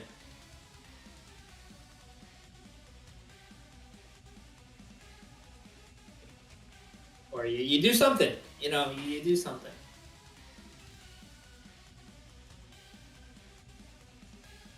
I just hope at this point that we aren't stuck by the Konami Yeah. microwave, you know, like it's just literally, you know. That happened to me once. It's like it just turned into a shadow duel halfway through. Yeah, exactly. Shadow Duel halfway through. So weird. Does he have Kite Engrave? He does have a kite engrave, but I see. still, if he just turns the Yeah. Crimson Resonator to attack, yeah, it's still, it's not a game. But And like one is PayPaling him, yeah. Yes, check your PayPal. Check your PayPal. Obviously. we're gonna wait just a little more. If not, then it's most likely from Konami. Yeah, small indie company, guys. Konami can't really afford good servers. Yeah. Fishy stuff coming out from Neg 1. Fishy stuff, Neg 1. Convenient. How convenient, yeah. How convenient, huh?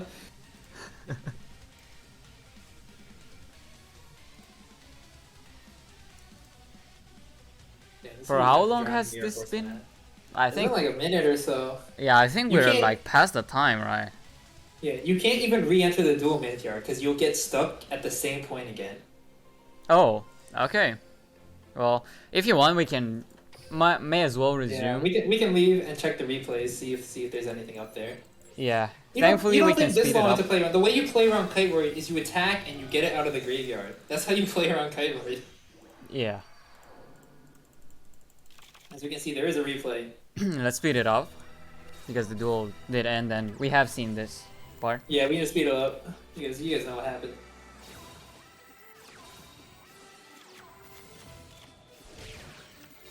The microwave strikes again. Wandering King Wildwind. Yup. Ain't nothing new. You guys know what happens.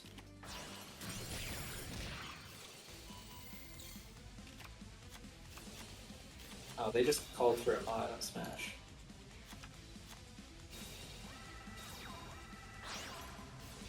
And it seems Phoenix with a parallel universe has won the match.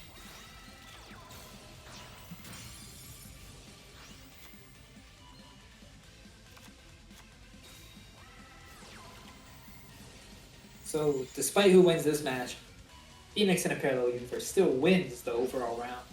And so they are in the top cut.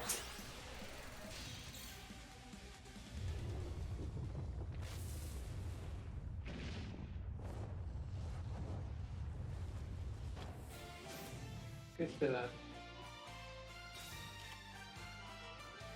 Anyways, as we can see here, he does go for Red Dragon Archfiend. Finishes casting deal up. Let's see. Goes for the Red Dragon Archfiend, going into Red Rising Dragon. Yeah, this is looking really good for him here. Synchro summoning again into Arcane Dragon. Kiteroid. Fiendish Chain. This man Fiendish Chained himself! He Fiendish Chained himself! The ultimate disrespect! He could have had a Sphere Karimo or something. Fiendish Chained himself. This dude had 7 cards in hand and he Fiendish Chained himself. What a Chad. Holy shit. What a god gamer. Also, I don't know what Mind Drain does, I'll be honest. Maybe it stopped it. Okay. Alright guys. I get it, you guys are smarter than me. You need to rub it in. Right, and with that, this match has ended. Yeah. I'm trying to see if there's any more, but so far everything on page 1 has ended. Yeah. Thank you so much, Andrew, for the subscription. Make sure to check out Fantasy League. You can type !fantasy for that for more info, and hope you enjoy. It's all free money if you do manage to win at least these last 3 weeks. You can win yourself another free sub. Absolutely. Definitely play fantasy. It's super fun. It's free. You pick your favorite players to play. Join the Discord. There's fantasy channels you should have unlocked once you're subbed. So join that. Check it out. It's free to play. You just pick your favorite players. Who do you think's gonna do the best? You know. Okay, I think every single match has finished within the within the last round.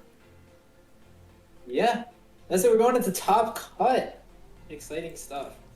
Definitely. Some new casters. Oh yeah, some new casters as well. You can check out ! schedule for the casting teams. Yeah.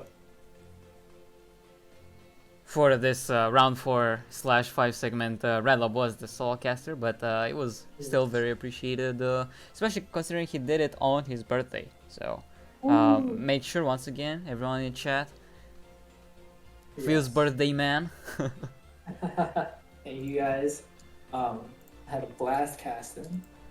So yeah, we're going top 32. We have some 2 great casters. We have Dave. I don't know if David McCree is gonna be. I don't know if he topped or not. I don't know how to check. But you know. Yeah. It'd be fun. Yeah, for sure. Thank you once again. Alright, yes, I'm gonna head out now. Thank you guys for watching. I hope you guys enjoyed Top Cut. It's gonna be even more exciting. Great decks, great duels, great players. Thank you guys for watching. I'm gonna head out now. Peace out. Thank you.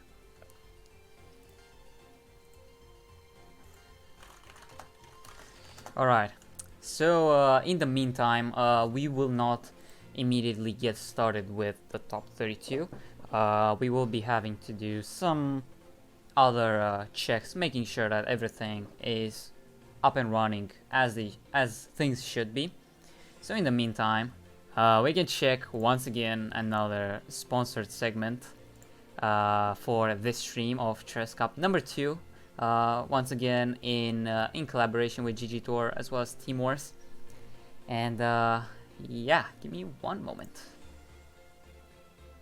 We will be watching the Black Phone official trailer. And alright, so in spirit with the Halloween stuff coming in less than 2 weeks, we do have quite a few movies coming up with this, so make sure to check out the Black Phone. It's pretty cool looking trailer, and as well as earlier with the Scream official trailer.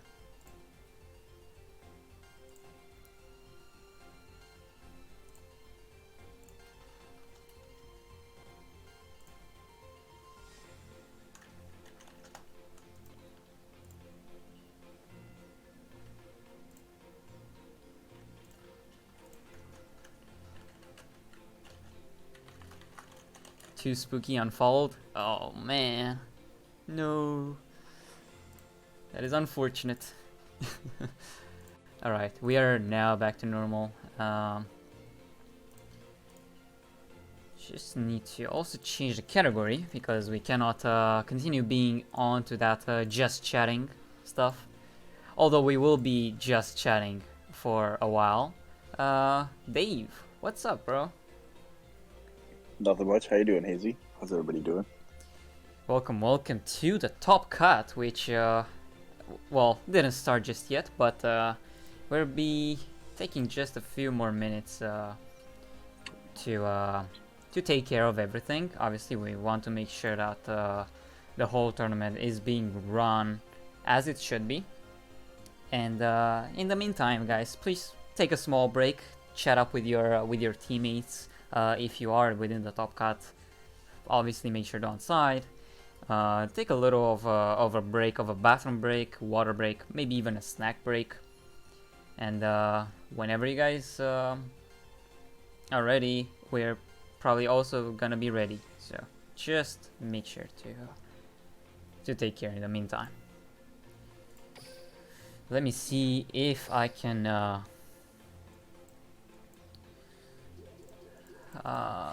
let me actually show you guys some turbo duel action, perhaps, in the meantime. Alright, so we will be playing a pretty bad deck. Hello David as well. We are currently a bit stalling for the top 32 to start. We want to make sure everything is possible, everything rather ready for the top cut. And in the meantime, we're probably just gonna play one turbo duel while everyone is taking a break. Private binds. Everything checks out. It's like a complete net deck from Emma's build, so almost. Wow, that was the top 32.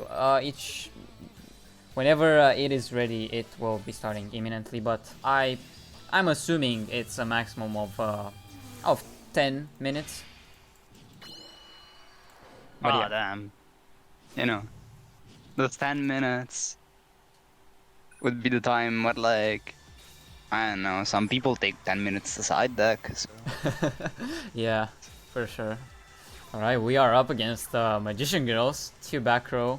Alright. It's What not an happened to issue for us. Delay? Smash GG, that happened.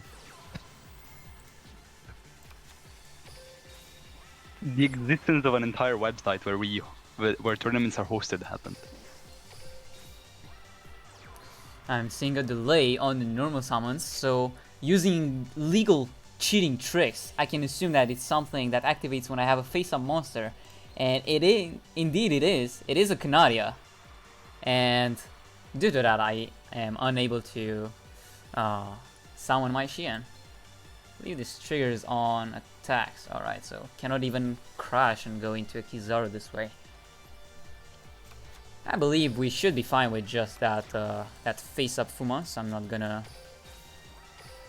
do anything further. Nah, you suck. Yeah. Play around it, you suck. Now, imagine I just top deck that Fuma. Alright, keep drawing, buddy.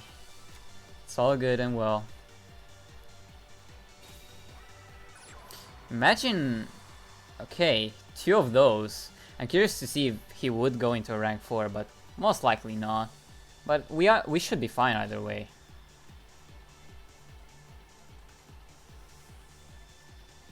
Yeah. In the meantime, I guess I could bring my complaints, because as you all know, I'm the complaining master. Indeed. To the stream. Because I actually played in the tournament. I wasn't even supposed to be here casting. I was supposed to be in Top Cut right now. But, however, what happened is, like, from the start, our tournament was fucked. Because it was supposed to be me, Zaneth, Cam Neil. Cam didn't wake up because he didn't realize that the deck submission was 1 hour earlier from the start of the tournament. Nobody of us actually realized that. I was like, oh, well, we have to submit decks. Like, Cam wasn't there. Then was like, okay. So we had to pick up the best player that didn't have a team yet, which was Lorenzo. and we're like, play whatever you want. And Lorenzo was like, okay, I'm gonna play TD. And like until 5 minutes before the tournament, we didn't realize that both Lorenzo and Zenith were running charge because Zenith was running TG for whatever reason. The deck sucks. Sorry, Bounce, but the deck sucks. So we had to change it, and he had to play Sark. Guess what? He bricked every game, so... Okay, that was warranted, you know, it's fucking TD, it's gonna break. He drew like Chaos Betrayer 6 times, that happens. And No, but I went into the nobody dredge cares. deck. Every game, I went into the dredge deck. Besides the round 1, I went into blue eyes, I won. If he doesn't open insane, I win. So I got trashed like every single game, basically. Could have played around it a few times, but I'm dumb. I want to finish my games fast. Too used to the Ooga Booga. And then that was Hazy. that. And then we just lost. Hazy. What's up, Dave? Hey, did you ask, bro? That's so mean. I didn't just- ask. I don't know if chat asked, but I didn't ask. I don't think Hazy asked. Just shut up. I asked. I Yes, did want yes. him to. He's to the tell one me. that asked. I wish you didn't. Well, the whole chat is kind of mean right now. I mean, I should open up the chat. I'm used to it. I'm here just trying to bring insightful commentary on how to get sacked and mold about it. You know, the best part of the tournaments is the molding. It's not the winning, because you remember when you get sacked, not when you win. You're like, oh damn, that time that guy shocked me out of the planet. Not that time where you go like, oh yeah, that time, but I won Ball phase. Unless you're Rizen, you remember every single tournament you won. In that case. Book redeem, no cursing, Davida, so make sure you Oh watch my it. god. Yeah, I tried. Why even summon a Canaria? You had a normal summon for that. I'm trying my Alistair. best not to curse. But I can do it. I can be a human being, a civil human being. How long does the no casting or the no cursing last? What's the rule? Well, like 3 minutes, I think. But I Okay, suppose it's gonna be 3 seconds for me. Exactly. Yeah, Jano, you won each tournament. Guess what? Because I threw! Let's go! Let's go. I threw in finals! And Dave with the tier 2 sub for the 10th month. Shut the frick up, Davide. Unfortunate scenes right here, but it's whatever. I was brought Is here. there I wasn't even a, asked. could you post the bracket, Hazy? I wanna Oh, yeah, look that would at actually what we be have in the nice. top cut. We are still currently making sure everything is good to go, and I believe we should be ready very soon. So please stay tuned, guys. This is gonna be the only duel I'm doing. I'm not gonna do anything more. I wish I was peopled by Jano. I just didn't know Primate Hunter's stats. Damn, such a good duelist, bro. Won against Invoked Magician And Girls. look at Hazy. Look at this smelly Reddit guy. He just won a turbo duel. Let's go. Not to even win. getting EXP. It looks like I see a lot of members of Diffusion in the top cut. It looks like I see Victory Gaming in the top cut.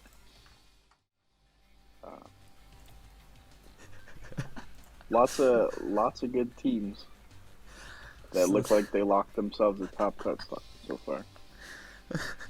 You gotta see what Sniff has just written. I'll watch you play the entire Turbo Duel Grand Prix, which is like 40 duels, if you remove Davide from stream. Literally pay you money to remove him. You're gonna have to pay me, not him. You gotta It's you up gotta to me. split it 50-50 though, or rather 45-45 and Yeah, 10 we- for we- Dave. No, we can do 60-40. It's the water hockey matchup. True, true. 12-12. All right. Like, just coming here is just another excuse for me to mold. I was told today that Drizzles was stealing my spot of molding, and I was like, ah, damn. I didn't start today. I have to do it. Hazy. Yeah, they. Oh, never mind. I see it. Thank you. Never mind. I needed something from you, but I figured it out on my own. Alrighty. Unfortunately, David is still here, but Damn. I'm still here. Sucks. We're gonna have to bear with it for now.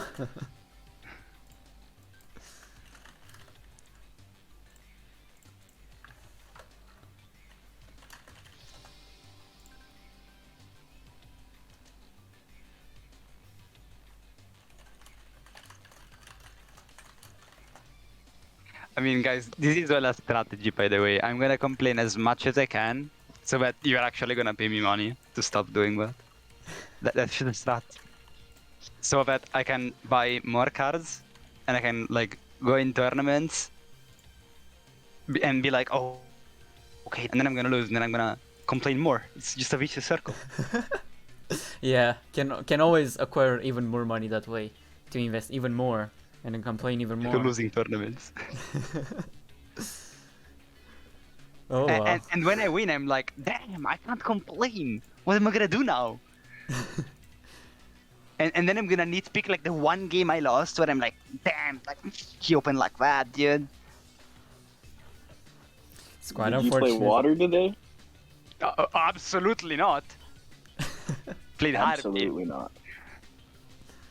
I'm happy I saw 0 water today. That's what I'm happy. Oh about. yeah. Yeah, God forbid you saw a free matchup playing Harpy. I mean, yeah, I kind of wanted to see them, but you know, it's never a free matchup if you're playing. But you against know, someone. you gotta complain even if it's optional. Yeah, you gotta complain. You gotta complain. Yeah, you just gotta complain. If they open 3 more MST Diva, you gotta complain.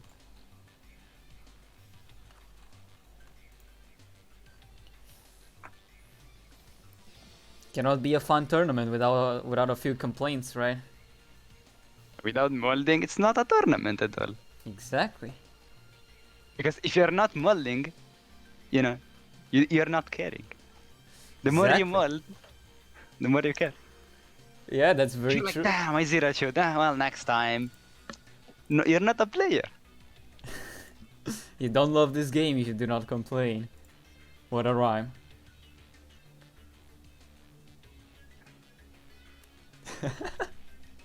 I mean, first, that happens because, and then I'm gonna complain more right now. That happens because like people tend to open like 5-card combos into me way more often, like triple MST combo. I'm like, okay, yeah, that happens.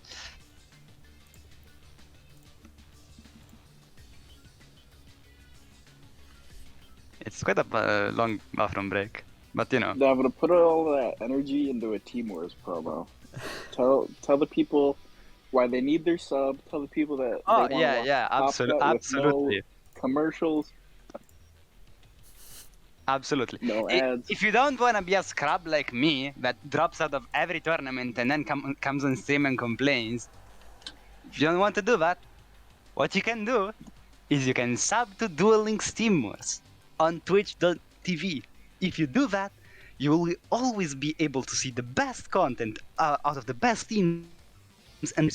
And also, what's gonna happen is you're gonna have access to a channel where you can do the fantasy league, and you can predict which people are gonna be the best every week. And once you do that,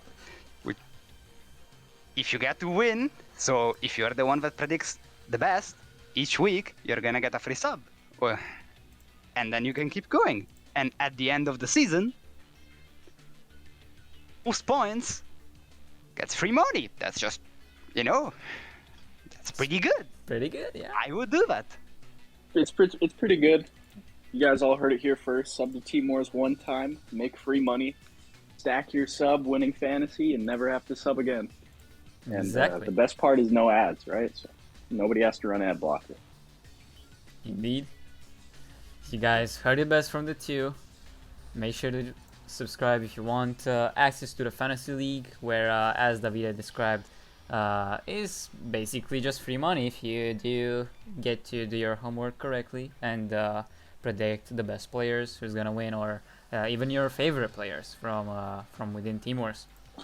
And as well as they've mentioned, no ads, always a luxury to have. But yeah, we only have a few remaining teams. We will be going underway pretty soon. We are still ahead of schedule, so top 32 was estimated to start at 2:45. We are at 2:38 right now. So still enjoy your break, guys. The ones that topped and whoever didn't and still chose to stick around with us. Thank you for your support, and hopefully we're gonna deliver a pretty good show for you for this top 32 until top 8 with this set of casters. Damn, guys, you're gonna have to stick with me for some time. Top 32, top 16, but thankfully not top 8, I guess. Thankfully, I'm speaking in the name of chat right now, because Thankfully. as well as Dave, I guess. You know, it's the YouTube law. Every type of interaction, bad or good, it's still an interaction, so it boosts your view.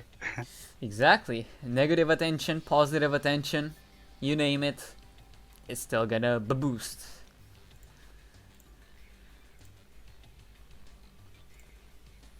We need some molding emote. True. A Pepera angry one time.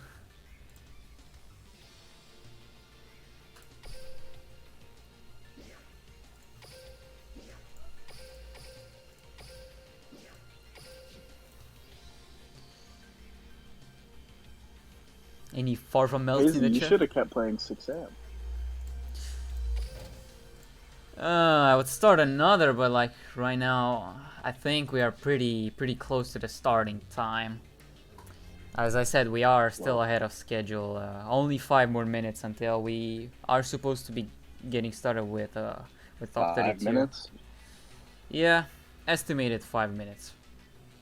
Show me your best Prisma pull, Hazy. Oh. Okay. You don't want to see this.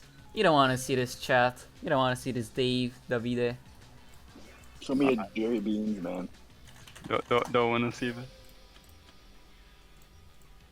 Wow. You pulled both those from the box? Yeah, same box even. Nice. Ease. You can sack people, like, you could sack people actually. Alistair sucks right now, but unless you're playing Yeah. basketballs. You could sack people, but with style. Oh man, I actually really want to build that now. Invoked despots. Yeah, shout out to devs for winning the meta freakly. And I believe twice in recent memory. He won it way too many times. I think he won as much as me, at least, if not more. Wow, you hear that? It's not a number, it's as much as Davida. He must be godly. It I mean, means that would all be of like them. 4 times. I feel like he did that. That guy's just the freakly god. That's a weird flex, bro. I feel like you were complimenting someone, but then you just had to get some clout in there. Yeah, of course.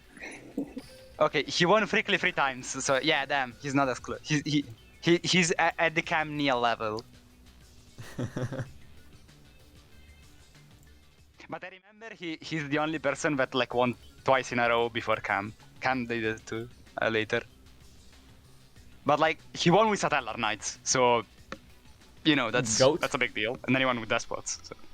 Yeah, GOAT status, certified. Good status. That's not insane. Yeah. I could never win if I didn't play tier 1 decks. At least still, win or lose, it's still the time to complain, right? Yeah, of course. It's like It's like minor Bixie strategies, like, metaphorically, what tier 1 play today? And then we're gonna lose in like top 32 to like some random choo-choo meme, and we're gonna complain. That's it. Me more than Bixie. Nobody I can asked. definitely relate to that. Bixie only complains if he loses to water. Nobody asked. I asked.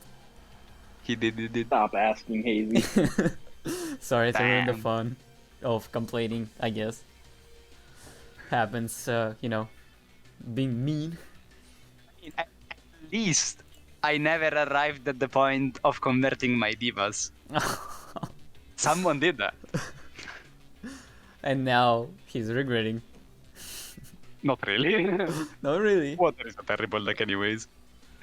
Yeah. I said it. It's bad.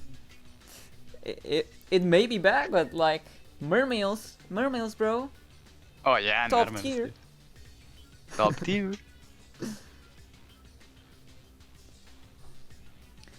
The Abyss Violent Turbo, discard your entire hand and just summon a Stew 5, dude. Just do it. How did I go from Jimmy and Dark to Dapra? Like, truly rock bottom. You Oh, just pinged me and you were like, he's gonna drop from the tournament and mull, so he's just gonna come here. Like, I wasn't asked, but fine. And that's how it went. And now I'm here clowning around waiting for Top Cat to start. You're getting clowned around. Oh yeah, of course. I'm used to that. It's always When good to I'm- be self-aware about it, because that's when Yeah, of when the course. meme is real, you know.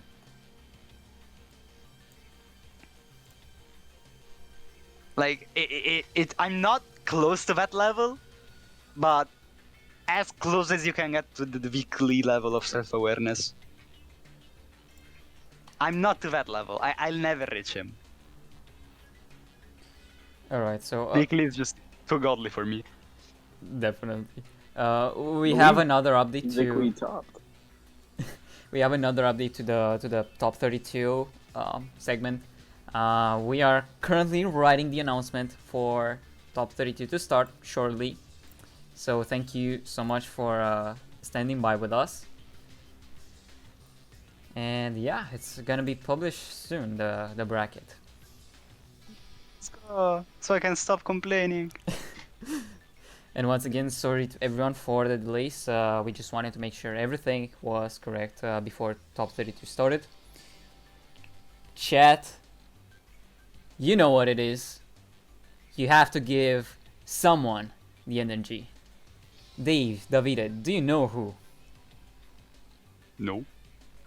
Do you I know want to who- know? What's the question? Alright, we gotta give Triff the energy because his team did top. Oh, wait. He did? Oh, Triff and ZDH topped? Well, X2, we are so close. Let's see. Well, I guess we should give your team energy. If you're not on Pendulum though, you're... Just need We're to getting mad. wait for the bracket to come out. It's not yet out. We aren't sure which 3 and 2 topped, but I thought for a moment they were 4 and 1, so that's my mistake. Oh, okay. It's not guaranteed you in there, just hoping.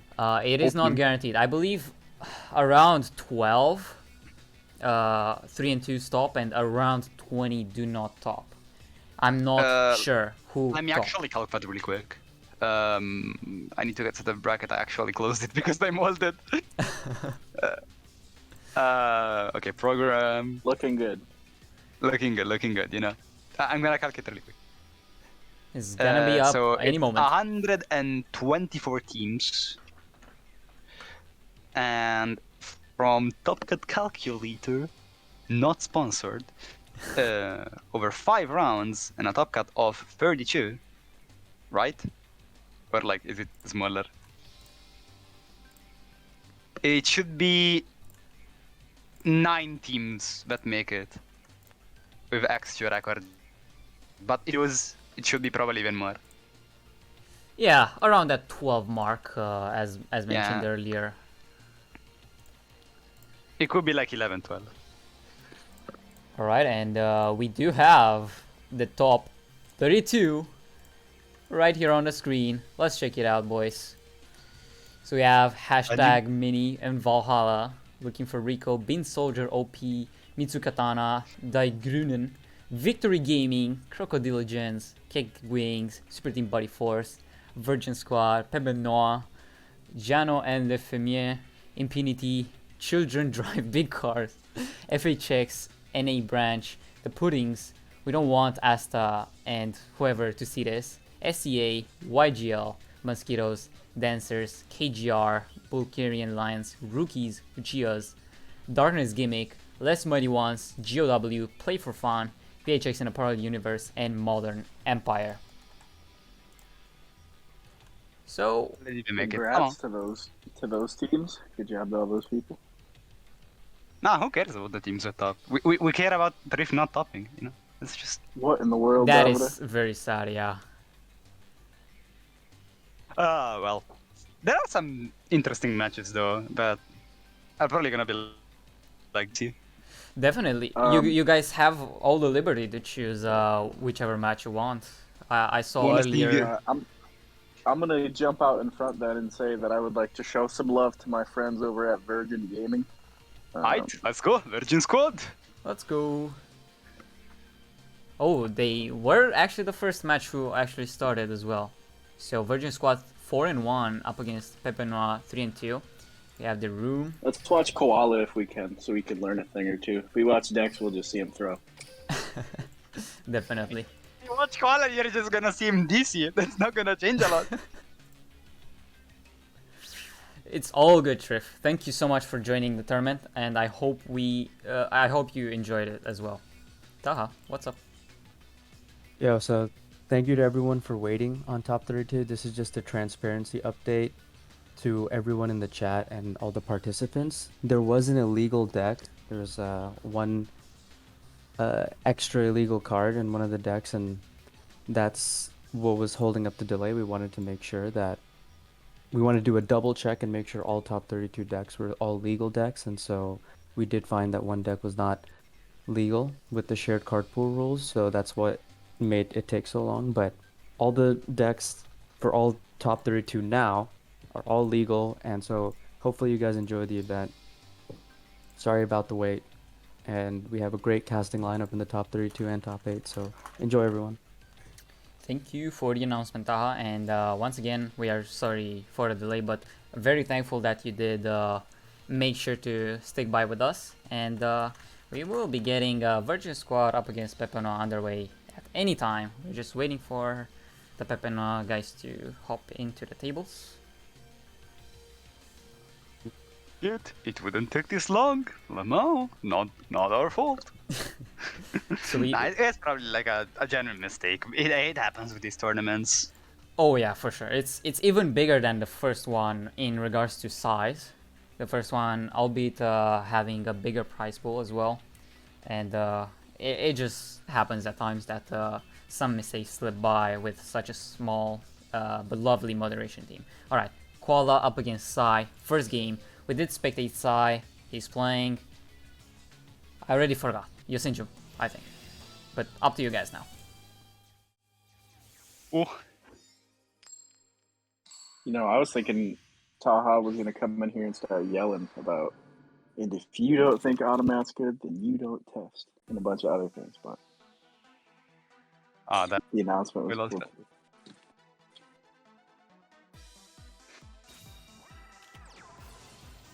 Oh, that's Resonator though. That's not even Yuzenju, yeah. Yeah, my mistake. His opponent was Yosenju in the previous round, but he was Oh, already. yeah, okay.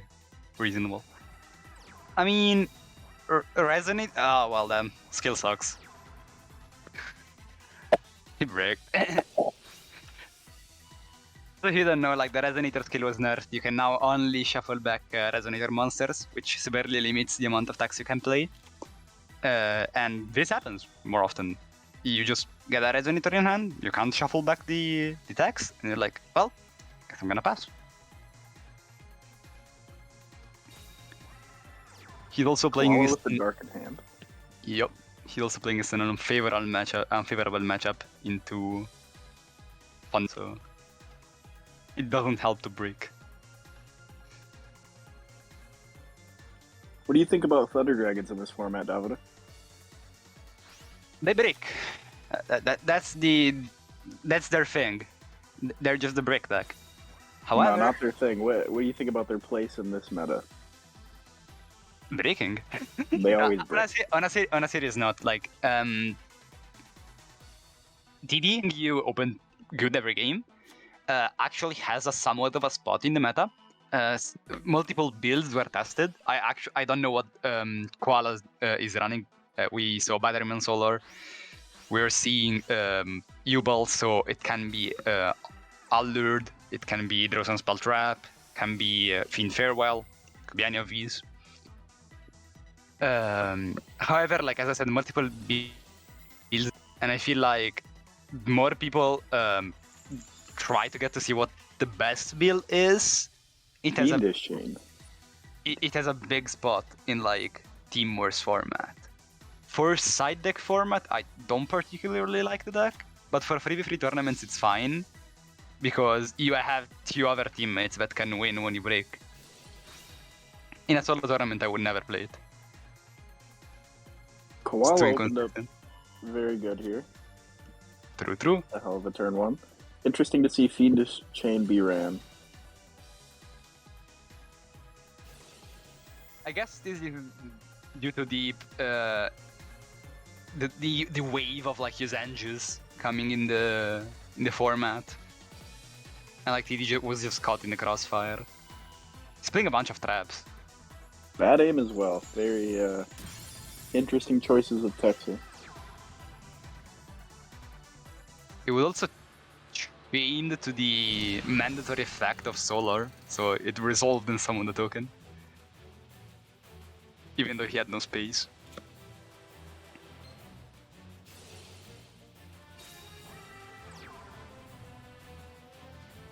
Did he run to the Wild Wind? Did. What a god. Well, now he can start playing the game, even though it's not gonna do a lot. Resonator, besides getting hit, actually got a new boss monster, which is a Synchro 8 that destroys every attack position monster in the field, on your opponent's field. So that is pretty nice for a deck that was able to only clear one monster at a time in the past. They also have switched their list around to running the spell card Stardust Shimmer, which allows them to go for faster lethal plays as well. So we'll see if we see that in any of these games.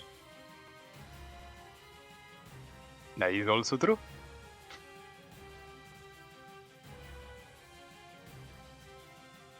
Passes his turn. Fairly reasonable to pass here because Koala is basically has to tribute summons over his monsters to make any play. So he knows that like at least two monsters on it. Not anymore. He plays Trish. He's not clocked. My fault. I was like, he would have been clogged if he didn't play Trish. Cast or curse.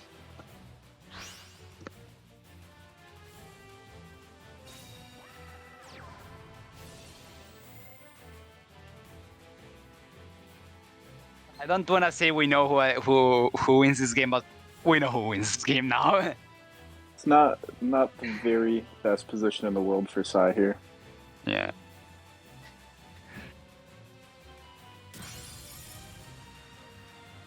As we all know, Resonator is just as good as Water, maybe even worse. Top decking. So Yeah. not a lot of cards in his deck that can do anything here. It's fairly unfortunate because if that skill wasn't nerfed, now he'd still been like in a fine position because he could clear the entire board with the new Synchro, but you can't unless you draw Stardust Shimmer. In that case, you're a god. But even then, like you're dealing with a Dark Searching, 2 cards in hand. Save you.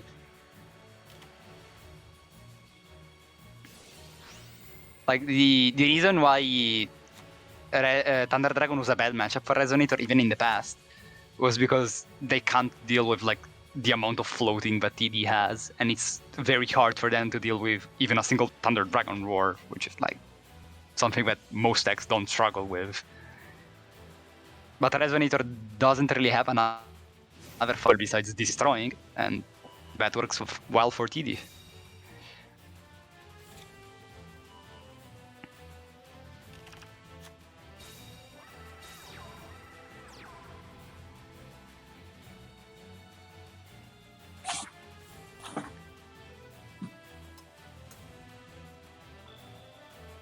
Well done. That's unfortunate.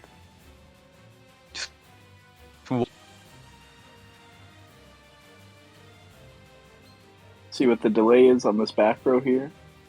That he's going to use. Thinking about using it. I would love it if it was a battle trap. Like, imagine if flips WOD here. I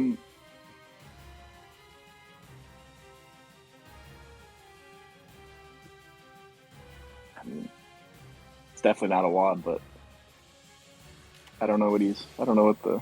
Oh, it's Ballista Squad. Well, that's also mean he is almost dead.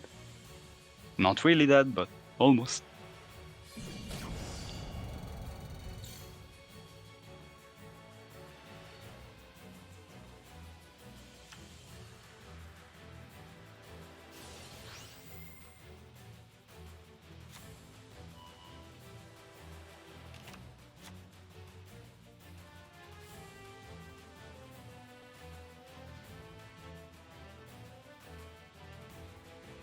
I wonder. It makes me wonder what size list is here, since we've seen 4 different back rows just in this one game now. So Okay, I actually don't know his list, so this is all speculation.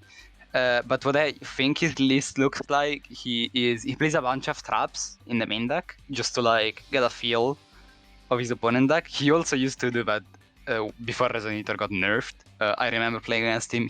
He already played Ballista at the time, so he was already playing a bunch of traps. And he can smoke screen into running a more sack build with back row removal, as the skill can now search Artpin Eccentric, which acts as an MFT basically. And so he can swap into like a more OTK oriented build. Unfortunately, none of those two builds work against Thunder Dragon because of the fact that the Resonator engine doesn't deal with the Thunder Dragon engine. interesting. So it doesn't work in his favor. All right, so we We switched haven't to another seen game. the other 2 decks. He's not playing Lunalight? Imagine, it's Dish playing Lunalight. It could also be Yosenju. Oh, Nope. No, that it's is Lunalight. clearly a yellow. I was a little behind. I was looking at the Twitch stream instead of in Yeah. VC here. The Magnet matchup is actually fairly bad for Lunalight due to the existence of Magnetic Field. However, if they don't see it, over time you can try to like grind the Magnet deck and hope they don't really draw a lot. But I'm just going to speak for unfortunately- everyone here and say that Magnets is annoying in a terrible deck, and no one should ever play that deck ever, because there's no reason to ever play that terrible deck, and it sucks, and it's annoying, and don't play Magnet. Hirze? Magnet best deck?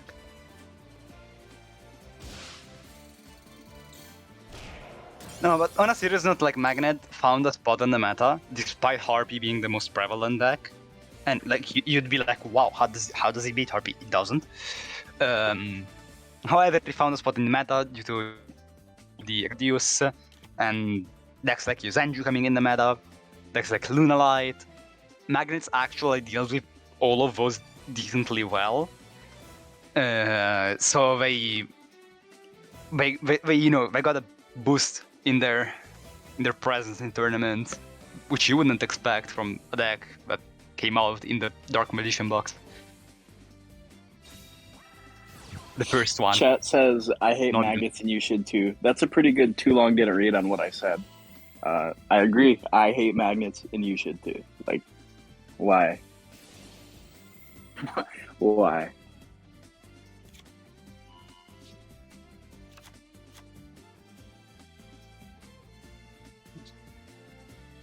And the worst thing about magnets is that they keep getting support. Every single set they get support.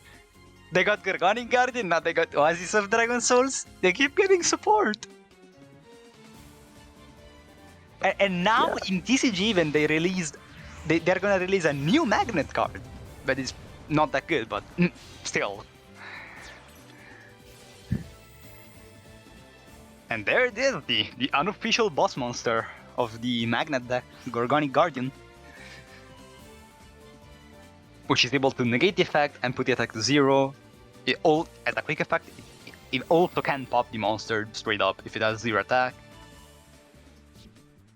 This matchup was just about pretty much impossible for Dish as soon as that magnetic field got up there because can't deal with that. So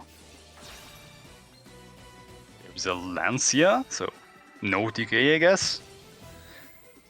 But it's is this still game 2? TK. This has to be game 2, right? That's Yeah, not yes. a main deck Lancer. Okay. Yeah, it is game 2, indeed. It's still AA is game. up I just 1-0. make Giga Brilliant here, and that works. Unless it's already lethal and I'm just not noticing it. Oh, it is already lethal, by the way. You didn't even need to.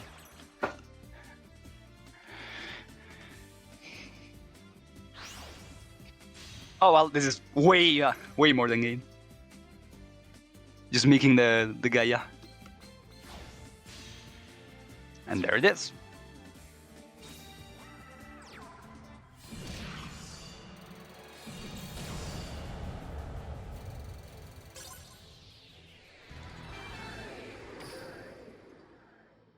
Well, that's a rough matchup for Dish there. Those matchups happen.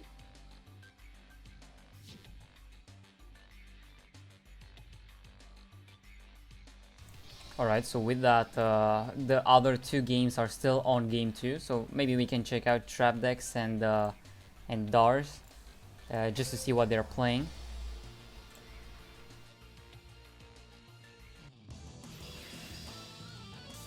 Yeah. It's like Trap versus 322, so let's watch 322 because nobody wants to watch Trap.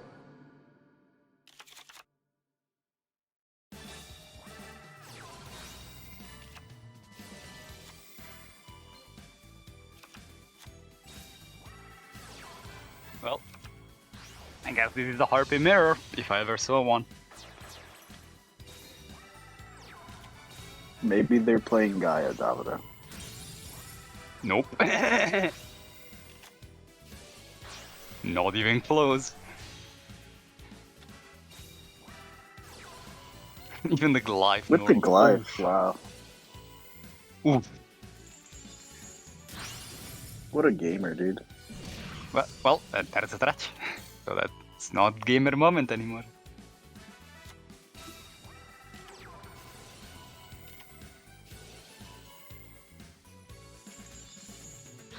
Single lens, and it's gonna work out for him actually. This is just game. On Darcinomia's side. Oh, I guess he doesn't have RP Lady 1 in his deck. He had to summon the Harpy Lady 1 at the start, and he doesn't play 2. Okay, fair enough. Looks like Trap is up 1 here, so very important turn for 322. And for Trap. But Oh, the bot trap.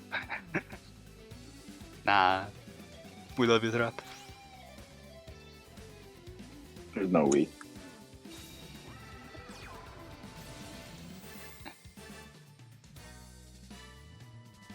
I mean, there is likely no way that, Trap just gets back.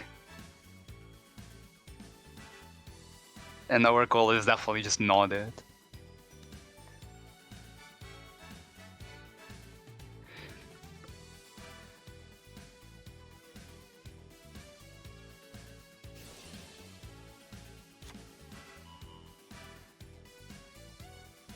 Adds back the rest. And pass. Yeah, this is just unfortunate. So we can see the end of the game here, unless it's a really good back row for Trap Dexter.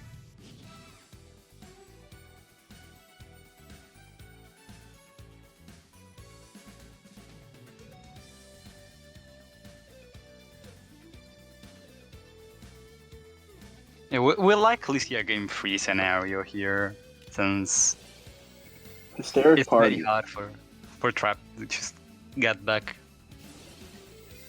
And he chooses to use the bounce. BTS from Trap. But the game is still over, so. Yeah. He's also running Breakthrough. We know that his other teammates were Lunalight and Thunder Dragons, so it was a straight up choice. It's not like him not running Trash or anything, he's just choosing to run Breakthrough. Trap does enjoy running two egotists. I've seen that firsthand in the past.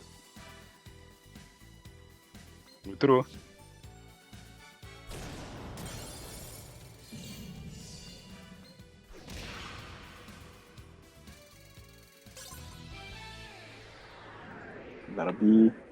We'll be heading to game 3. Yup. I mean, that was not much to say about that one, right? That was just a Harpy Mirror. It's just the Harpy Mirror. It works like that. Whoever opens better just wins. And that's why Well, I guess we'll see who opens better this time. I mean, there are some intricacies in the Harpy Mirror, but they are compared to, like, you know, just drawing good. But there are, like, some cool things you can do. Hi in the chat, 260977.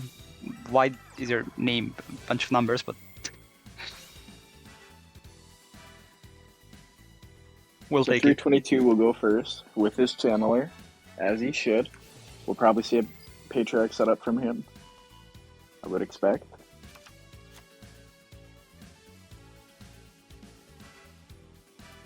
How many Normally, if you go Chandler, you try to draw back row.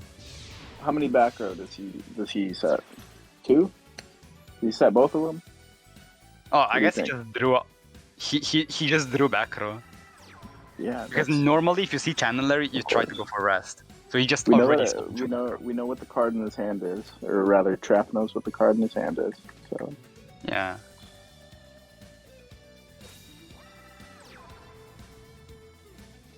Trap with his own channeler. Well, Razuya, that's my name because 2 channeler. that's what my parents chose for me. Mine as well. I just don't have a dumbass E at the end. I don't know. I was just born in Italy.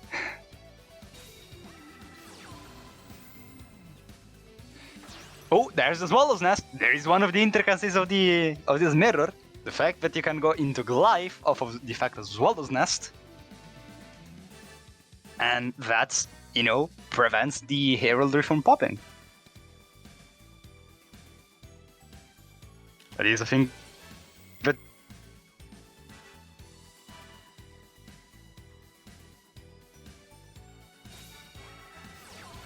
Wow, Trap is balling here. Double swallows now, as he should. Clearly the better player.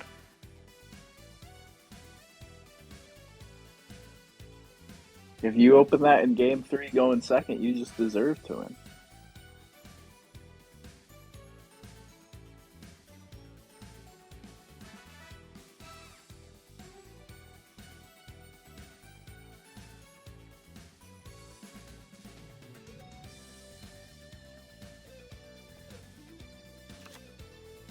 Goes into the Harpist. Oh, okay, so he's still playing that. Prismatic Harpist as well. Very nice, Trap. Very nice.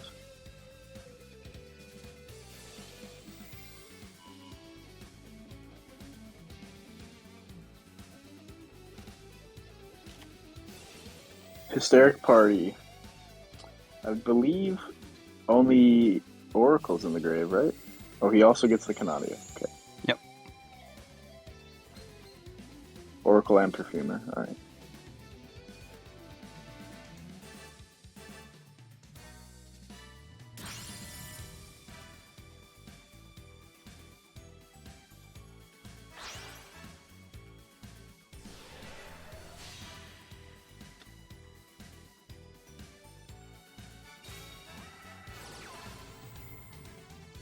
There's the flash. Egotist bounce. Giving And him Trap back is the now- Patriarch. Yep. Trap is now back. And he's gonna pot of greed. I'm just gonna say it now. There is absolutely not a single card left in 2020 that can win him the game. And I don't know his list, but there's no chance. Damn, he called it. But that is actually true. Gets no back row off the draw. Just draws into monster.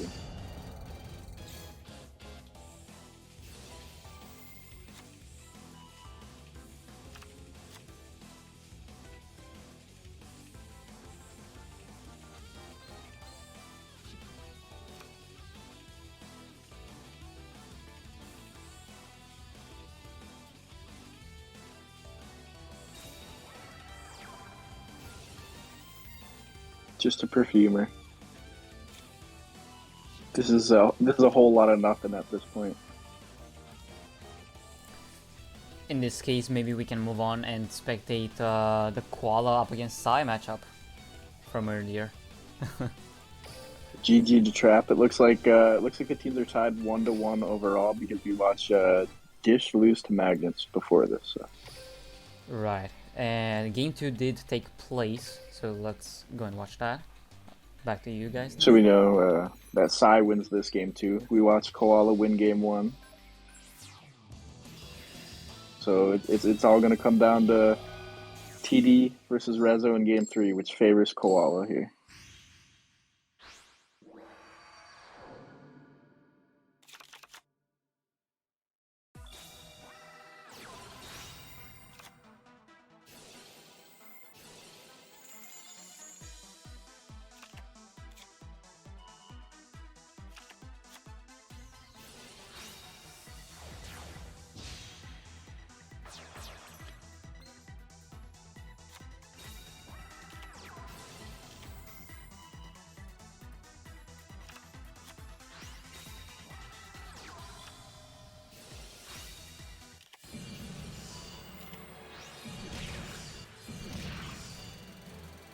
So quite an interesting starting hand there with Aluf going into a rank 6, and now Sai finally has the tools to actually get his deck going. You see a red resonator. He's getting his deck going. He still makes Dark Hand. Well, and he didn't even skill yet, but you know. Like clearing the board doesn't do enough against Thunder Dragon. Like even going for double Darken, which would be lethal damage into almost we any. do know that he wins this game. Well, let's see how. There's an RDA, which your knife. It's not even a choice. Has the Veil in hand. Searches Duo off the dark. Gets rid of the Bouncer. I would assume that what happened here is his traps now carried him. Like, there is gonna be a finish now. Because otherwise I can't. Okay, yeah, there's a finish. Finish on the Levy. Chain Canadia.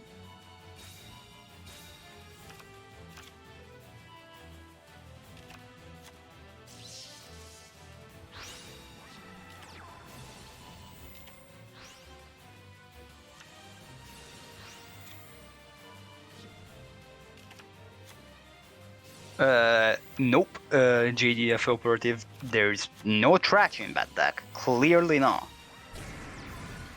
Especially since wasn't like Red Resonator limited to shoot or something like that. So I'm Another pretty sure I Levi. can't even run. Has the Ballista for Levi. Chains Canadia.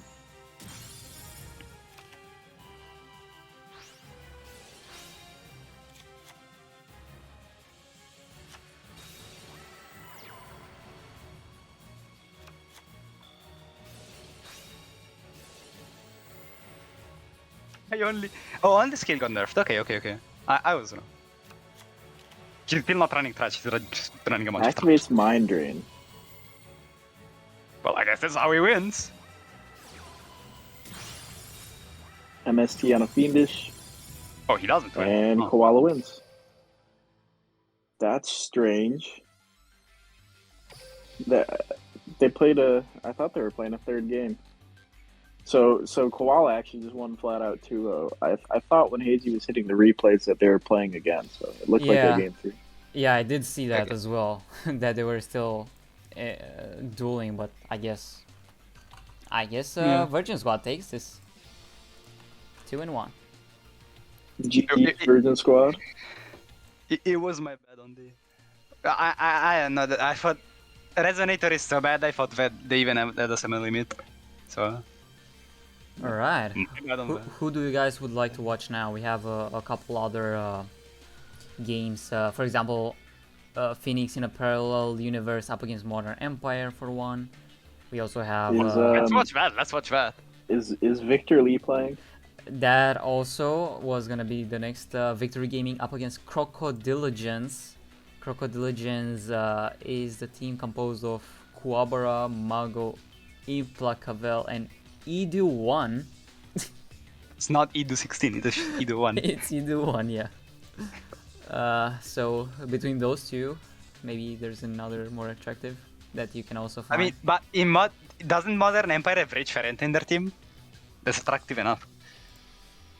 Yeah, it's quite a good matchup with Serenity, Bellafiore, and -1 up against Yatila, Ruginari, and Rich. So we can go with that.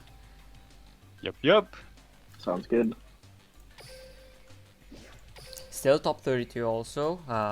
Some top 16 matches did start, but we will take a look at those later.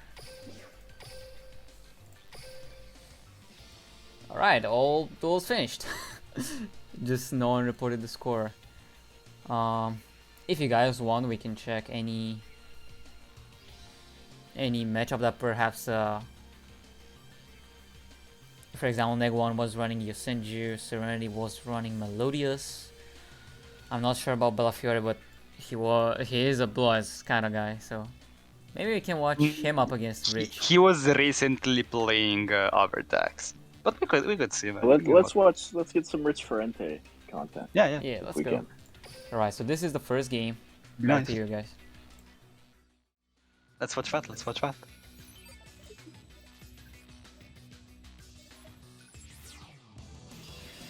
Yeah, he's playing Harpies right now, like Bellafiore. He moved What do away you from think the Rich Blue is Eyes on? costume. Which Destiny draw deck? My guess is gonna be Yosenju, but we'll see. He seems like a Yosenju guy. Nope, he's on Gaia. It's not even Deidre.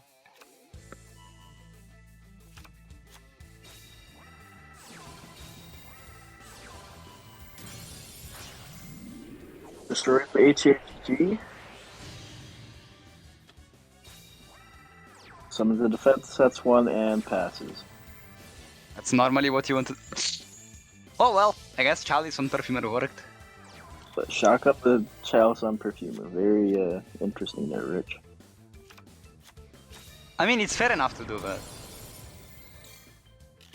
If you feel no delay, you can just do it.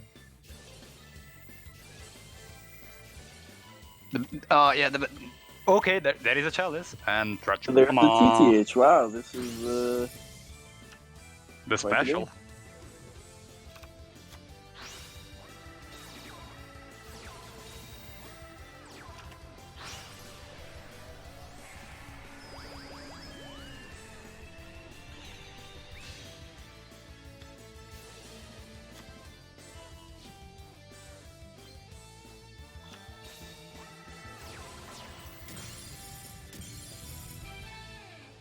And that's the win for Rich. That was a very one of the more interactive games we've watched yet.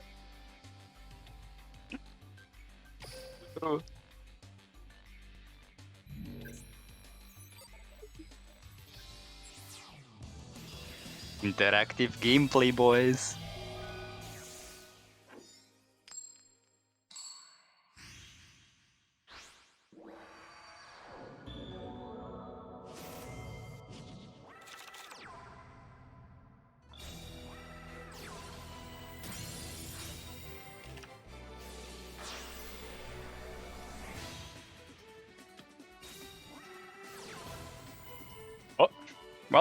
I guess they both opt with an optimal. So it's fair. You Great know, starting Rage board open for- combo one game, and the other game, Battlefield opens insane. Because that's an insane. Swallows nest into the glyph to pop one, bounces, gets a chalice, gets booked. And this is Rich's last resort.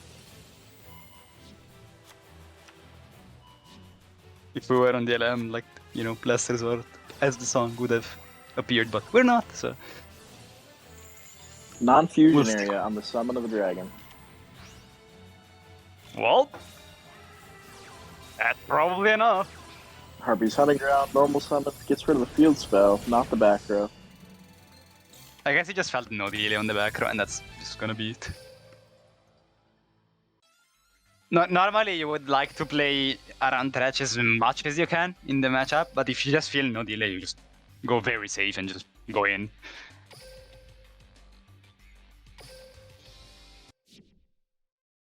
So Oh, this well. is game 3 replay we're going into here. I guess it'll be spoiled as soon as we load in, but I mean, first gotta unplug the microwave. we'll see who opens broken this time. Yeah, all the non-fusion areas, all the poisonous winds maybe. We'll see. Well, Gaia cannot play Poisonous Winds. Oh, yeah. PSA. Yeah, forgot about that.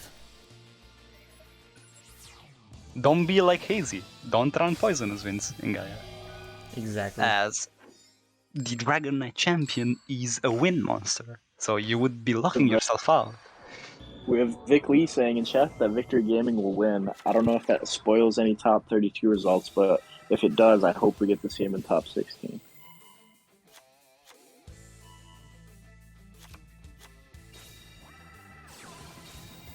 I don't know why Gaia was created as a deck. It was meant to just be like, you know, that easy, consistent deck with an anime skill.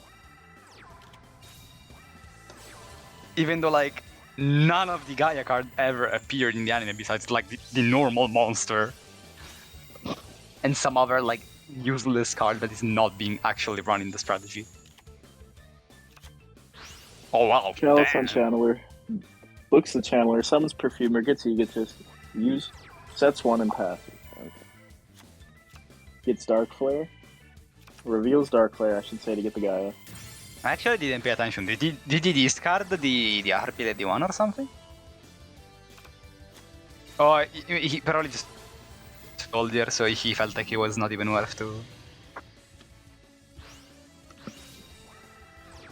go in the synchro. And he had Party, so he felt safe, but Party's not there anymore. That's gonna be. GG. So Yeah, Rich takes the win 2-1. When you see players making very conservative plays into Gaia, it's because they feel the delay of the soldier in hand. So like it seems weird from a spectator standpoint. Like you just see no background, no nothing, and you would expect, you know, the player that's going against Gaia to just go off, but they don't, and that's because they feel the delay, which is something that as spectators is or hard to see, you know. Right, and with that, this match will be concluded. So Phoenix in Apparel Universe did manage to win thanks to Serenity's and Negative One's efforts. So if you guys want, we can watch one of those replays, but we can also move on. We only have two remaining top 32 matches, and Let's watch those. Let's watch the live ones. right, yeah, we got KJR, which I believe is Mythiar's team, which just finished. Okay. In You gotta KGR's feel bad favor. for Rich, man. And lastly, there's also #Mini up against Valhalla. #Mini being one of the 5-0 teams. Let's check that out. Let's watch that. Undefeated hashtag. Undefeated hashtag. You guys gotta feel bad for Rich though. I mean, he just carries his team to top 32. He wins Oh. his game like a god. and there's just nothing he can do to. Nothing more Rich can do to get in the top 16. Good job, Rich.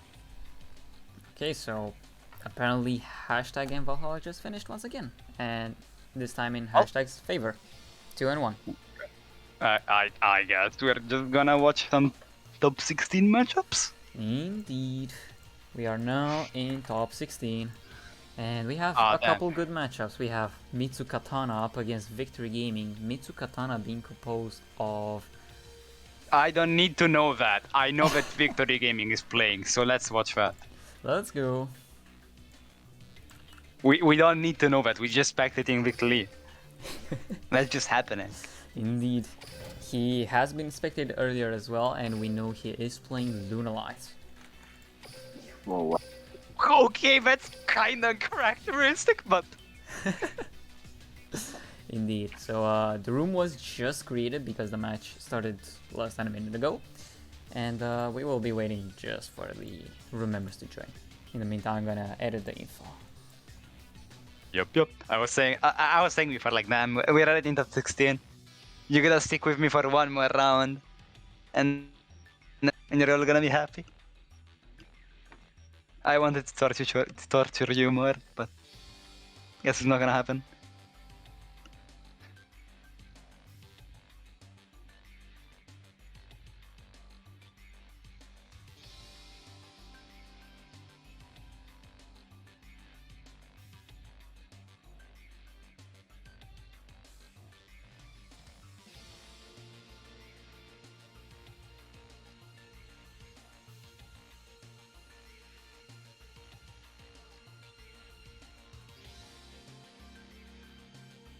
Radlip is casting these rounds. Twitch.tv/Radlip.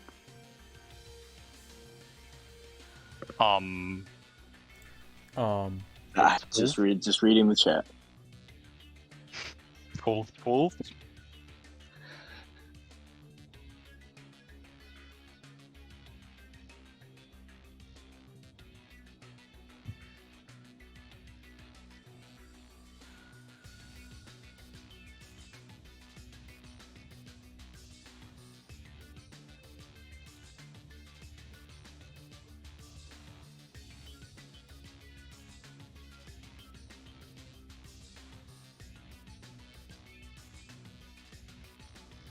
So we're waiting on Victor Lee's opponent to join the table. Face the god. Indeed. Let's go.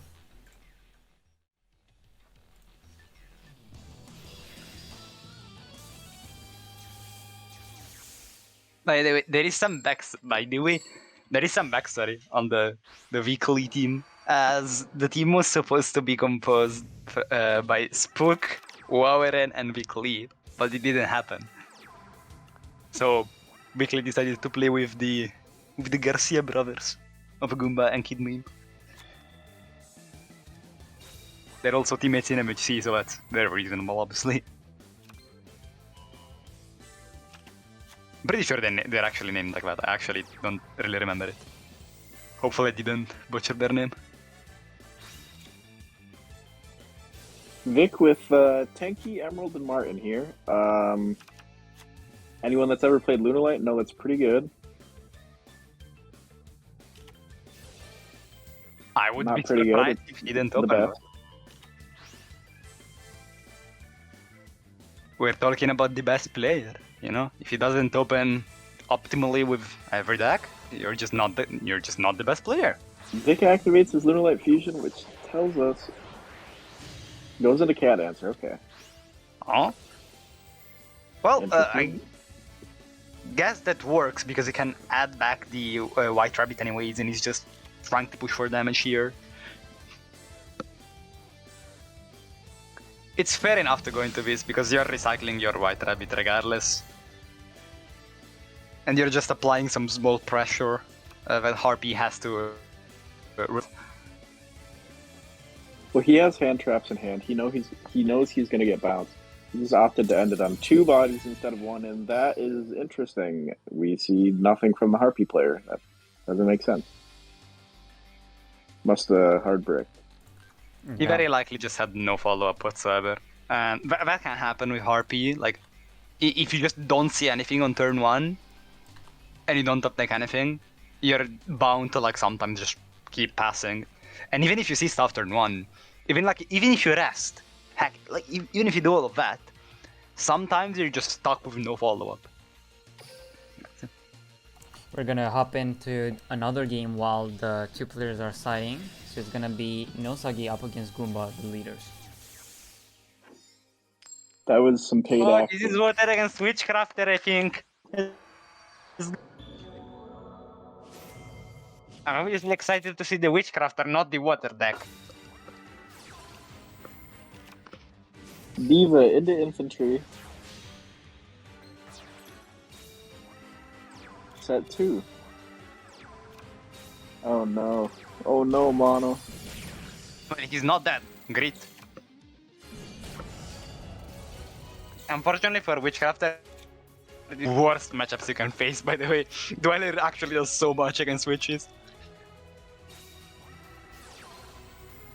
Unveiling. Summoning the Bear from the hand. Well, he hasn't summoned Bear yet, but... Oh, he just... Summons Okay. the Bear from the hand. Oh! Tributes for Kiwi! Wow. That changes things. Wow.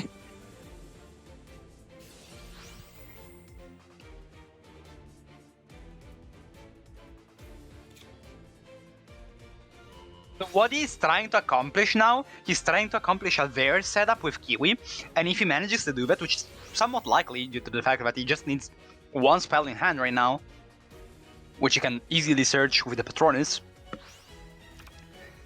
you know, that's pretty good. Patronus can get a spell, on the next turn he can get another one. The Masterpiece will be able to summon a Jenny from the deck, Jenny will be summoning a Bear, and that's pretty much just what you need. That's just a full setup that no deck can beat, pretty much.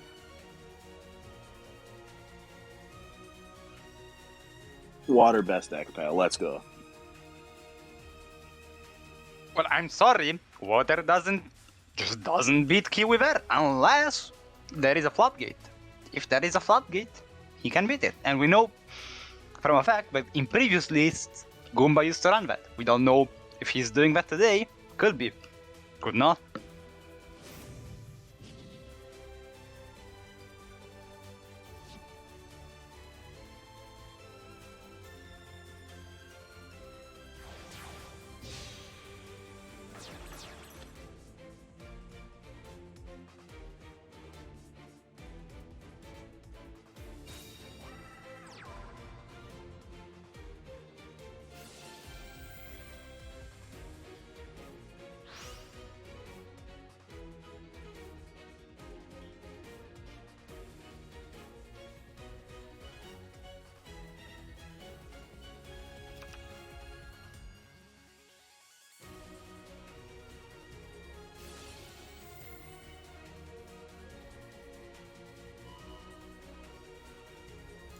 Something Stop, that you gotta- Hans mentioned just now, WC can chain block the floodgate.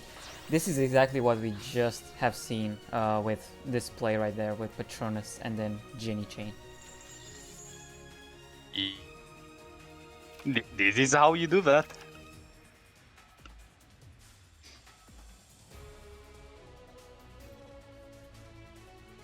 I was trying my best not to coach. I don't think it looks like he got it. Yeah, he probably has way too many spells.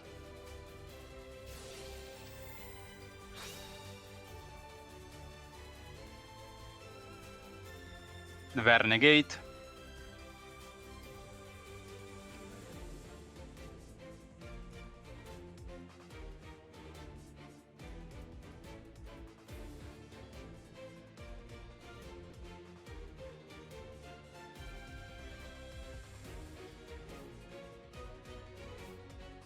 And there is likely nothing you can do right now.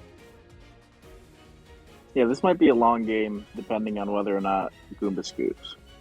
It won. I mean, yeah, Goomba should just scoop at this point. Like, he just doesn't have an out anymore. He's trying to swing, it's his last resort. He's hoping that, you know, Nozaki doesn't have a spell in hand. But in 2 cards, it's very likely that it does.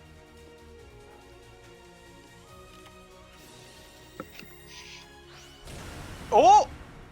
Change Okay. Chalice, and It is. it's the end of the game. Oh, it handles Um, 2 monsters. That's no comment. I don't. That's weird.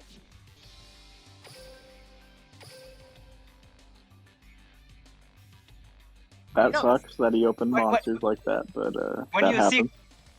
you, I win. But he didn't.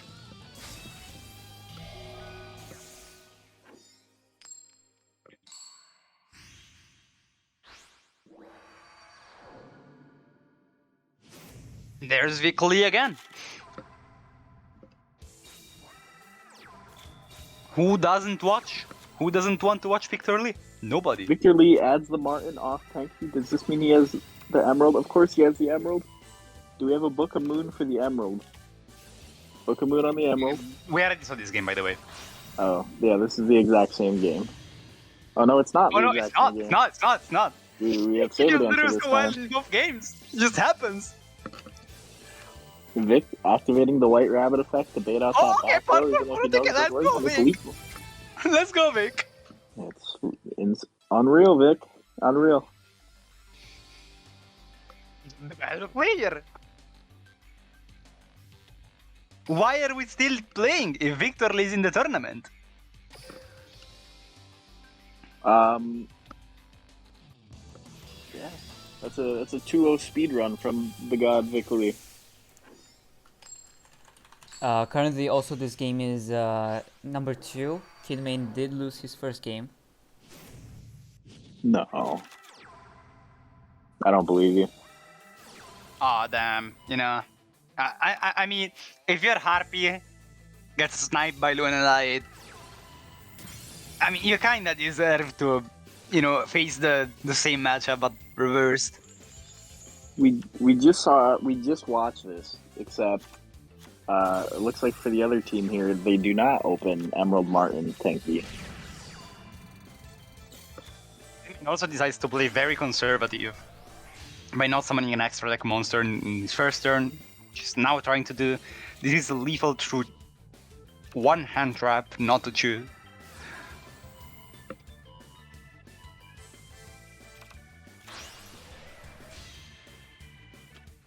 As he goes for Cyber Slasher, Oracle is irrelevant here, just adds back. There's one. Double Cute Empress. Temperance.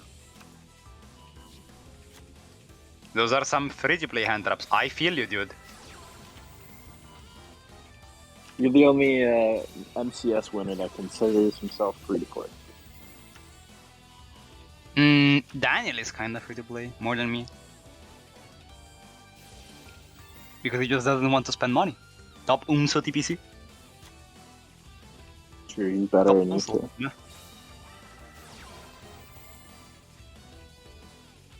Well, what Kidman can do here is he can attempt to spin back the Martin, and Martin will be banished.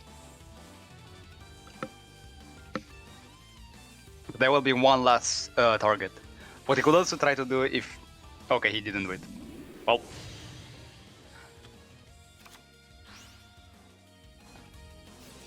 He's probably just gonna book the. He's probably just Yeah. gonna book it before it gets destroyed. Instead of, he already knew that he couldn't flip them both, so he'd get the ability to send from deck or extra deck. So he's just gonna book before it gets destroyed and takes the damage.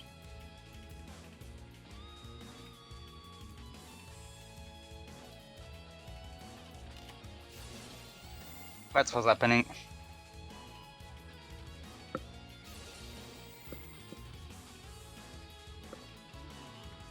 Unfortunately, he is still clogged as the only out Harpy in the main deck, at least. When Harpy has to Saber Dancer is going into Thunderspark Dragon by overlaying 3 level 4 Harpies. And he cannot do that since he has a flash on the board. He would have to like bounce himself. Oh, okay, just draw him and shot. Hammer shot. Wow. My bad. Just draw hammer shot.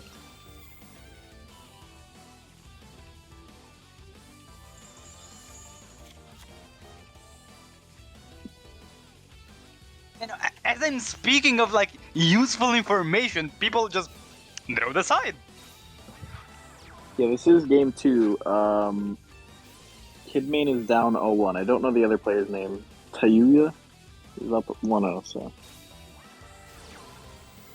They do have side.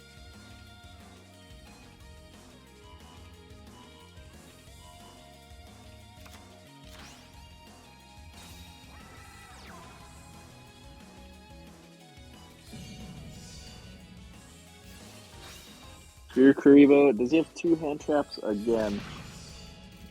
Doesn't look like it. Kidmane ties it up. Also, that's hammer shot. That's not even like smashing around. It's hammer shot. That card doesn't even out Saber Dancer if there is a Martin on board. But what Kidman did, which is obviously smart, is he bounced the Martin and then he went for a hammer shot. What he could have also done is going hammer shot, bounce the Martin chain, obviously, but the card doesn't out Saber Dancer because Saber Dancer is usually paired with Martin in defense.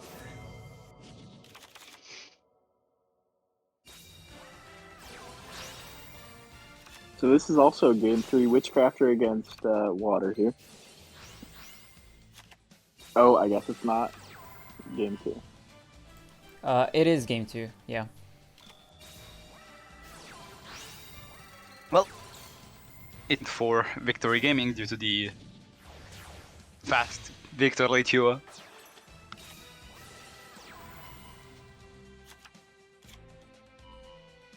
Herald of the Abyss!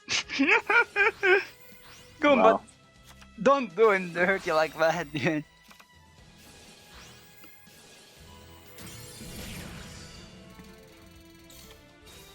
No, Fissure destroys the monster with the lowest attack. Hammer shot, let me actually... It does like another thing that it just doesn't out, you know?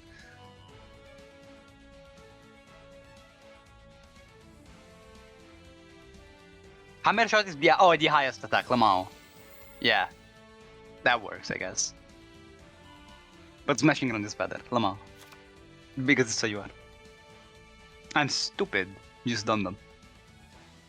I don't remember actually which was the reason for like the reasoning for running one instead of the other, because like people don't actually like running hammer shot for a reason. Summon Pator, double Bear on the board.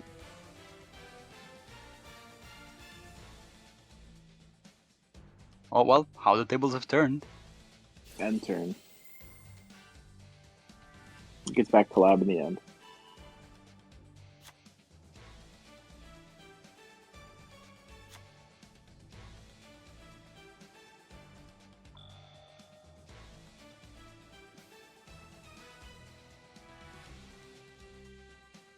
Oh yeah, that's the thing. It only destroys attack position monsters and your own monster, and you can destroy your own monster. I remember having to run into that once because I had hammer shot and my opponent summoned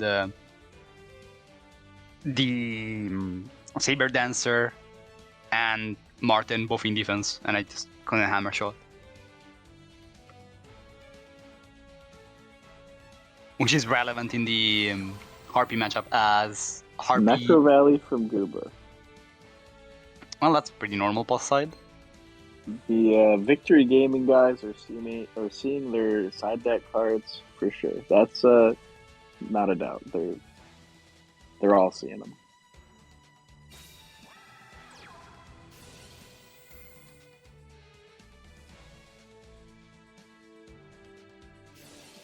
Normal summons Diva gets negated by Ver. Chalice, one time.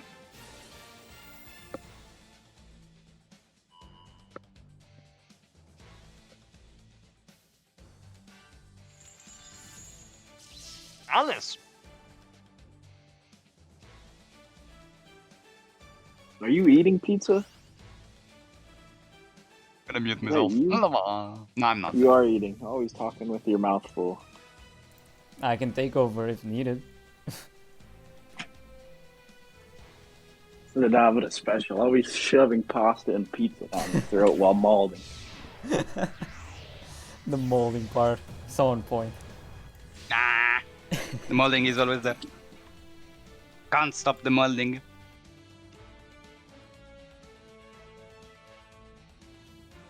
You'll never stop me from molding.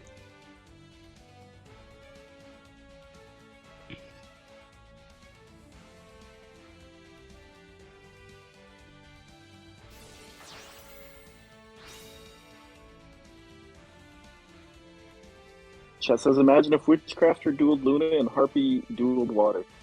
There is, I suppose, some strategy to it. Ordering your decks and which order you think the majority of people will order theirs, but you really can't prepare for it at all.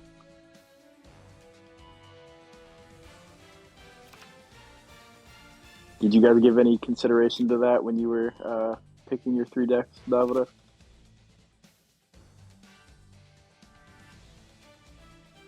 Oh, he muted. He's eating. Yeah, all good. No worries.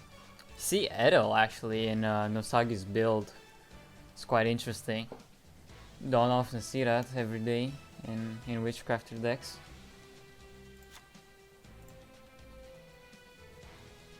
Still, Necro Valley is the main issue here.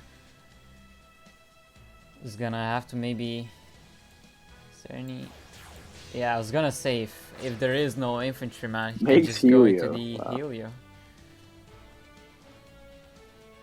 This way he can easily get rid of that, of the Necro Valley at Let's all. see if he has 2 monsters in hand for back-to-back games.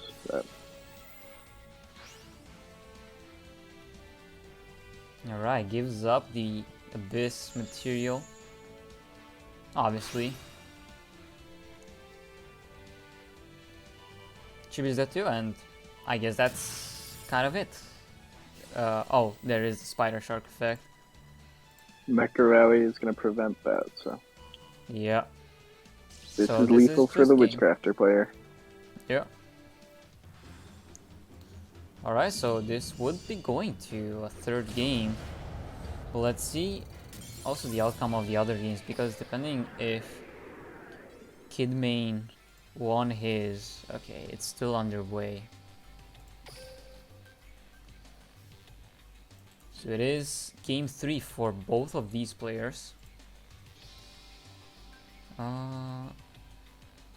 Does it come down to this game, or did the No, Luna Light player beat Kidman? it does not come down to this game. So if Mitsu Katana team wants to win, they have to win both of these games. And Goomba or Kidmain, if they win one game, they are in. So we can resume once again with Witchcrafter up against Water in this instance. The score is now 1-1. You should have watched Harpy. That one will be done before this. I mean, we can go for that. It's more No, probably it's more okay. exciting. Well, let's see Goomba's APK. Right. To be fair, I'm somewhat surprised that Witchcrafter was able to pick up a game. Because Water is normally like really just an unfun matchup. Set 3 Right, path. Set 3. Maybe there's Talk a about glimmer of DPK, hope. but that doesn't look like a good hand to me. Volcanic Wall.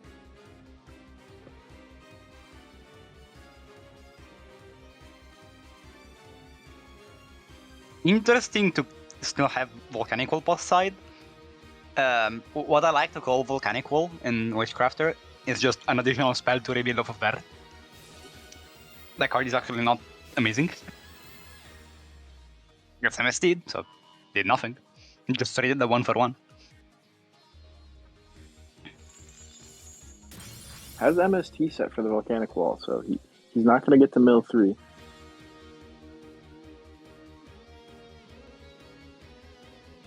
Which would have been pretty good for him here, not under the effects of Dwelling. And not if it matters much, but he also does not have a battle phase. Correct, he does not have a battle phase because he activated. Gooba opens 2 MST. Nice. Well, always nice to see. Nusagi does miss the 50-50. We don't know what the back row is, but they don't play anything that's completely dead. So unless it's the third MST.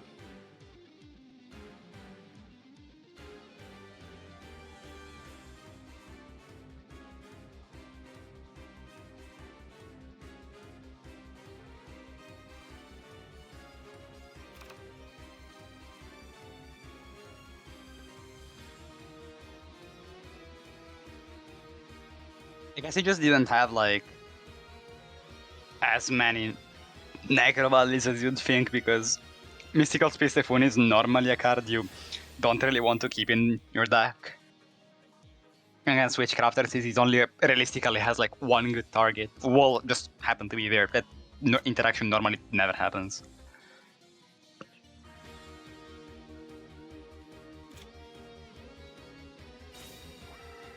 Like your quote-unquote good target is Patronus, and even then you're giving them that. Yeah, I wonder what that set on the right is. Lila, maybe we're gonna find out right now what that set is. Well, we're definitely gonna find it out now.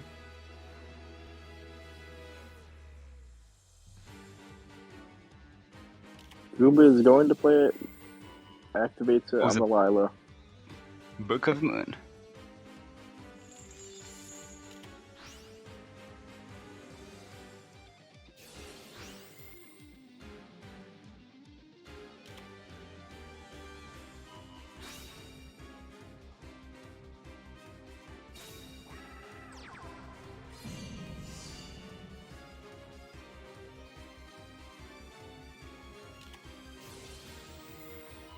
Treacherous from Goomba, as he should. I mean, he's now at top deck with one card in hand and the newly drawn card. Which could still, like, not be enough. And it's another back row off the top of the deck. Pain. Pain. Where's my diva?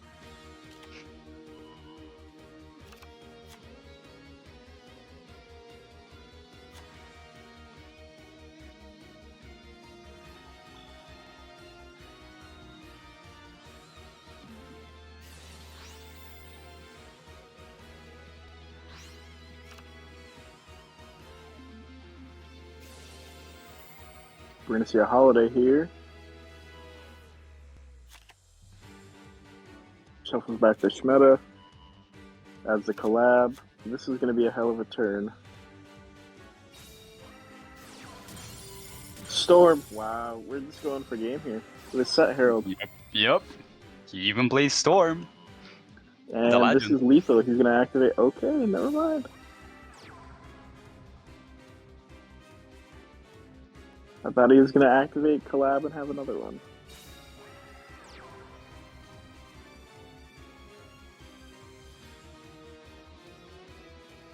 Oh, there's an infantry. Is there something else?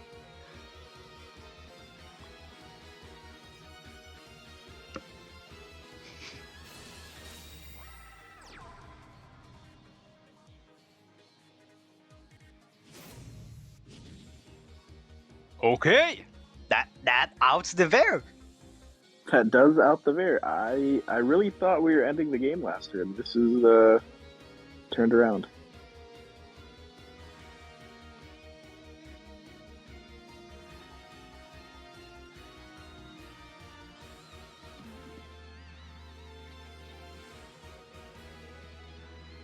Still probably has like way too much, but you know. Maybe he just doesn't have anything. He's just bluffing.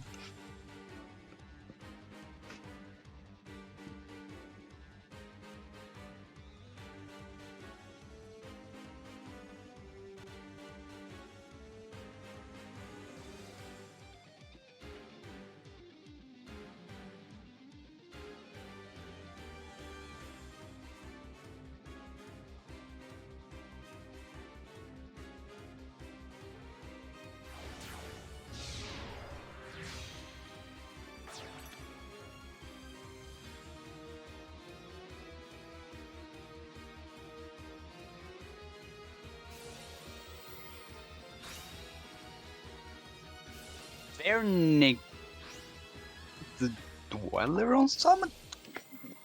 Question mark?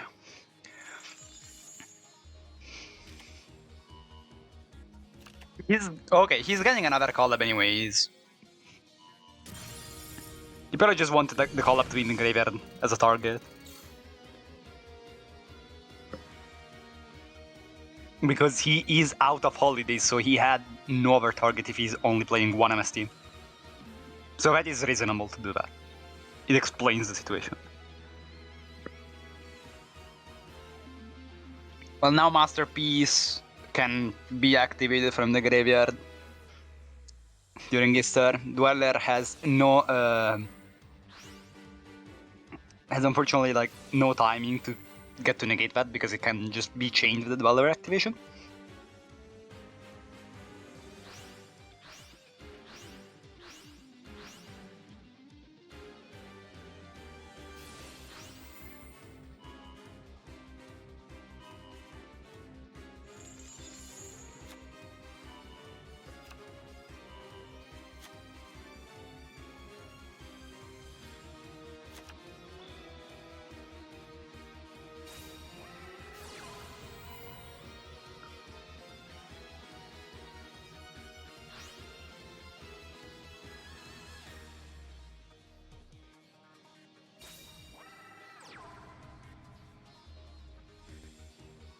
Alright, so we got some news on the situation within this match. Victory Gaming has won against Mitsukatana, so that means that Kid Main won his third game, thus this game's outcome doesn't matter. Wow, that's unfortunate for the Little Light player. He must have bricked. It unfortunately happens once in a while. Yeah. Also, unfortunately for them, the Witchcrafter won against the hard counter, so that's definitely unfortunate. Right, yeah. Well, with that, we have a couple more still top 16 games remaining. We have hashtag Mini up against Looking for Rico. I believe that one is close to finishing, but let me check the room as well. Hashtag Mini obviously with Mr. Panda, Gamjatang, and Time. And Looking for Rico has Drizzles, Sniffus, and Sunrisanti. So let's check this one out.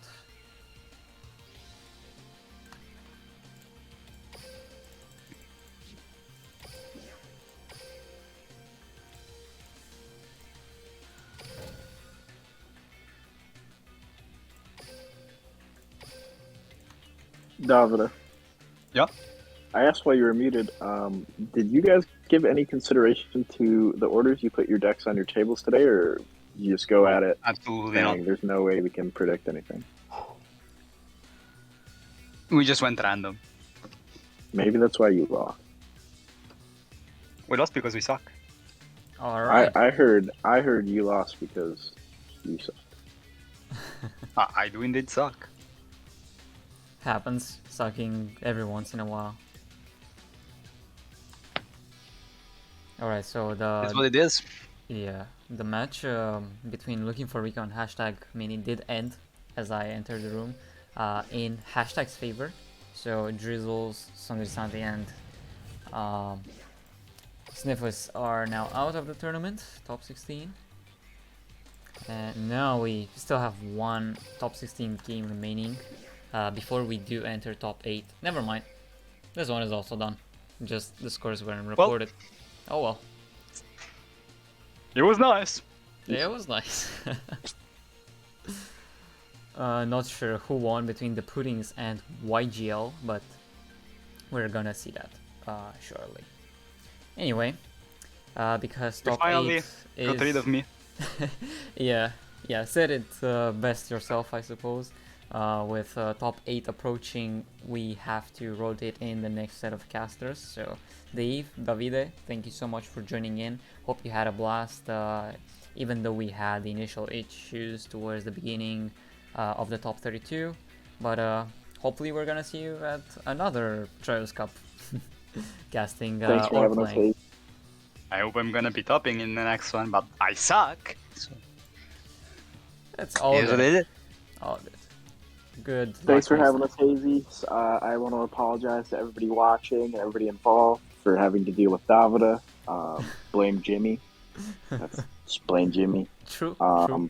Thanks again, Hazy, and good luck with top 8. Thank you. See you around, guys. Yeah.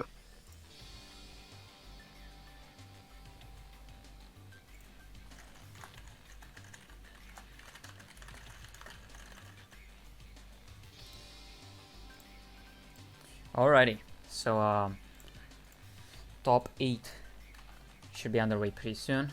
We have a couple games that have started for a while, but maybe once again we can take a look at the Virgin Squad's endeavors up against Jano and Le Fumier. Started around 13 minutes ago, so we, just as I was saying that, I was gonna say that maybe not a whole lot of matches have been played, but I already see 1-0 in favor of Jano and Le Fermiers. So let's check how this is coming in. It was Dish's set. Alright, so Dish 0-2 against Jano. In the meantime, we can check the first game between Trapdex and Rex Cruz. Alright.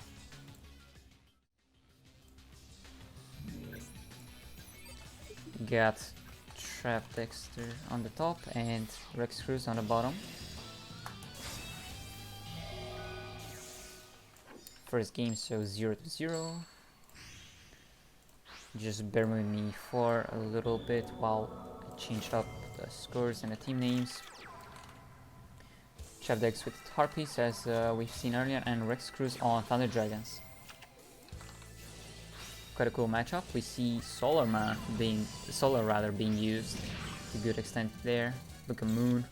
Switch up that Roar to face down. Token being a very useful tribute fodder there, but double Bukamoon will be denying those attacks. Back to Dex, and unfortunately with 3 cards there's not much he can do. And Rex this way takes the first game. Give me one bit please, just to edit the team names before we head into the next, or we can actually head into it, why not? It's still underway, so just gotta catch up to it.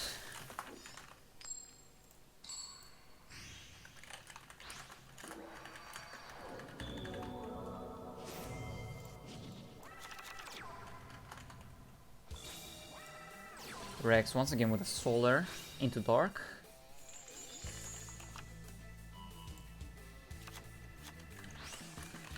Mails a Roar and passes on that.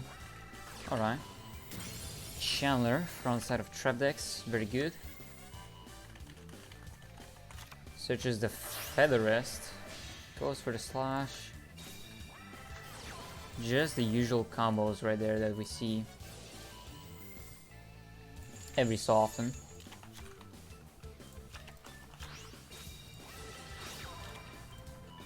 Once again, Dark is gonna activate itself. Not wanting to trigger either the Destiny Draw or Jocelyn's Power Trap. Poisonous Winds, however, coming in at the clutch time right now, and Sphere Kariba as well to deny the Cyber Slash attack. Nothing on the Solar. There's a rank 4. This has gotta be the Roach. Another Sphere Kariba though to turn it to defense, making way for the Solar Man to try to have a taste of it. Roach, however, is gonna negate the Thunder, the Levineer. Quite odd there, but I guess he does want some effects from that. Tribute summon Odd-Eyes Advanced Dragon, and it was just a more extensive play for lethal perhaps, but DTH is gonna come in. It's gonna destroy both Duel and Advance and phase Oracle to the hand, and now Trapdex has 7 cards to deal with this. Chandler, certainly a good way to start with it. Synchro into Cyber Slash, and at this point it's just game. One card in hand only. It's kind of hard to think. Yeah. Rex Cruz as well.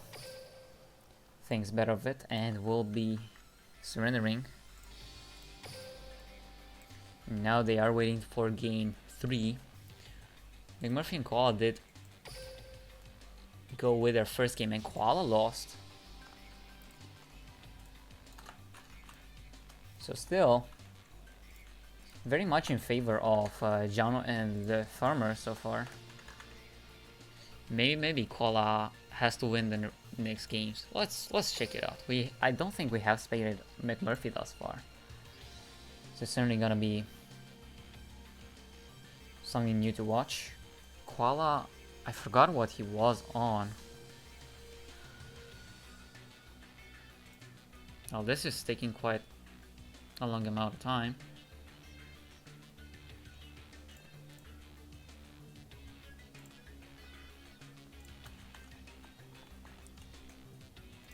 Way too much. Oh my god. Okay then. Thank you, Konami. Very cool. Oh. Oh, did I literally just click that once the game ended? Okay, I guess. McMurphy did 2-0 regardless, so sadly we had the outcome spoiled, but let's check how it went down. Let's check how it went down. So first game, McMurphy Koala. Let's go.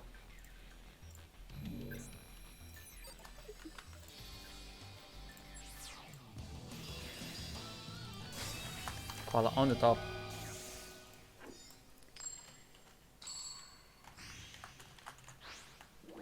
Murphy on the bottom. Currently 0-0. Murphy on the Harpies and Koala on the Thunder Dragon. So once again a mirror match, but with the sides swapped.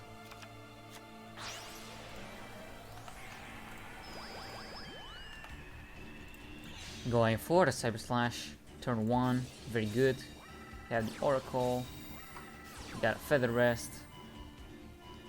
Not much else you can ask for in this position. You got the Dark. And that's gonna be it. Alright, so back to Koala. 5 cards in hand to work with. Solar off the top is gonna mill 1 Light Monster as a requirement for the duel.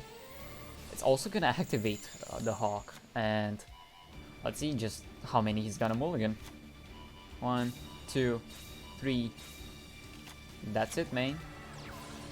There's the token appearing.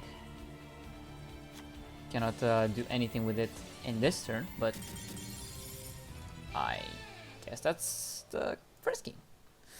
Not sure why he surrendered there. Maybe it was some connection issue, but regardless, let me check if there are other top 8 matches as well that have started pretty recently. We have some news on another game. Phoenix in a parallel universe up against Less Mighty Ones.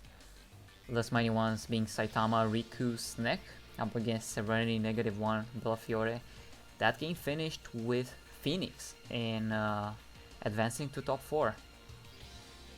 So we know 2 of the top 4s for now, so let's it's probably best to get moving on to another top 8 match.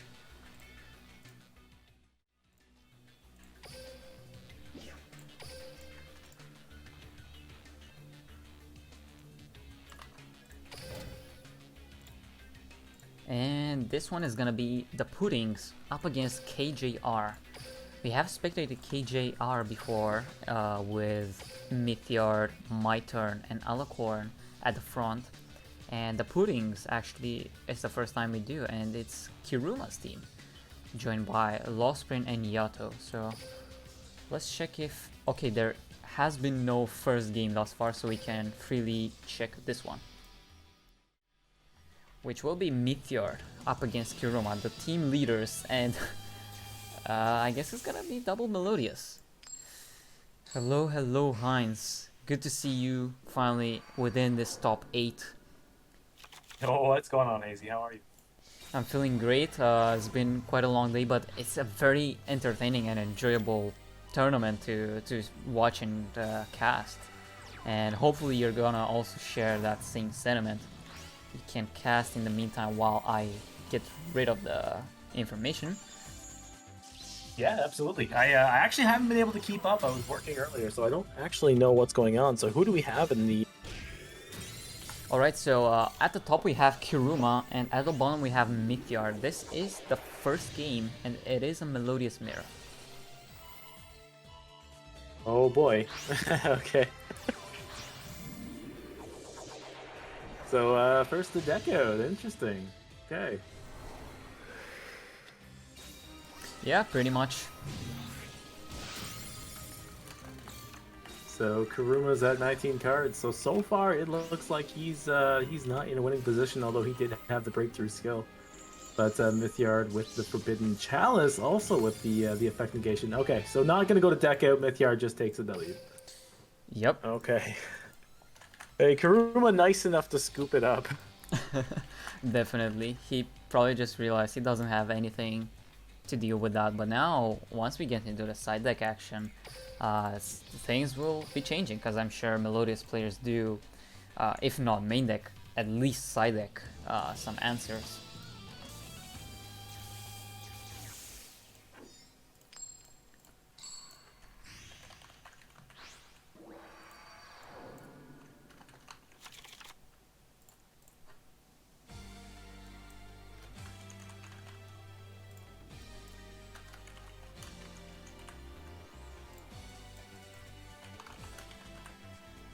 Alright, so now that we are almost caught up to the scores, we can take a look at a game. So, Kurum with a prismatic score is quite interesting. Looks kind of nice with the pinkish bluish art.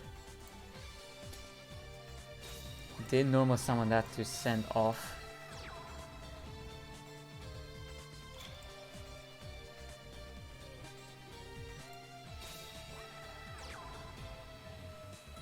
Heinz, if you're talking, I'm not hearing you actually. Interesting. How about now? Now it's good to go. Okay. Very strange. I was indeed speaking. Damn, Teamworth just cut you off like that.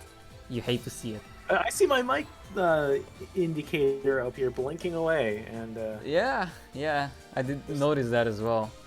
But haven't seen anything from the speakers tab, if you can see it. oh yeah, true. Look at that. All right. Duly noted. Alright, yeah.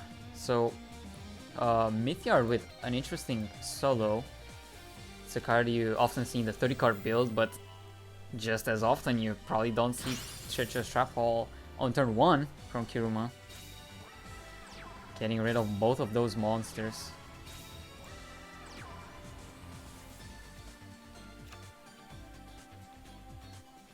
Heinz, you also got that issue again, I think. Yeah, it's been really Oh. weird. My mic is actually auto muting itself. It's actually a bit annoying, so I'm gonna keep an eye on that.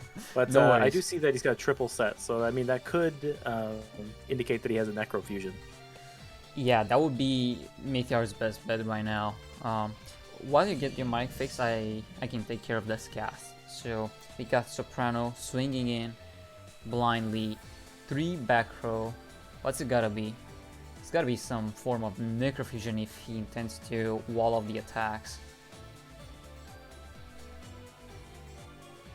Let us see. I mean, Necrofusion would be good here. Yeah, definitely.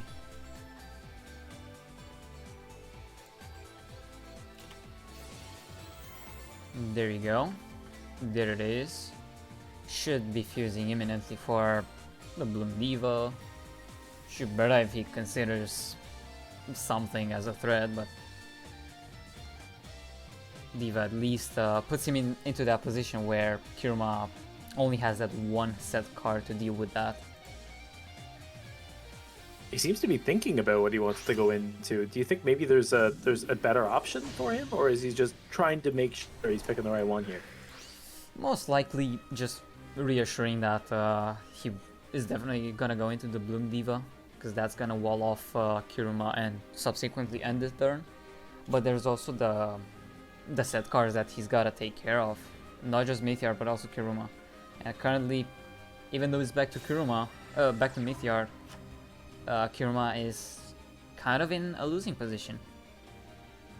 But Yeah, it's a we really know crummy spot to be in when your opponent can fuse first, and now you're in this awkward spot where, what do you do with these monsters? I mean, the score does absolutely nothing for this matchup. Right, but Oh, Defusion! That's a good option. yeah, Diffusion absolutely deals with with this matchup, especially after the Necrofusion. Yeah, I mean, his graveyard's empty, right? So even if he has a second Necrofusion, he's got no targets.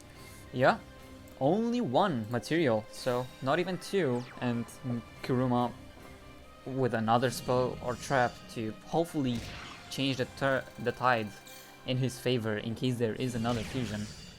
Seemingly, there was no delay.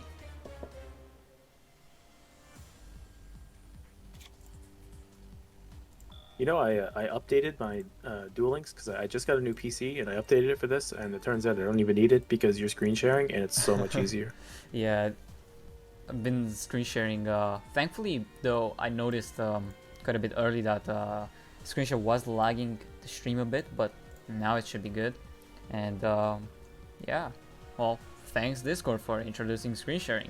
It's been very good for Teamworks as a whole, and I'm sure for Discord as a whole. Who doesn't want to watch friends play games and have fun together, like we are now? Friends? Acquaintances. My bad, Heinz.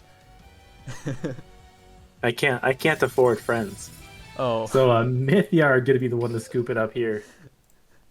I mean, Treacherous and Defusion was like an FTK. Yeah. Yeah, you could say that. Alright, some other news on the other games. Yato and Alacorn is going to the third game, just like Kiruma and Meteor. And currently we are on the second game between Lost Sprint and My Turn. We can check this out perhaps, see what both of the players are running in this second game.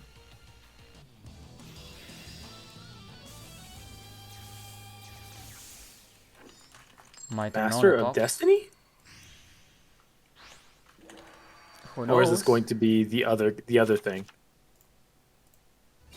24 cards. I mean, there is Light Barrier, right? That is another one that could be popping up. Something like Weather Painters with Light Barrier. Yeah, well, it's Light Barrier. Ooh. And it's going to be Noble Knights with Light Barrier. Interesting choice. Oh my god. I'm trying to think, what is the benefit to playing Light Barrier for Noble Knight? Usually, I think it provides a free fodder for a card such as Parallel Twister. It's only the fact that you get it on your first turn rather than on the first turn of the game. So really, that's all it's for, is just something like Parallel Twister, Double Cyclone, things like that. Yeah, just fodder, I suppose. Interesting matchup, though, up against the Luna Light, if they can establish their Saber Dancer. Oh, another interesting choice with Brotherhood of the Fire Fist Tiger King. Right. A lot of the time you just use Tiger King just for the search of a Tenki, which searches you a Beast Warrior, but it also has a blanket negate for all non-Beast Warriors, which can come up quite handy. Yeah, it's only a matter of time to see if it does live for another turn to negate. We see Brothers, and there's the Parallel Twister that I was mentioning earlier. I suppose the Tiger King won't see the light of another turn. Poor Tiger King. Yeah, it's a Tiger Pawn now. I see a Sphere Karibo. Had to do it because this Merlin will be activating. And, well, I guess he probably didn't have to There was do it. like no chance there. My gosh, Noble Knights. That's a throwback, man. Oh, for sure. And now, now I kind of wanna watch the next game. Let me check. Okay, so they are live now with the third game. Let's check this out.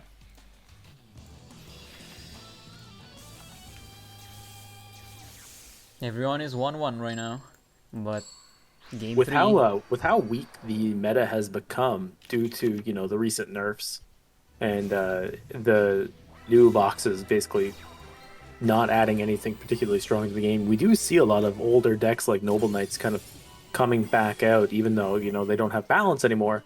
The deck itself, the core, is still a very strong core.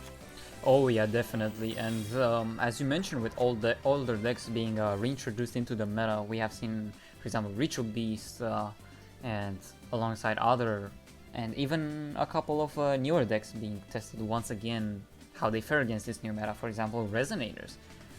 Even though, for example, most didn't go to a great success, it's also the format that we have to think about, right? Because this format does promote that one meta, two non-meta or rogue deck strategy.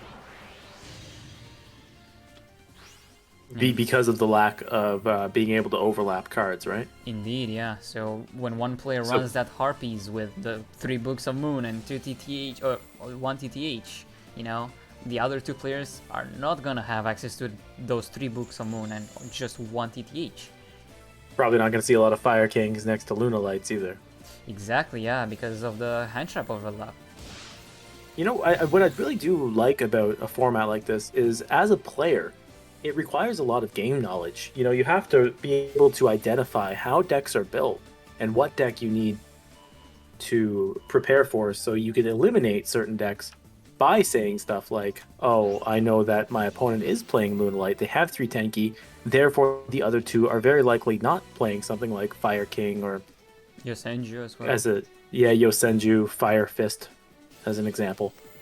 Yeah, it's a very good and interesting observation, and this is exactly why this format is really so interesting in my eyes as well, because it always promotes that deck creativity. Like, you got that one meta deck, Harpies, Gaia, utilizing those staples, but you also have Yosenju being used to such a good potential. There are Yosenju decks within this top 8, and I did hear there was a certain -1 playing Yosenju today. Is that correct? It is correct, yeah. Just like Lostprint getting this win. Noble Knights 2-1 against Lunalight. Noble Knight's best deck? Noble Knight's best deck. Yeah. I'm gonna have to dust off my old equip spells and bring back the old NKs. Oh yeah, for sure. I'm gonna do exactly that as well. Gotta be consider good. this too. One thing that does suck is Shuberta, but you do have in archetype bounces to deal with things like Bloom Diva. Right, yeah, It's you not have the target, right? cost. Yeah. Am I remembering that correctly? The rank 4 guy, non-targeting bounce. Custodin? I believe Castanen did target though, but I'm gonna have to reread it. Is it the back row guy that doesn't target? Something Is the doesn't back row target, guy that maybe. doesn't target? Yeah, that's correct. Okay. But yeah, unfortunately for KJR, the Puddings did manage to win in the set of Yato up against Alacorn. So it's up to you if you want to watch the games that Yato and Alacorn had in this BO3. We absolutely could. You are in charge of everything. I am merely your slave. Alrighty, then as the master, I'm gonna be saying let's go into the first game between Yato and Alacorn. Okay, Daddy. Double my. Oh, never mind. Let's leave. Yeah. That's fine. We didn't actually have to. Yeah. We didn't have to watch this. Maybe Oh, boy. maybe we can see a Triamid. One's Hopium. 23 cards, one's a flat 20. I could definitely see Alicorn being on Trimid with the flat 20. Maybe I'm gonna speed it up just to see what Alacorn is running. But it's most likely, yeah.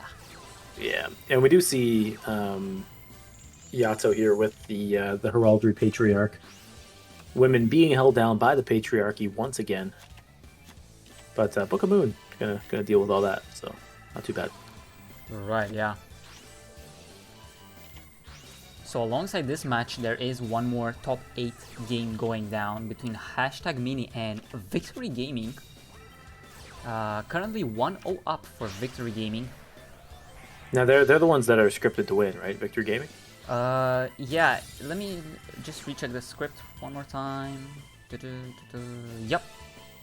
Okay, They are cool. Yeah, I mean it makes the most sense. It's not believable if they're not. Yeah, exactly. Cannot I have a Trials Cup imagine without I them in know the what the finals. roster of that team looks like. It's Vic Lee, and Vic Lee. Yeah. Vic, Lee, and King on the team. Bro. Damn, that's a really fat heraldry. Destroying 3 monsters. That was a straight up Raigeki. Yeah. What was the purpose of booking himself? Am I missing something there? He's trying No to play clue. around the chalice or something? Honestly, no clue. But He was just laughing at him, like, haha. I don't know the point. maybe just wanted to give him one additional chance, I suppose. I don't know what you say, Harpy Mirror or Melodious Mirror, or perhaps another match. Like we can obviously go to the other match between Victory and Hashtag as well. See some of those decks. This game 3 between Kuruma and Mythyard seems to have been going on for quite a while. Yeah. Maybe something interesting is happening, or maybe it's a stare down between two Bloom Divas. I'm gonna assume the latter, and I'm going to spare all the viewers and you from watching that, and we are going to another. Fair enough. I asked this question to a certain -1. He was streaming a history of Duel Links last night, and I asked him this question about the Harpy Lady archetype. I said, given that Harpy Ladies is a all-female archetype, do you think it would be appropriate that they receive only a 70% of the starting hand as opposed to the 100% of an all-male archetype? That's a really interesting question. Quite a thinker there. Thanks. And, It's the kind of things I think that Konami would concern themselves with. yeah, for sure. I was thinking about it, kind of in a more serious light. Not that serious, but more serious than the way I framed that question. I was thinking about how if they returned the Harpy's hunting ground to the way it was, that's actually pretty much what would have happened. You do start with a reduced starting hand. It's just that the one card is replaced with Harpy's hunting ground. Yeah. I don't know. It's an interesting point of view to look at. That's one way of putting it. it's certainly interesting. We got Blue Eyes versus Luna Lights. Is that what I just saw? Yeah. 2 Double consonants. Stone of Ancients. Oh boy. All right, and 2 back row. And okay, second tanky. For the first one, he did add the bird, so he does have the combo.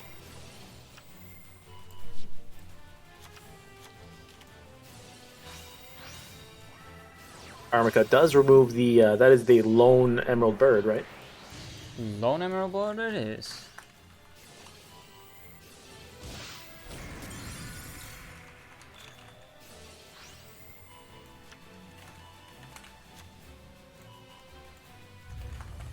You would think Blue Eyes, outside of the bricks, should have a favorable matchup here against Luna Lights, able to deal with things like the Saber Dancer with something like this.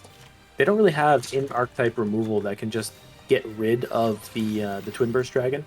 And it's a similar thing that that happens in the Luna Light Mirror, where you get 2 Cat Dancers and they can't destroy each other by battle. So you win by deck out if you play Daigusto Emerald in your extra deck. Yeah, I can see it in a way that way, but I do think that Blaze does have just a little more tools in their arsenal to deal with Luna Lights. You have obviously non-targeting stuff like Heliopolis and the Twin Burst, but there's also the counter traps that have an effect on the fusion, for example. You just negate a fusion, hopefully, somehow, some way, and you have free reigns. Just like Gamja Tank right there, with quite an impressive board of Spirit and Twin Burst and another Blue Eye. Yeah, it's kind of a gangs all here kind of board. Yeah. Right, so because this is only a 2 game match, it's probably safe to say that Victory has lost this game as well. But that's completely fine because they did manage to top either way, thanks to Goomba's and Kidman's efforts. Like a team.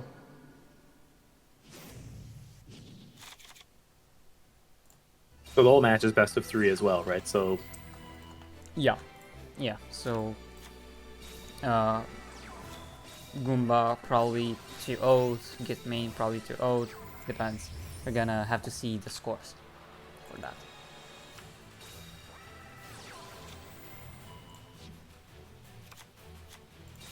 interesting to see though. Able to pull off the double tanky 2 games in a row is Mr. Vic Lee here. Definitely. Oh. Ultimate Providence. Gonna negate that bird float.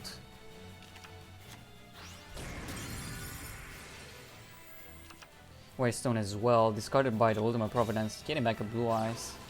There's a Sage, so there's the possibility for the Synchro Summon. Synchro itself not all that helpful here. I mean, it does negate those floating effects, but this is where it really comes in handy, is able to get those 2 blue eyes in hand to add the polymerization. Yep, Ultimate Dragons being the much needed answer for the Lunalight matchup for Blue Eyes. Just like, oh, I think your Saber Dancer's ugly, so I'm going to banish it straight away. Yep. And Wisely doesn't give Destiny Draw, not that it matters, drew the Tenki, which is basically Destiny Draw anyway. Yeah, and another interesting aspect is that Victor Lee did choose to activate the 3rd Tenki, clogging himself this way. Yeah, now can no longer activate Luna Light Fusions, and is just sitting on a bunny. Yeah, just a measly bunny, ready to take a huge dragon's attack, and, well, there you go.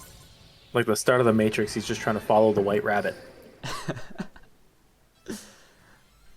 Indeed. Maybe he runs Heyman, Lord of Striking Thunder in his deck, and he was about to drop it on him, but then felt sorry for him. Oh man, I mean, if you ever needed another big monster in Lunalights, you can certainly run Heyman. 4,000 and 4,000. So, is not gonna get outed by that Gaia with Chalice. Yay. Yeah, I mean, even if they Book of Moon it, can't do it. Yeah. That's... Guy, Sky Galloping Gaia, the dragon flying champion with a spear guy. That dude with the long name. He can't even do it. It's 4,000 defense. Yes. I mean, it's just incredible. Crystal Beast Lunalight, best deck? We'll see. Hopefully we get some Pendulum support for Crystal Beasts. Do they have Pendulum monsters? Yeah, they do. They have only 2. It does make sense. It sounds very appropriate. Yeah, it's just unfortunate that, well, Jesse won't have a skill that suddenly adds some pendulum skills, but that's alright. Does he, by any chance, make an appearance in Arc 5 or Arc V? I don't know which it's actually. I believe never it's watched Arc it. 5. I haven't watched it either. I would think so too. It makes the most sense. Yeah. It's the 5th series, right? Okay, so there's OG, there's GX, there's 5Ds, there's Zexal. Okay, yeah, it is the 5th. And now the newest one is Vrains. Yeah, if you discount 7s, which is the newest. What? What? Good morning, friends. There's another one? There's another one. Oh, is it on Crunchyroll? Did I watch it? It's probably on the Crunchyroll, yeah. I heard it's quite enjoyable actually, because Rush Duels is the gimmick of this series, and it's a completely separate format with the Master Duels, with the Speed Duels, you know, and this one has a special set of rules. For example, you draw 5 at the beginning of, or rather draw until you have 5 at the draw phase, and all of the cards for Rush Duels are new, like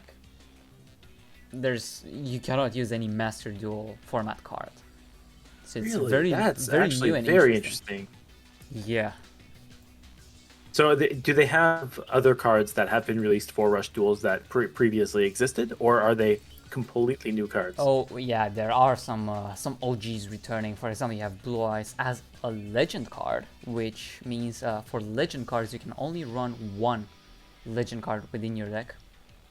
Thank you, Alacorn, for joining, and congratulations on your top 8. And yeah, there's some other cards such as retrains of your girl Dion Quero in her youthful form. Ooh. Oh my. Oh my. She's got some impressive parts even in her her advanced years. So I would like to see the young one. Definitely. Alright, so we are still waiting for a top 4 match to start between Jano and Le Fumier up against Victor Gaming once again, because it is the first top 4 match that did start, and we are going to spectate every single duel / replay from top 4. Is that French for the farmers? It is French for the farmers, yeah. Jano and the farmers. I noticed that Xiao's hadn't been in the chat, but we did speak of crystal beasts, and I had a prediction in my head that I meant to say aloud, and I never got a chance to, because we got on the topic of other animes. I knew that he was going to pop up, because every time you mention crystal beast, it doesn't matter if you're in a Warzone stream, this guy will show up. He's like Beetlejuice. Right. I think one of the good matchups right there is gonna be Kidman up against Rex Cruz, so let's go with that. Do you have behind the scenes knowledge, deck knowledge of these guys? Rex Cruz is on Thunder Dragons, and I believe Kidman is on Harpies. Damn, spoilers.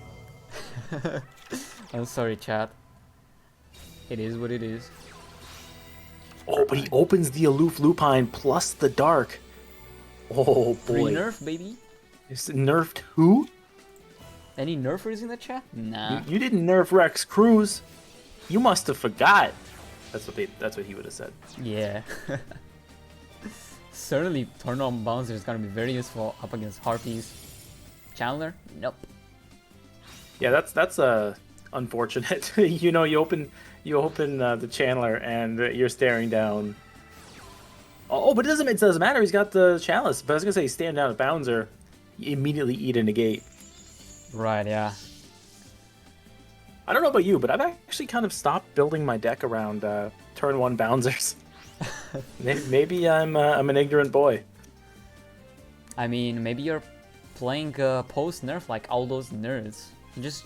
You should just be like Rex Cruz. Open up that aloof, open up the dark. Don't be a dork, open up the dark. I can't help that. I'm a dork. Oh. It's in my DNA. Yeah. My father before me and his father before him. It runs down in generations. That's. They say crap rolls downhill. That's what they say. It's an avalanche of crap, I guess. Getting bigger and bigger with each generation. I should say that honestly. Both my dad and his father were both very tough men. I am the soy boy of the trio. Oh, so you were the one that started the yeah, generation. I'm the nerdy one, really. Oh. Alright.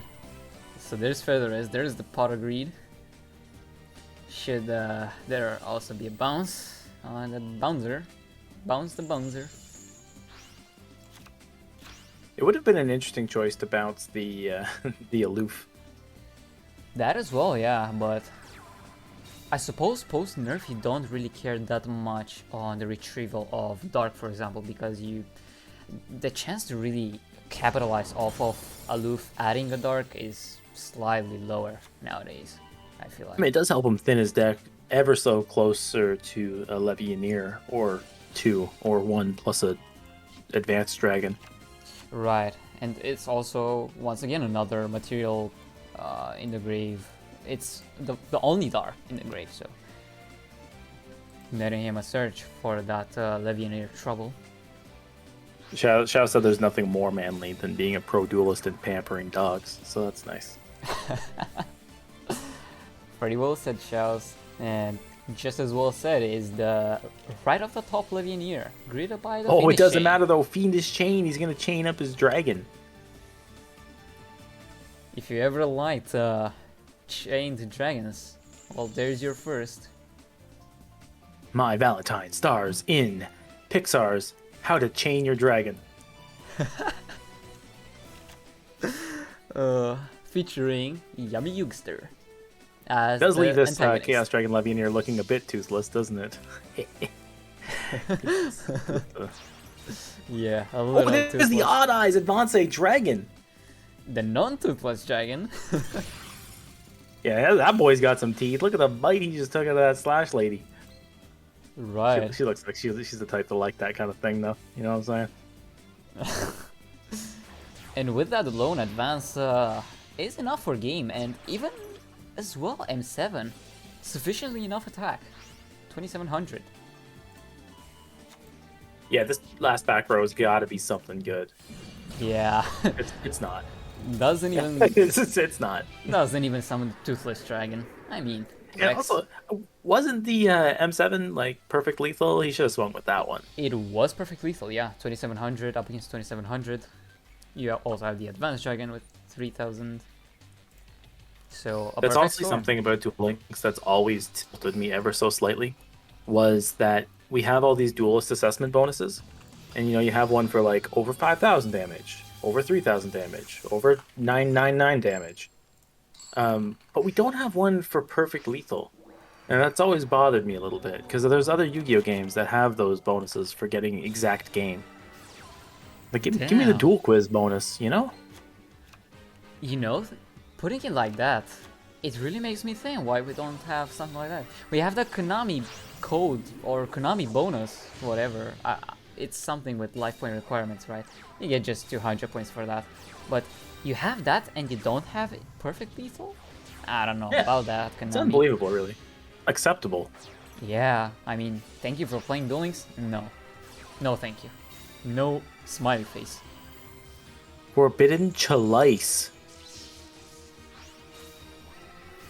Ooh, with the Forbidden lance. Oh my gosh. What a play there from Goomba. Yeah, the string of This, effects right this there. MCS runner-up knows how to open with water. Definitely. Giano setting a monster. I believe we all kind of know what kind of monster that could be in Gaia.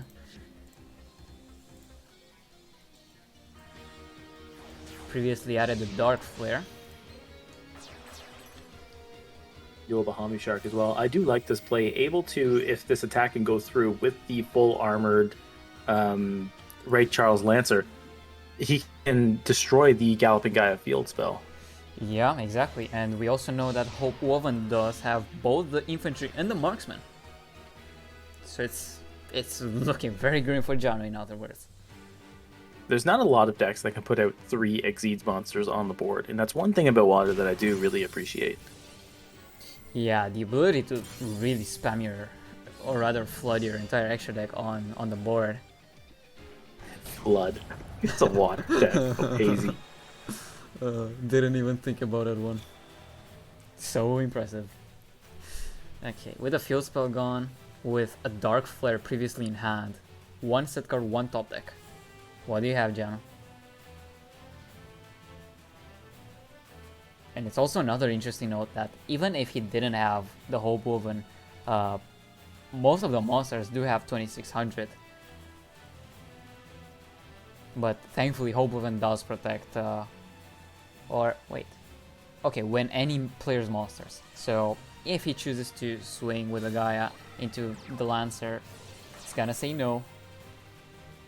Archin Centric? Eccentric on the... I mean, really. One of them can't be destroyed because it's got Exceed material. One of them floats. And then, like, what's the other one really accomplishing? Yeah, other one is just gonna resummon if he runs another rank 3.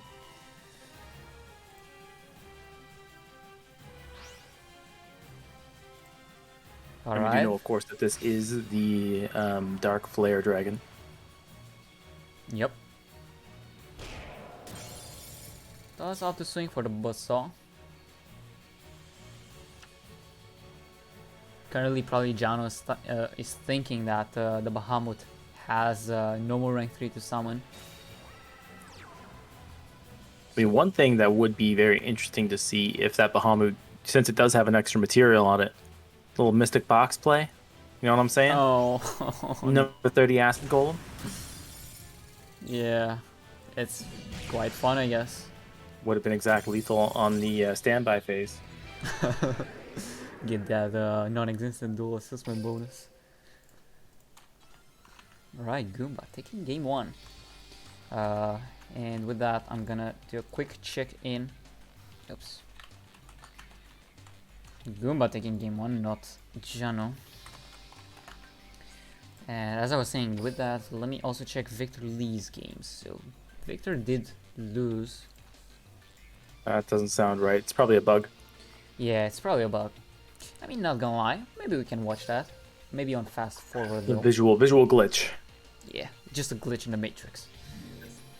So a little interaction in the chat here says, Shao's saying he hates water so much he doesn't even like beaming with it. Scorpion says, your body is 60% water, Shao's, so you hate 60% of yourself? Shao's responds with, I hate 100% of myself, Scorpion. Thanks for reminding me. Oh my god. And Here we see the millennial in his natural habitat. and then Scorpion just casually responding, hating 200% of himself.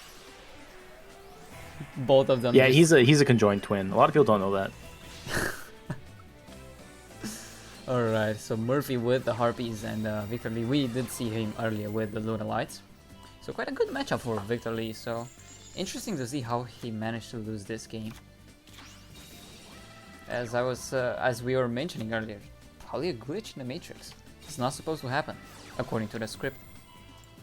Yeah, it doesn't seem like something that would actually be the case. And also, this is, yeah, like you said, a very favorable matchup. I know Nyx, when he won the MCS recently, he played against Harpies with Lunalight for, I think, every match in top 32, and just swept right up until he faced Water for the finals. The esteemed Goomba that we just saw. Right. And it was literally 2-0s all the way through top 32. That's quite a run in the top cut. Just casually 2-0ing everyone. Let's go. Sorry, my dog was barking in the background. Any how do you call this emote? Franker Z? I don't even know. But spam those doggo emotes. Thunder Spark Dragon, gonna get rid of the Saber Dancer. Thankfully though, there is Sphere Kuribo to stop lethal, but at this point, not even Rabbit can save you. Chandler with the forbidden effect of gaining 3 levels, and McMurphy takes the first game. Alrighty. Kidmane and Rex Cruz as well has finished. Let's check this one as well. It does look like that Vic Lee and McMurphy have joined into another match. Right, we will be checking that afterwards. Let us see just how this second game ended between Rex and Kidmane. Thunder Dragons and Harpies.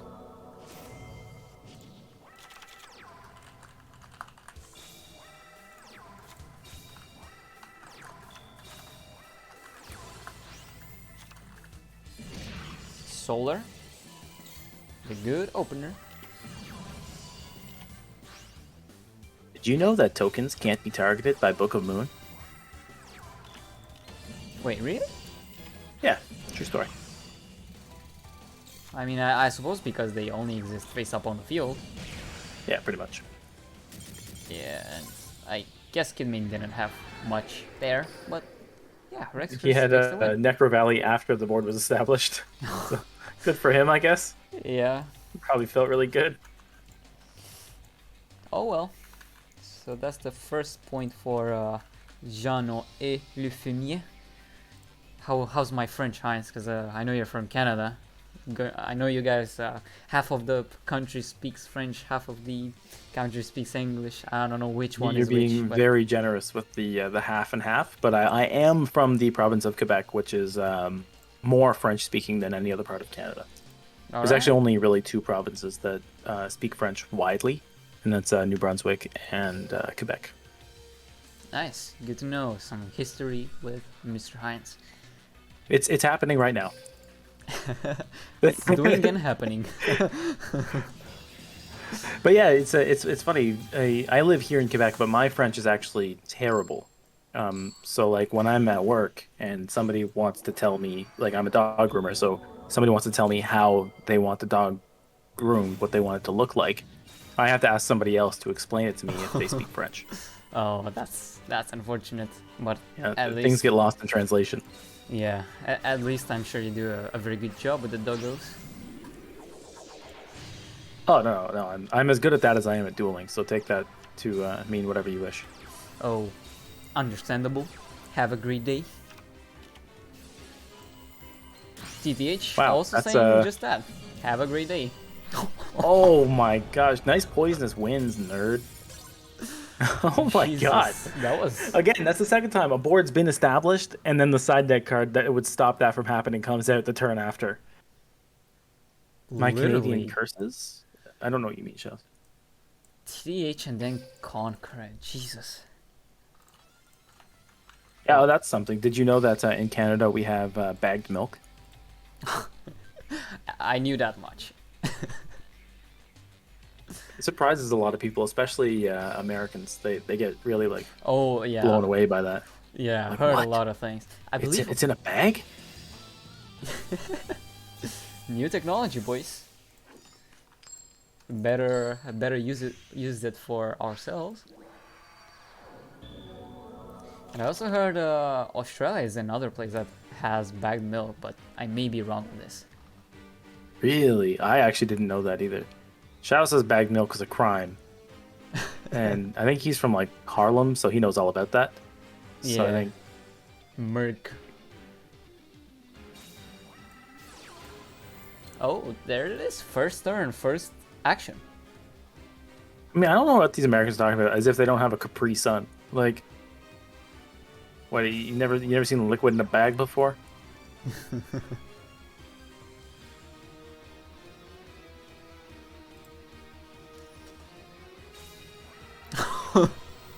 Double poisonous winds. Oh boy.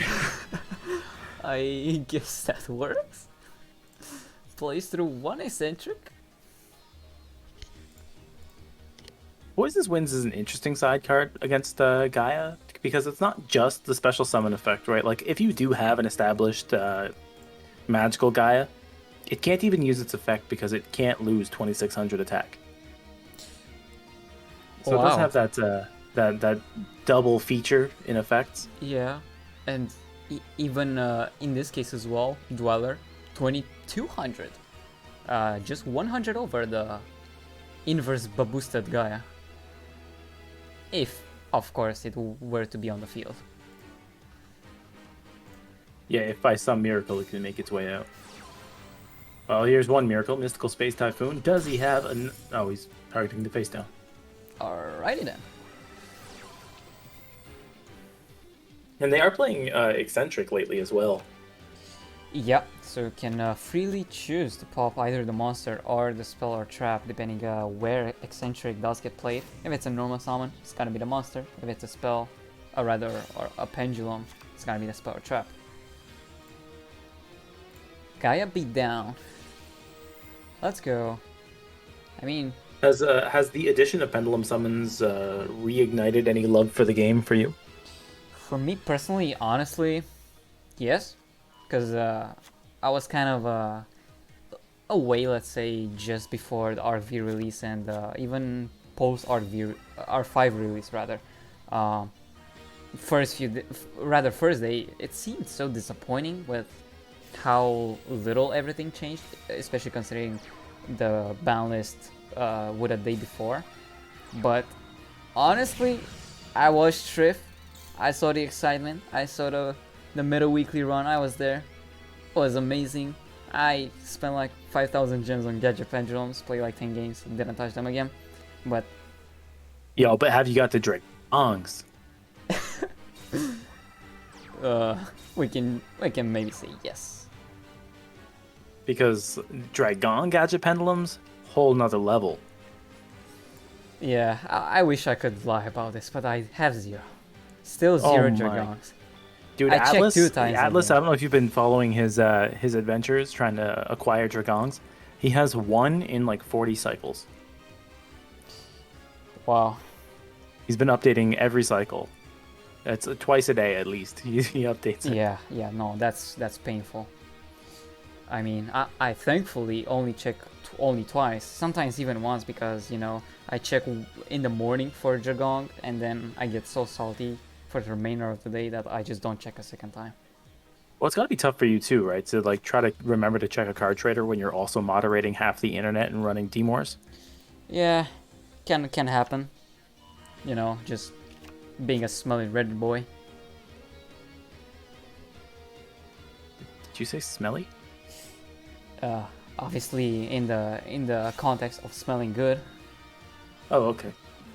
Not we are not sponsoring anyone as a caster in Timor's Trails Cup number 2, sponsored by GGtoor, to have any sweaty caster in here. That's what I'm thinking. Like, GGtoor is not about to just like let us stink. Yeah, none of that stinky action. Jano with 3 monsters on the board. Like, I mean, there's even Poisonous Winds Origin. has done literally nothing. Y'all thought Gaia had one play. You could say it did do something. It lost him the game. It won. Oh, Eggy Gaia. I see. This man said Gaia and Curse of Dragonfire beatdown.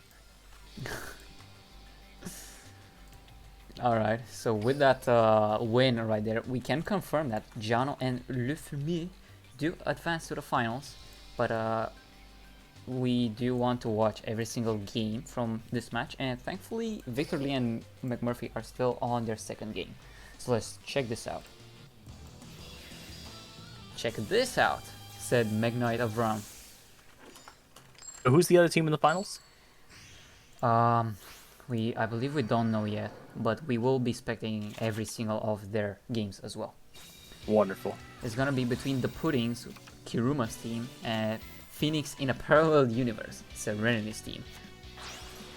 Now this can actually tie into something here. So one of my friends in the chat here asked me for a dirty joke, and that was Mark. That was MA. Oh no. So, hey Hazy, given that we have these semifinalist teams, how do you feel about pudding? About pudding? Yeah, putting this dig. Yeah. Oh my god, I really fell for it. Oh, that was such a good one.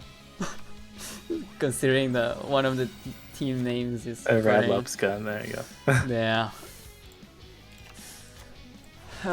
You guys got me real good. Got him. Got him. You know who else got him? Murphy Oh, with this that is beautiful Corbage. play with the Corbage, dude. I love this. Corbaggio. Like the old guns we used to say. Oh, look at that, the Forbidden effect as well being activated. Reattaching the number 70. Dude, I love that effect. It's like the best thing on the planet. And now he can switch that Harpy Lady to attack, and he gets it again. And again! He has another material. Let's go. Lethal. That effect is actually a hard once per turn. Or at least once per turn. But yeah. Oh, that's unfortunate. And also he didn't have another insect in his grave to attach. But I do love using that effect. Like you use that with Sphere Kribo, Book of Moon. Like it's just so good. So versatile, yeah. Always active, you feel like. Alright, then with that, we can safely conclude the first top 4 match between Jano and Le Fermier up against Victory Gaming. Victory Gaming sadly only making it to top 4, which is still very good. It's still within the prize pool, so congratulations to them, to Goomba, Victory, and Kidmane. Shaz asks, hey Heinz, what's the archetype based on sports athletes again? It's Battling Boxers. Yeah, I like that archetype. Boxers, it's actually a very underrated sport. Dude, did you see the heavyweight fight over the weekend? No. Tyson Fury versus I think I heard about this one. Deontay Wilder? Didn't Fury lose? No, he won, Oh, and he it was won. it was a great fight. The knockdowns on both sides, one of the best heavyweight fights I've seen in a long time. Nice. You gotta have to catch up.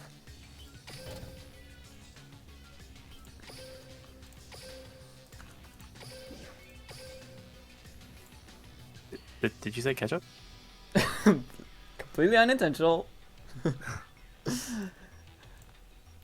Alrighty, so this is gonna be the second top 4 match. Let me just quickly catch you up. Casey Catch. said the safe word, guys. Yeah, the safe word. Okay, 0-0 to everyone. We're probably gonna, for example, we can watch the replay of the first game, replay of the second game, and if the third game is live, we're gonna be watching that. Okay, there's a lot of stuff we have to watch. I see only Serenity's. Belfiore. Wow, that's a. Yeah, only Serenity's went to 2 games first, so we can watch that first.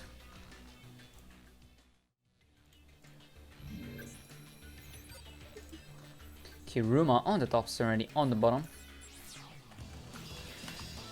You take the Serenity mic. and I got something in common because he and I have not hit King of Games in quite some time. There you go. There's something you share. And Honestly, like I can't find myself to be bothered to play on the ladder. I just can't do it. So yeah, bad. They're so bad. It's such a Like, core. Just like the Melodious mirror match. Is it a mirror? Come on, man. Why? I mean, look at that Serenity just with the Bloom Diva sleeves, the Yuzu mat. There you go. It already started. And ST on one of the back row hits a breakthrough skill. Not a great hit, honestly, when you're sitting on a Bloom Diva. Right. You can take the mic while I edit the info real quick. The what now? Oh, no, just the casting microphone. Oh, I see, I see. So we do see another fusion here from Serenity. He's going to go into this Chiberta.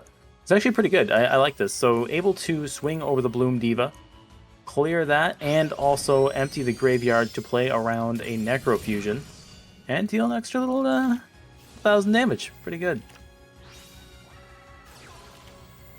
But there's another fusion here. Necro Fusion from Serenity as well. Going to make another Chiberta, I presume.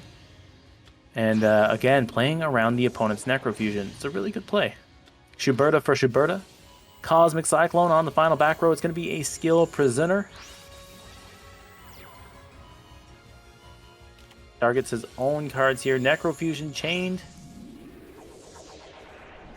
Oh, so it's actually Serenity's. Serenity went in first, which is an interesting choice. To perhaps force the... Interesting. Anyway, score is going to end that. So oftentimes it seems like the bigger deck wins, as these choir girls are some size queens, but it actually just ended up being breakthrough skill into really good positioning from Serenity. Yeah, definitely. I mean, like, have you ever seen a board in any Duel Links game where there are 5 fusion monsters?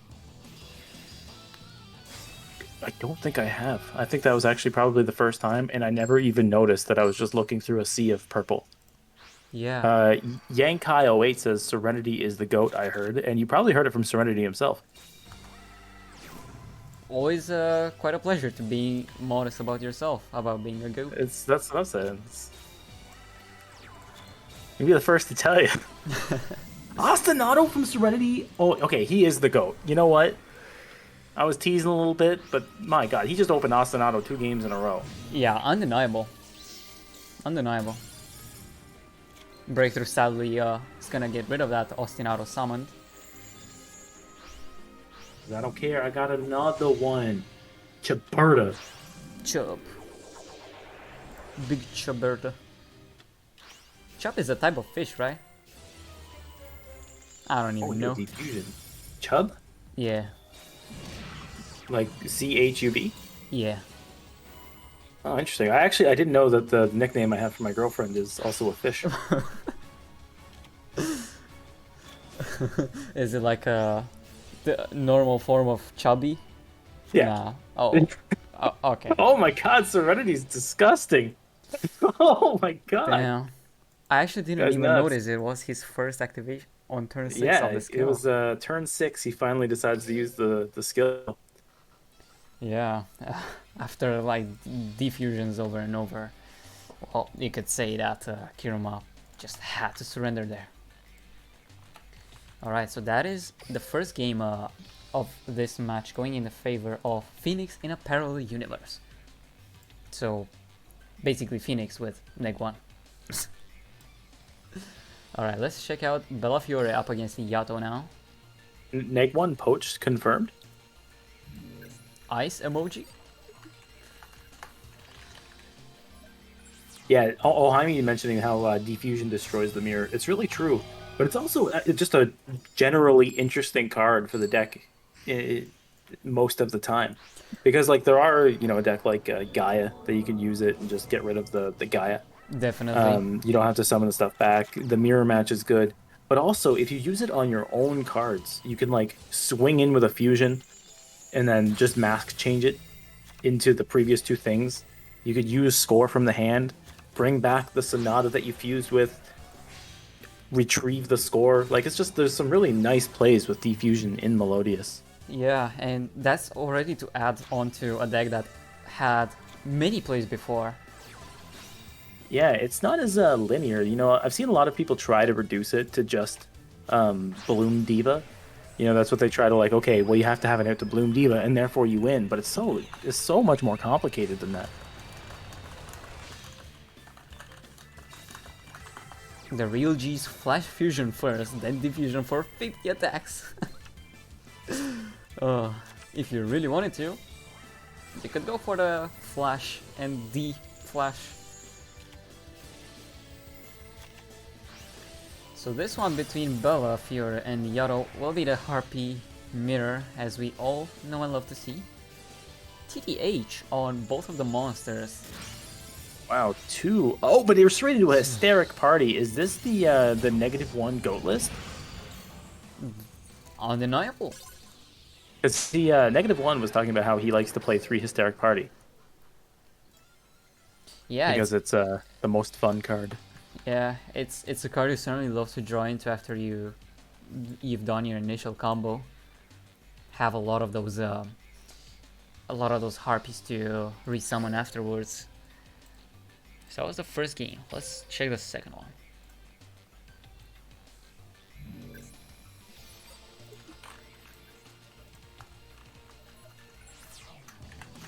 Bellafiore now on the bottom with a sighted skill. Does little Yugi not get Harpy hunting, right? My guess would be no, but you never know.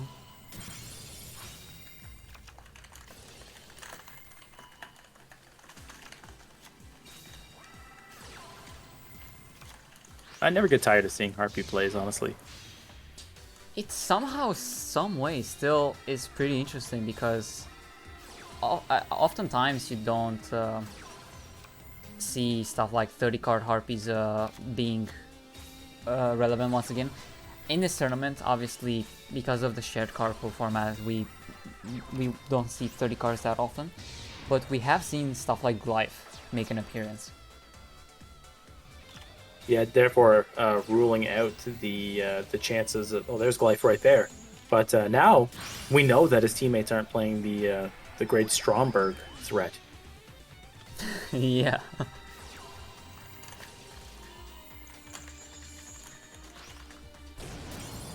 Well, there's so one nice Cyber. positioning here from Bellafiore, but he's down on card advantage. Well, technically even. So yeah, I don't know how this is going to play out. Ooh. Not well by the looks of things. Paleozoic Canadia.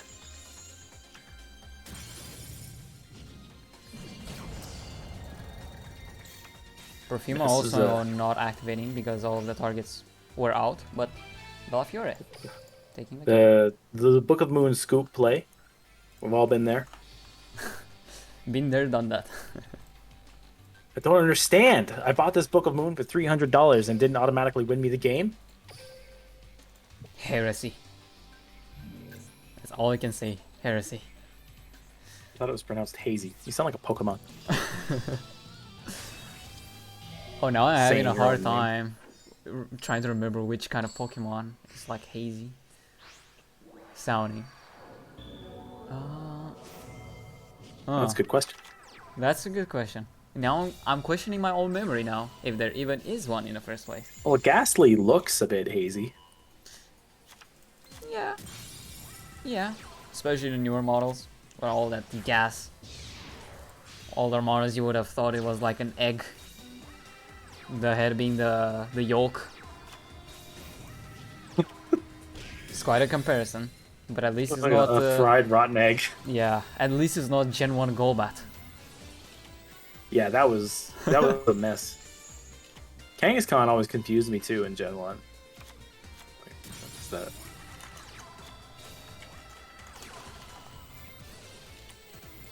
Alright, we do have news that Grand Finals has just started, so we will speed it up through these duels. Excellent. Man, that's a lot of Paleos coming out here from Yato. That is a back row heavy Harpies. Right, yeah. And he's Don't often see looks like that, he's got but- a second Harpies hunting ground as backup for the mirror. Twilight Binds as well, after the draw 2, Perfumer, and that's just game. Belfiore taking the win, and taking the set this way. Yeah, very well played from Bellafiore. Definitely. Have you, speaking of Pokemon, have you pre-ordered your new Diamond and Pearl? I wish, man, but I don't have a Switch. Well, maybe chat will donate one. Any galloping would be gifters in something. the chat? Any Switch gifters? Okay, so we will be once again speeding through these up because the Grand Finals has started.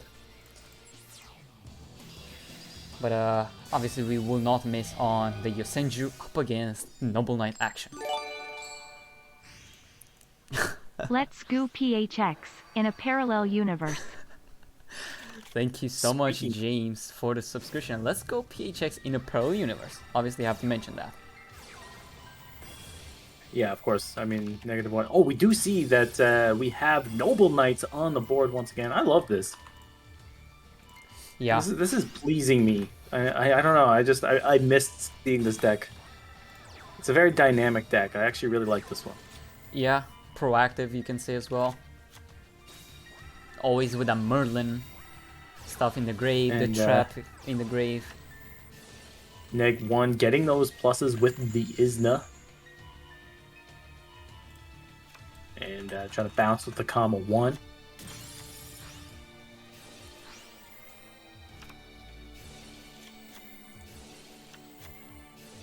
Oh, I forgot to speed it up. Hopefully we're gonna be able to catch up with that. So goes into the Sacred King Artorigus, goes for the attack.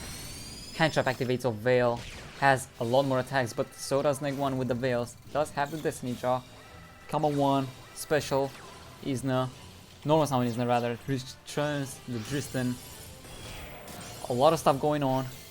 But the trap You can tell will be that floating. Neg here has definitely played against Noble Knights before, has not lost his step with how the deck works, able to take out basically the whole board, but Noble Knights so resilient and able to rebuild. Ooh. Forces out the Kyroid even once again. Comma 1, once again returning and returning. And just back to hand. safely go back to the hand every time. You must have an Oyam here. Ooh, I think that Merlin should definitely seal the deal right there. Kite. Kyroid again! Well, And remember, brothers can't attack unless you control a full board of Noble Knights. exactly. Oh, there's And two attacks. -1 gonna steal up the game. Oh, Absolutely beautiful. definitely. He did say that Yosenju is his most favorite deck to play right now. Yeah, certainly very fun. It's always quite a joy to see, especially also the fact that there are two variants running rampant. Are you referring to the Yopenjus? The Mayo, the Heinz Mayo special. Heinz Mayo? Heinz Mayo. Seriously good. any- That's actually the tagline for the Heinz mayonnaise. Seriously good. Seriously good, yeah. It's always used- a joy to have that Heinz ketchup. I used to have a very well photoshopped photo of it was me holding a Heinz mayonnaise jar that said seriously good on it. And I always thought that was self-congratulatory enough for me. Yeah, sounds very lovely. Necro Valley from the side of Neg. Gonna mess up with the Merlin, and a lot of the effects from the graveyard. It's such a scary deck to play against to Yosenju's because, like, you never know. Like, they have all these hand traps, and you just have to be so careful about where you leave them in terms of life points, as they're just poking you to death as well. Yeah, it's always just too hard to deal with them, honestly. Like, if I am to be honest, this deck is actually my least favorite deck, Yosenju, just to face in general. It's because it breaks all the rules that all the other Yeah. decks have put forward. Like, everything else, you're like, okay, I have to deal with what's on the board. That is And so well put. Yosenju's just like goes, to heck with that. I'm not gonna stick around for you to deal with my stuff. Now you gotta play against my hand. And that's a much harder thing to do in Yu-Gi-Oh! No, that is very perfectly put. Honestly, could not have said it better. The fact that it's not a Yu-Gi-Oh deck for me, right? It just breaks the rules of Yu-Gi-Oh! In a way. That's why I get paid the big bucks, you know? Yeah. Alrighty, so gonna be soon done with the info. Let's hop into the grand finals now. Between Hype beast in the chat was Jano my and guy. between Jano and Le Vermeers up against Phoenix in a parallel universe that we just watched. I can't help but notice you're in Plat 6. I too Oh. am in Plat 6, so maybe we could run into each other Yeah. after the match. Yeah, for sure. Alright. We can see once again maybe some more neg action because we did go through his duels quite quickly. We do get to see some more. Man, what year is this matchup from? McMurphy versus -1? This is like MCS 3? Yeah, 2017. Let's go. So says Yosenju is just pendulum summoning, but without scales. But they are also spirit monsters. I see no issue. True. They're just everything at the same time. I think that the only reason they're not spirit monsters is because of pendulum summons, and spirit monsters have that clause, cannot be special summoned. Yeah, which is already a very bad clause to have in the first place for any card. Yeah. Nonetheless. You know what's a really interesting card from Yosenju? Is Yosenju Magat. And it's like a Weasley thing. It's a level 6 that special summons another Yosenju from your deck. Ooh, straight from the deck you say? Straight from the deck. But of course it has to be normal summon, so you have to tribute summon it. Alright, so it would be very good in those pendulum variants. Well, it's the interesting thing about it is you can summon Oyam straight from the deck, so it's a 1-card rank 6. Oh, oh yeah, that's very true. Yeah, and you have sufficient fodder already after a pendulum summon for the tribute summon. That's true, yeah, I mean, it's still kind of awkward, but yeah. Being able to set up like a Rhinoceros and whatnot.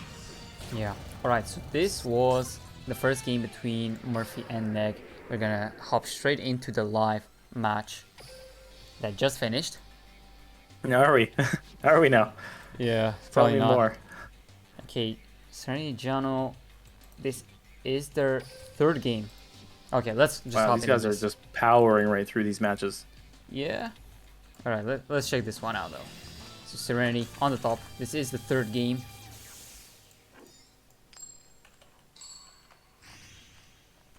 Against Jano, so the leaders.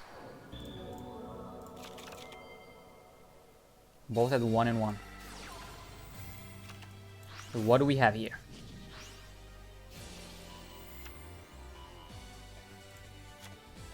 So Serenity's been playing very well with Melodious so far, able to, I'm going to say he carried Phoenix in a parallel universe to these grand finals. Yeah, that's certainly from the games that we have watched. Serenity just steamrolled through everyone, mirror or not. He just was able to win everything very clean, very convincing.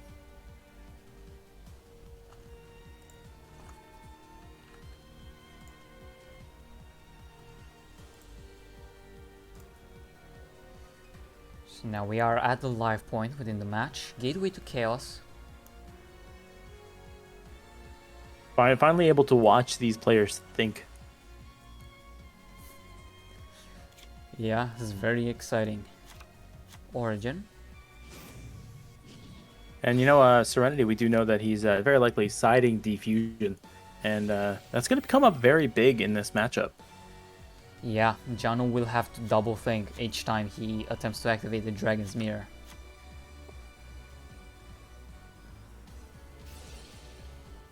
We have seen this combo quite a lot of times from Jano, being able to utilize Origin's effect to a very good extent. Provided, obviously, that he does open the combo already. Well, it's a nice thing to have, right? Like, you have to send a monster now with the skill rebalance. So, just adding in another one just to up consistency. It's not a terrible idea. You play the Eccentrics, which is, some walking MSTs. And then, play both Dark Flare and Origin. Yeah, this deck really has almost everything you can think of. And that's within its engine. You have the Dragon's Mirror as well for some more extension, but you have access to such a large amount of staples that you can use as well.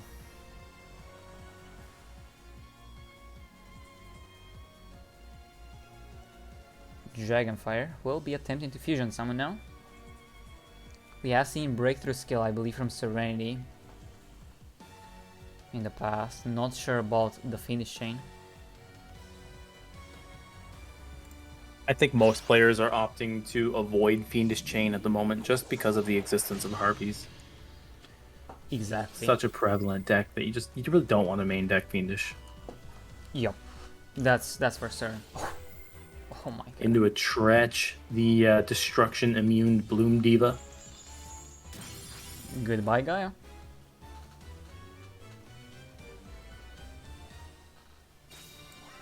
Oh. Alright, we do have some form of extension still. You guys got the Dragon's Mirror, but you'd still have to think, like, how does he have to Bloom Diva, right? He has used his pop. He does set a card, so maybe he's got a Chalice, he's got a book. Just gonna swing in for good measure. Because he's got that Galloping Guy, just say, hey, look, your card doesn't work. Yep. It's for intimidation purposes.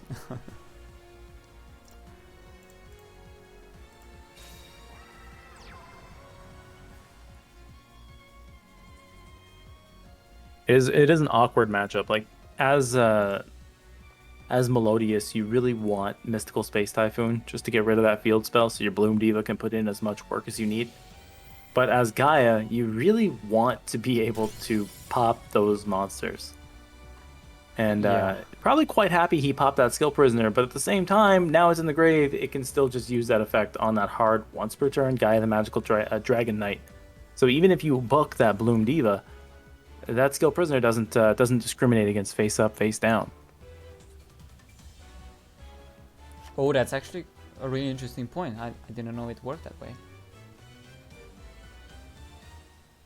Well, there is some intricacy with it, because Skill Prisoner does say target one card you control, and then any card that resolves that targeted that card at activation, negate that effect.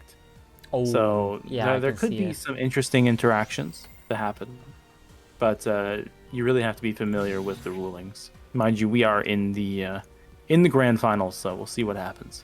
Yeah, this is the game that matters the most right now.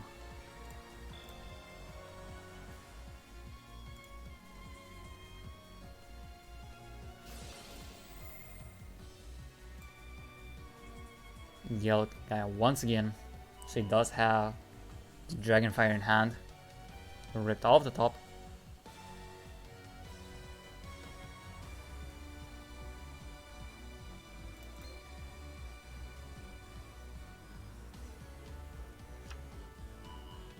really complicated Gaia plays. You know, you never know what they're gonna do. It's like, oh, do they search a Gaia or do they search a dragon? Oh, you're gonna fuse, they're not gonna fuse. Oh my god, it's so confusing. He's just Gonna too swing in much. once again. This time with the Fiendish Chain to negate that Bloom Diva. Says skill prisoner this. That's not a monster. Yeah, and it's also in the battle phase, so no nothing for you. Ooh. And Soldier Guy gonna go in deep. Does he get game? Does. Yeah. So Jono taking the win. Fiendish Chain coming up big. Yeah, and with that, we do not have any more duels at our disposal that are live. So in this case, we can be safe to watch some of the replays, at least the ones between Rex and Bellafiore, I feel like, because we haven't seen any of those thus far. Was only a 2-game affair, so let's check that out. Oh boy.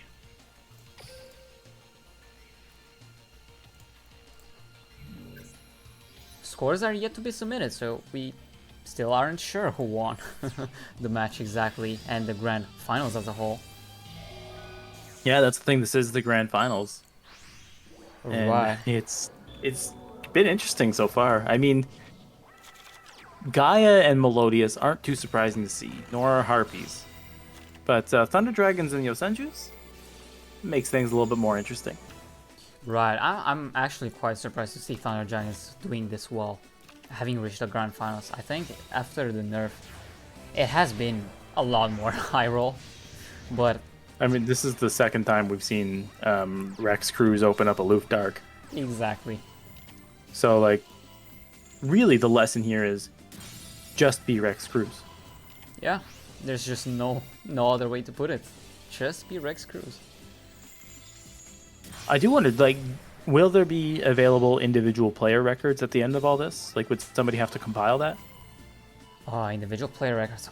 I think that would be on a player-by-player basis. I don't think we would compile some stats, but we will. I'll just have Radlup do it. Yeah, nah, he can do it for sure after his birthday party today. Is it his birthday or it's It is, yeah, 16th of Oh no! October. Then honestly, tell him to get back inside and do the player records, and then go out and celebrate his birthday. Yeah, he's got quite a lot of time left. 6 hours. Celebrate when the work is done, Radlup. Then you can have a happy birthday. Very well said. But for real, happy birthday, Radlup. Yeah, thank you. How old did you say he was? No clue. Oh. Probably early 20s. Maybe mid. I don't know.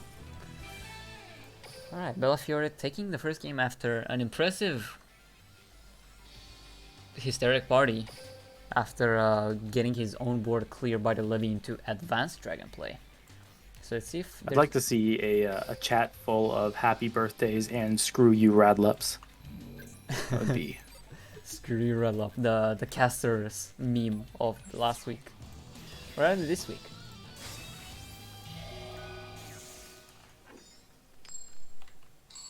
Rex Cruz won the previous, right?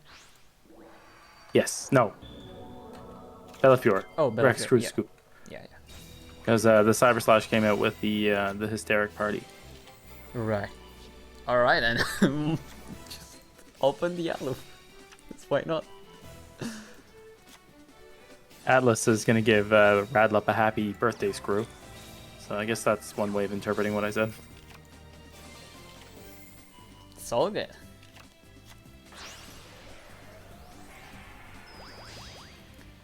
So once again, Hey Atlas, how many Dragong now? 2 minus 1.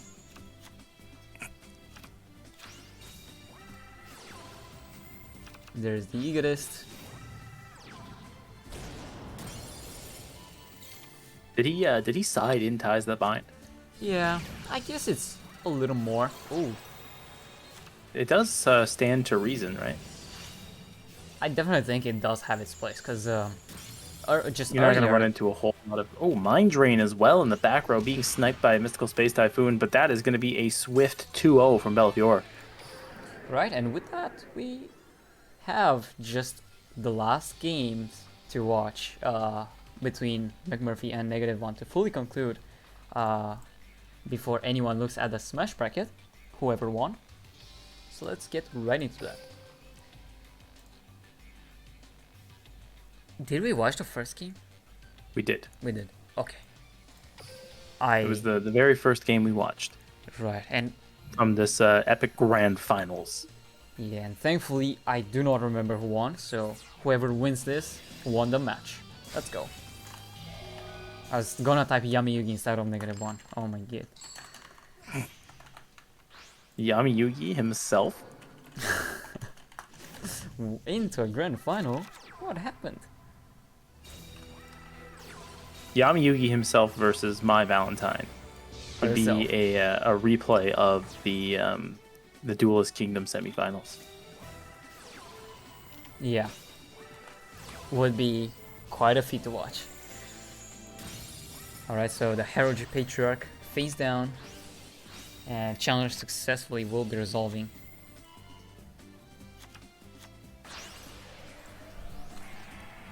Changing the wrong scores here.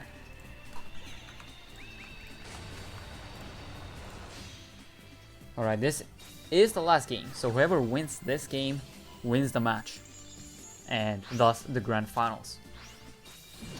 1, 2. Okay. Well, yeah, nice and climactic there. That was great. So Harpy's showing why they're the top dog.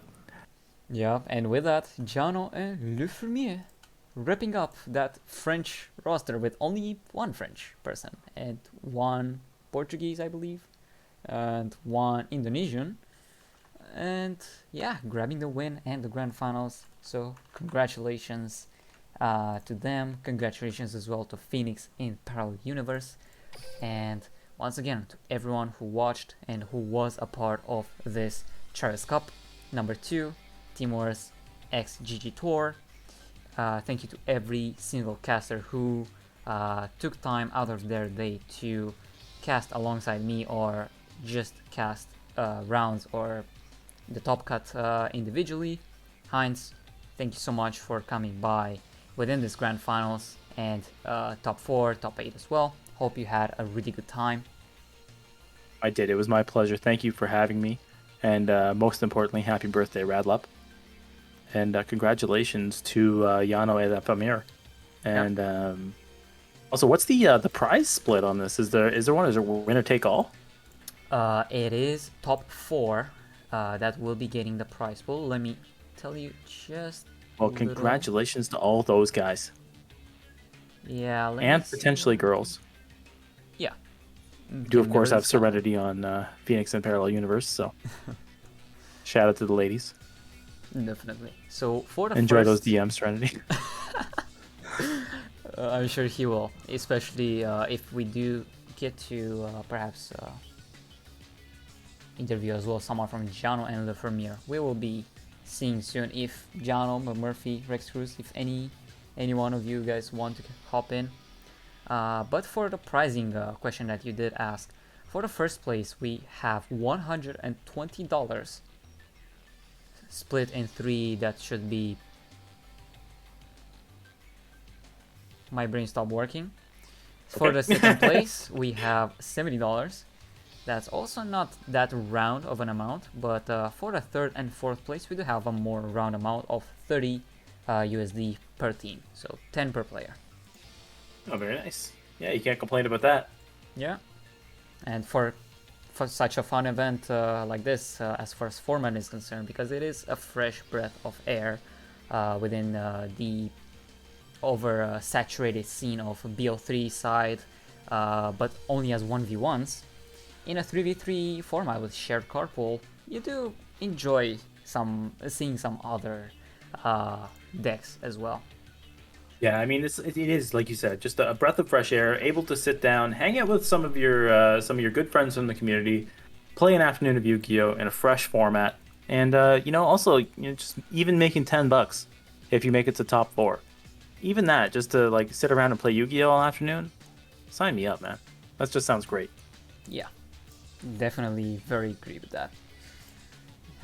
So Nothing in the chat so far, on the Twitch chat rather, for Jano or Murphy or Rex as far as interviews. So probably we're gonna have to close out pretty soon.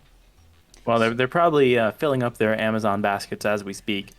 Yeah, Deciding on how they're going to spend that prize support. yeah, for sure. I mean, gadget pendulums, new swag. You gotta have some of that.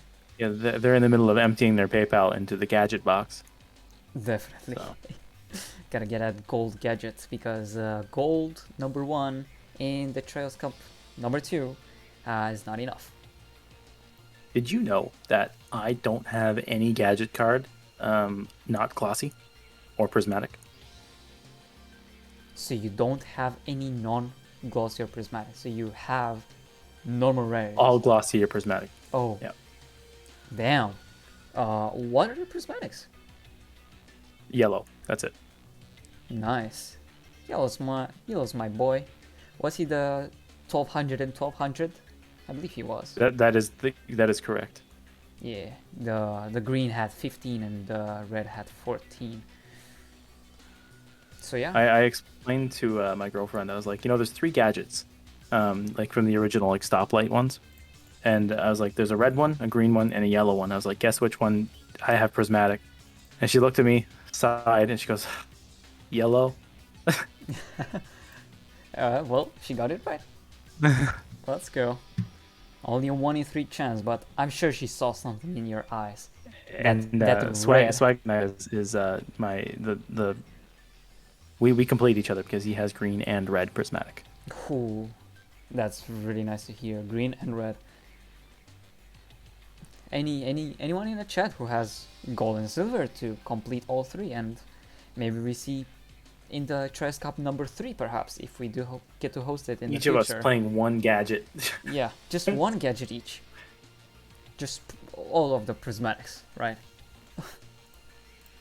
That would be an interesting way to approach the Trios Cup, though. Everybody plays a Highlander deck, but they're all the same. Oh man, that would be. And then they win. Oh, crazy man. stuff. Oh no, we gotta have a memer like that, a meme team rather, that did that. But we'll just have to see, maybe in another Trials Cup. So we're probably not gonna get any interviews, so that's fine. The tournament rather has been going on for a long time, but we are very thankful for everyone who participated in, as far as the participants, and as well, once again, the amazing staff, all of the casters that have helped be very entertaining for the whole stream. Let's see, so me with Punky for the first round, X-Mango and Punky for the second round, Redlop himself for the 4th and 5th round. In the top 32 we had Dave and Davide, and top 8 onwards, Heinz as well as myself. And once again, shout out to every single mod, especially Reseline, Shie, and Mystic, Redlop, Taha as well. And thank you to GGtoor as well for the sponsorship. And thank you to you, Hazy, for all the work that you put in today. Thank you as well, Heinz. And before we close out, we do have one last moment to share with you. So, Giano, what happened with... We won! Let's go! Let's go! Congratulations on the win. I'm very excited to hear the deck building process, because we want to hear more about how you guys decided your decks, and perhaps a little on what you expected out of such a wild tournament like this. Like, this is what I do for Team Wars as well. We don't expect. I think that it's very easy for you to overthink. That is shooting yourself in the foot. We just play what we think is best, regardless of what we think the opponents are playing. We just assume they are playing what is best too. Yeah, so like it came down to each one of us. Like I asked Rex to team. I think it was on the same day that the tournament was announced, so it was very long ago. And he said he wanted to play Thunder Dragon. Like, sure, okay. Not huge fan of the deck, but it at least does not clash with the others. Yeah. Which is a problem because if you look at like the top 3 decks, you probably think like Harpies, Melodias, maybe Gaia, all of those plays TTH, all of those plays books, all that stuff, and TD doesn't. So it's a good third deck. Yeah. Then I had another person that was gonna team with us, but he said he couldn't play. He actually played for another team.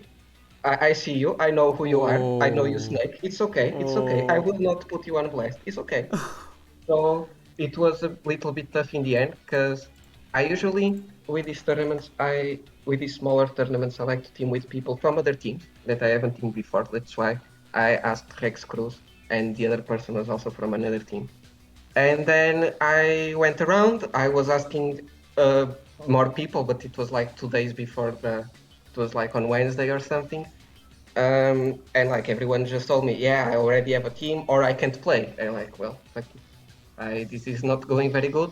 And so I decided to ask Murphy because Murphy has been inactive for a while. And like, well, I'm running out of options. Maybe Murphy comes back this week. Who knows? And he actually did.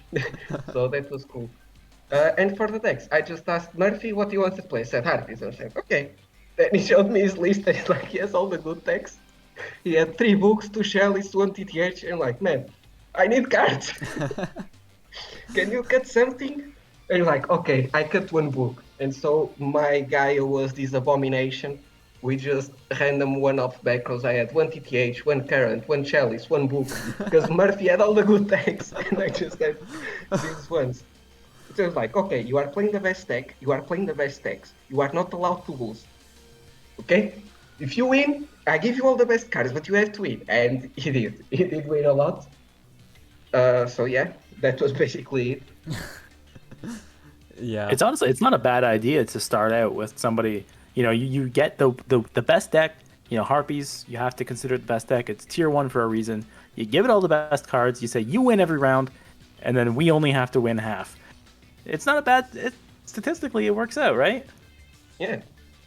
Instead of having like 3 half-assed decks that is, or maybe all of them win, but maybe none of them win this way, at least one should win all the time.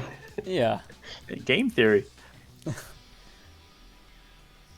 And with that, I'm also curious to perhaps hear if you did manage to talk a bit with Rex about Thunder Dragons. So you did mention that Thunder Dragons is justifiably so, maybe not of your preferred decks. I do share that opinion as well, but today it seems like it did do some work. So maybe just a few more words about Thunder Dragons, maybe about just your teammate Rex. Well, I don't know Rex. This is first time I talk with him. He like I think on the day the tournament was announced or the day before, Rex asked me to join some random other league, and I said, yeah, sure, okay. And then I see this announcement, like, I want to ask Rex too. Time to give back the favor. Yeah, and he said he wanted a Thunder Dragon. Like, yeah, like it was. The thing about Thunder Dragon now is that it got nerfed, as you all know, by putting the Alufet too. But they got a really cool card, the Odai's Advanced Dragon, I think it's called, that you can grab with Melody. And this makes so that the deck no longer doesn't have as much trouble dealing with Roach as it had. And this also makes that Melody is so much better now, because usually search to lavish with Melody, and usually you don't need to lavish, at least not immediately. By grabbing 1 Levy, 1 Odice, you can pressure so much, and you don't care about the roach. Like I faced a few on ladder, and I usually was playing Harpies. I was playing like the event, and I'm like, okay, I have 1 book, I have 1 roach, I have 1 slash. I can give Destiny Draw to my opponent, no problem. What is he gonna do? And then they start all dice, pop my stuff, pop everything, all dice, lady, boom, boom, boom, my stuff, all dice. I'm like, what? What just happened? I have board. Where did it go? Yeah. So it's basically it. I still think it's weaker compared to other meta decks, but it's definitely like it's at least tier 3. Like it's on par with other decks that see much more play. Yeah, and I was gonna also ask, because of the format, right, of the shared carpool, as you mentioned towards the beginning, this format does promote that kind of rogue deck strategy where you have that one really good deck, the meta deck. McMurphy played the Harpies, and you two played that janky little Gaia with a lot of the one-offs. And there's also Rex Cruz who opted for the hand trap deck of Thunder Giants, because there's other hand trap decks such as Luna Light that you can only pick one hand trap deck between Yosinju, between Luna Light, between Thunder Giant, and yeah, it all did very well for you guys. So if you have any other thoughts, or maybe if Heinz has a question as well, do you have? I am a notoriously poor interviewer. Oh, So I'm so bad at asking questions, but I do just want to say congratulations to Jono and your team, buddy. Thank you. all right, and It was fun. definitely. I was just gonna ask if you, Jono, have any special shoutouts or last mentions before we close out as well. Man, I like to shout out my deck for being good. And that's it. Thank you.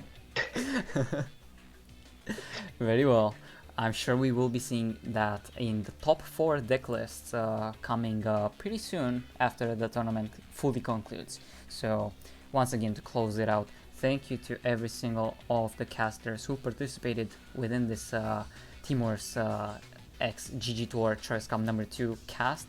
You have the schedule as a command, and thank you as well to every single moderator who has helped not just before the tournament started, but also just before top 32 to make sure everything is good and correct. And with that, we will be starting a raid, and we will be starting to someone who has played within this tournament. Oh, I know who it is. Please tell me he is online. Is it me? I can be online. JK. Shut up, you won enough. Also, I like to say a big thank to my brothers Alvimi and Matka, they're the goats. And to my teammates True. Murphy and Rex Cruz. It's only jokes. My deck is good, but they also good. Thank you. Yeah, so with that, sadly the person that we did want to raid has went offline, so I suppose we can raid the good old DLE. Let me start, or rather not raid, but host directly. So once again, to close things out, thank you to everyone for watching, thank you to everyone for supporting, and also to everyone who helped make this tournament a reality, and thank you once again. Goodbye.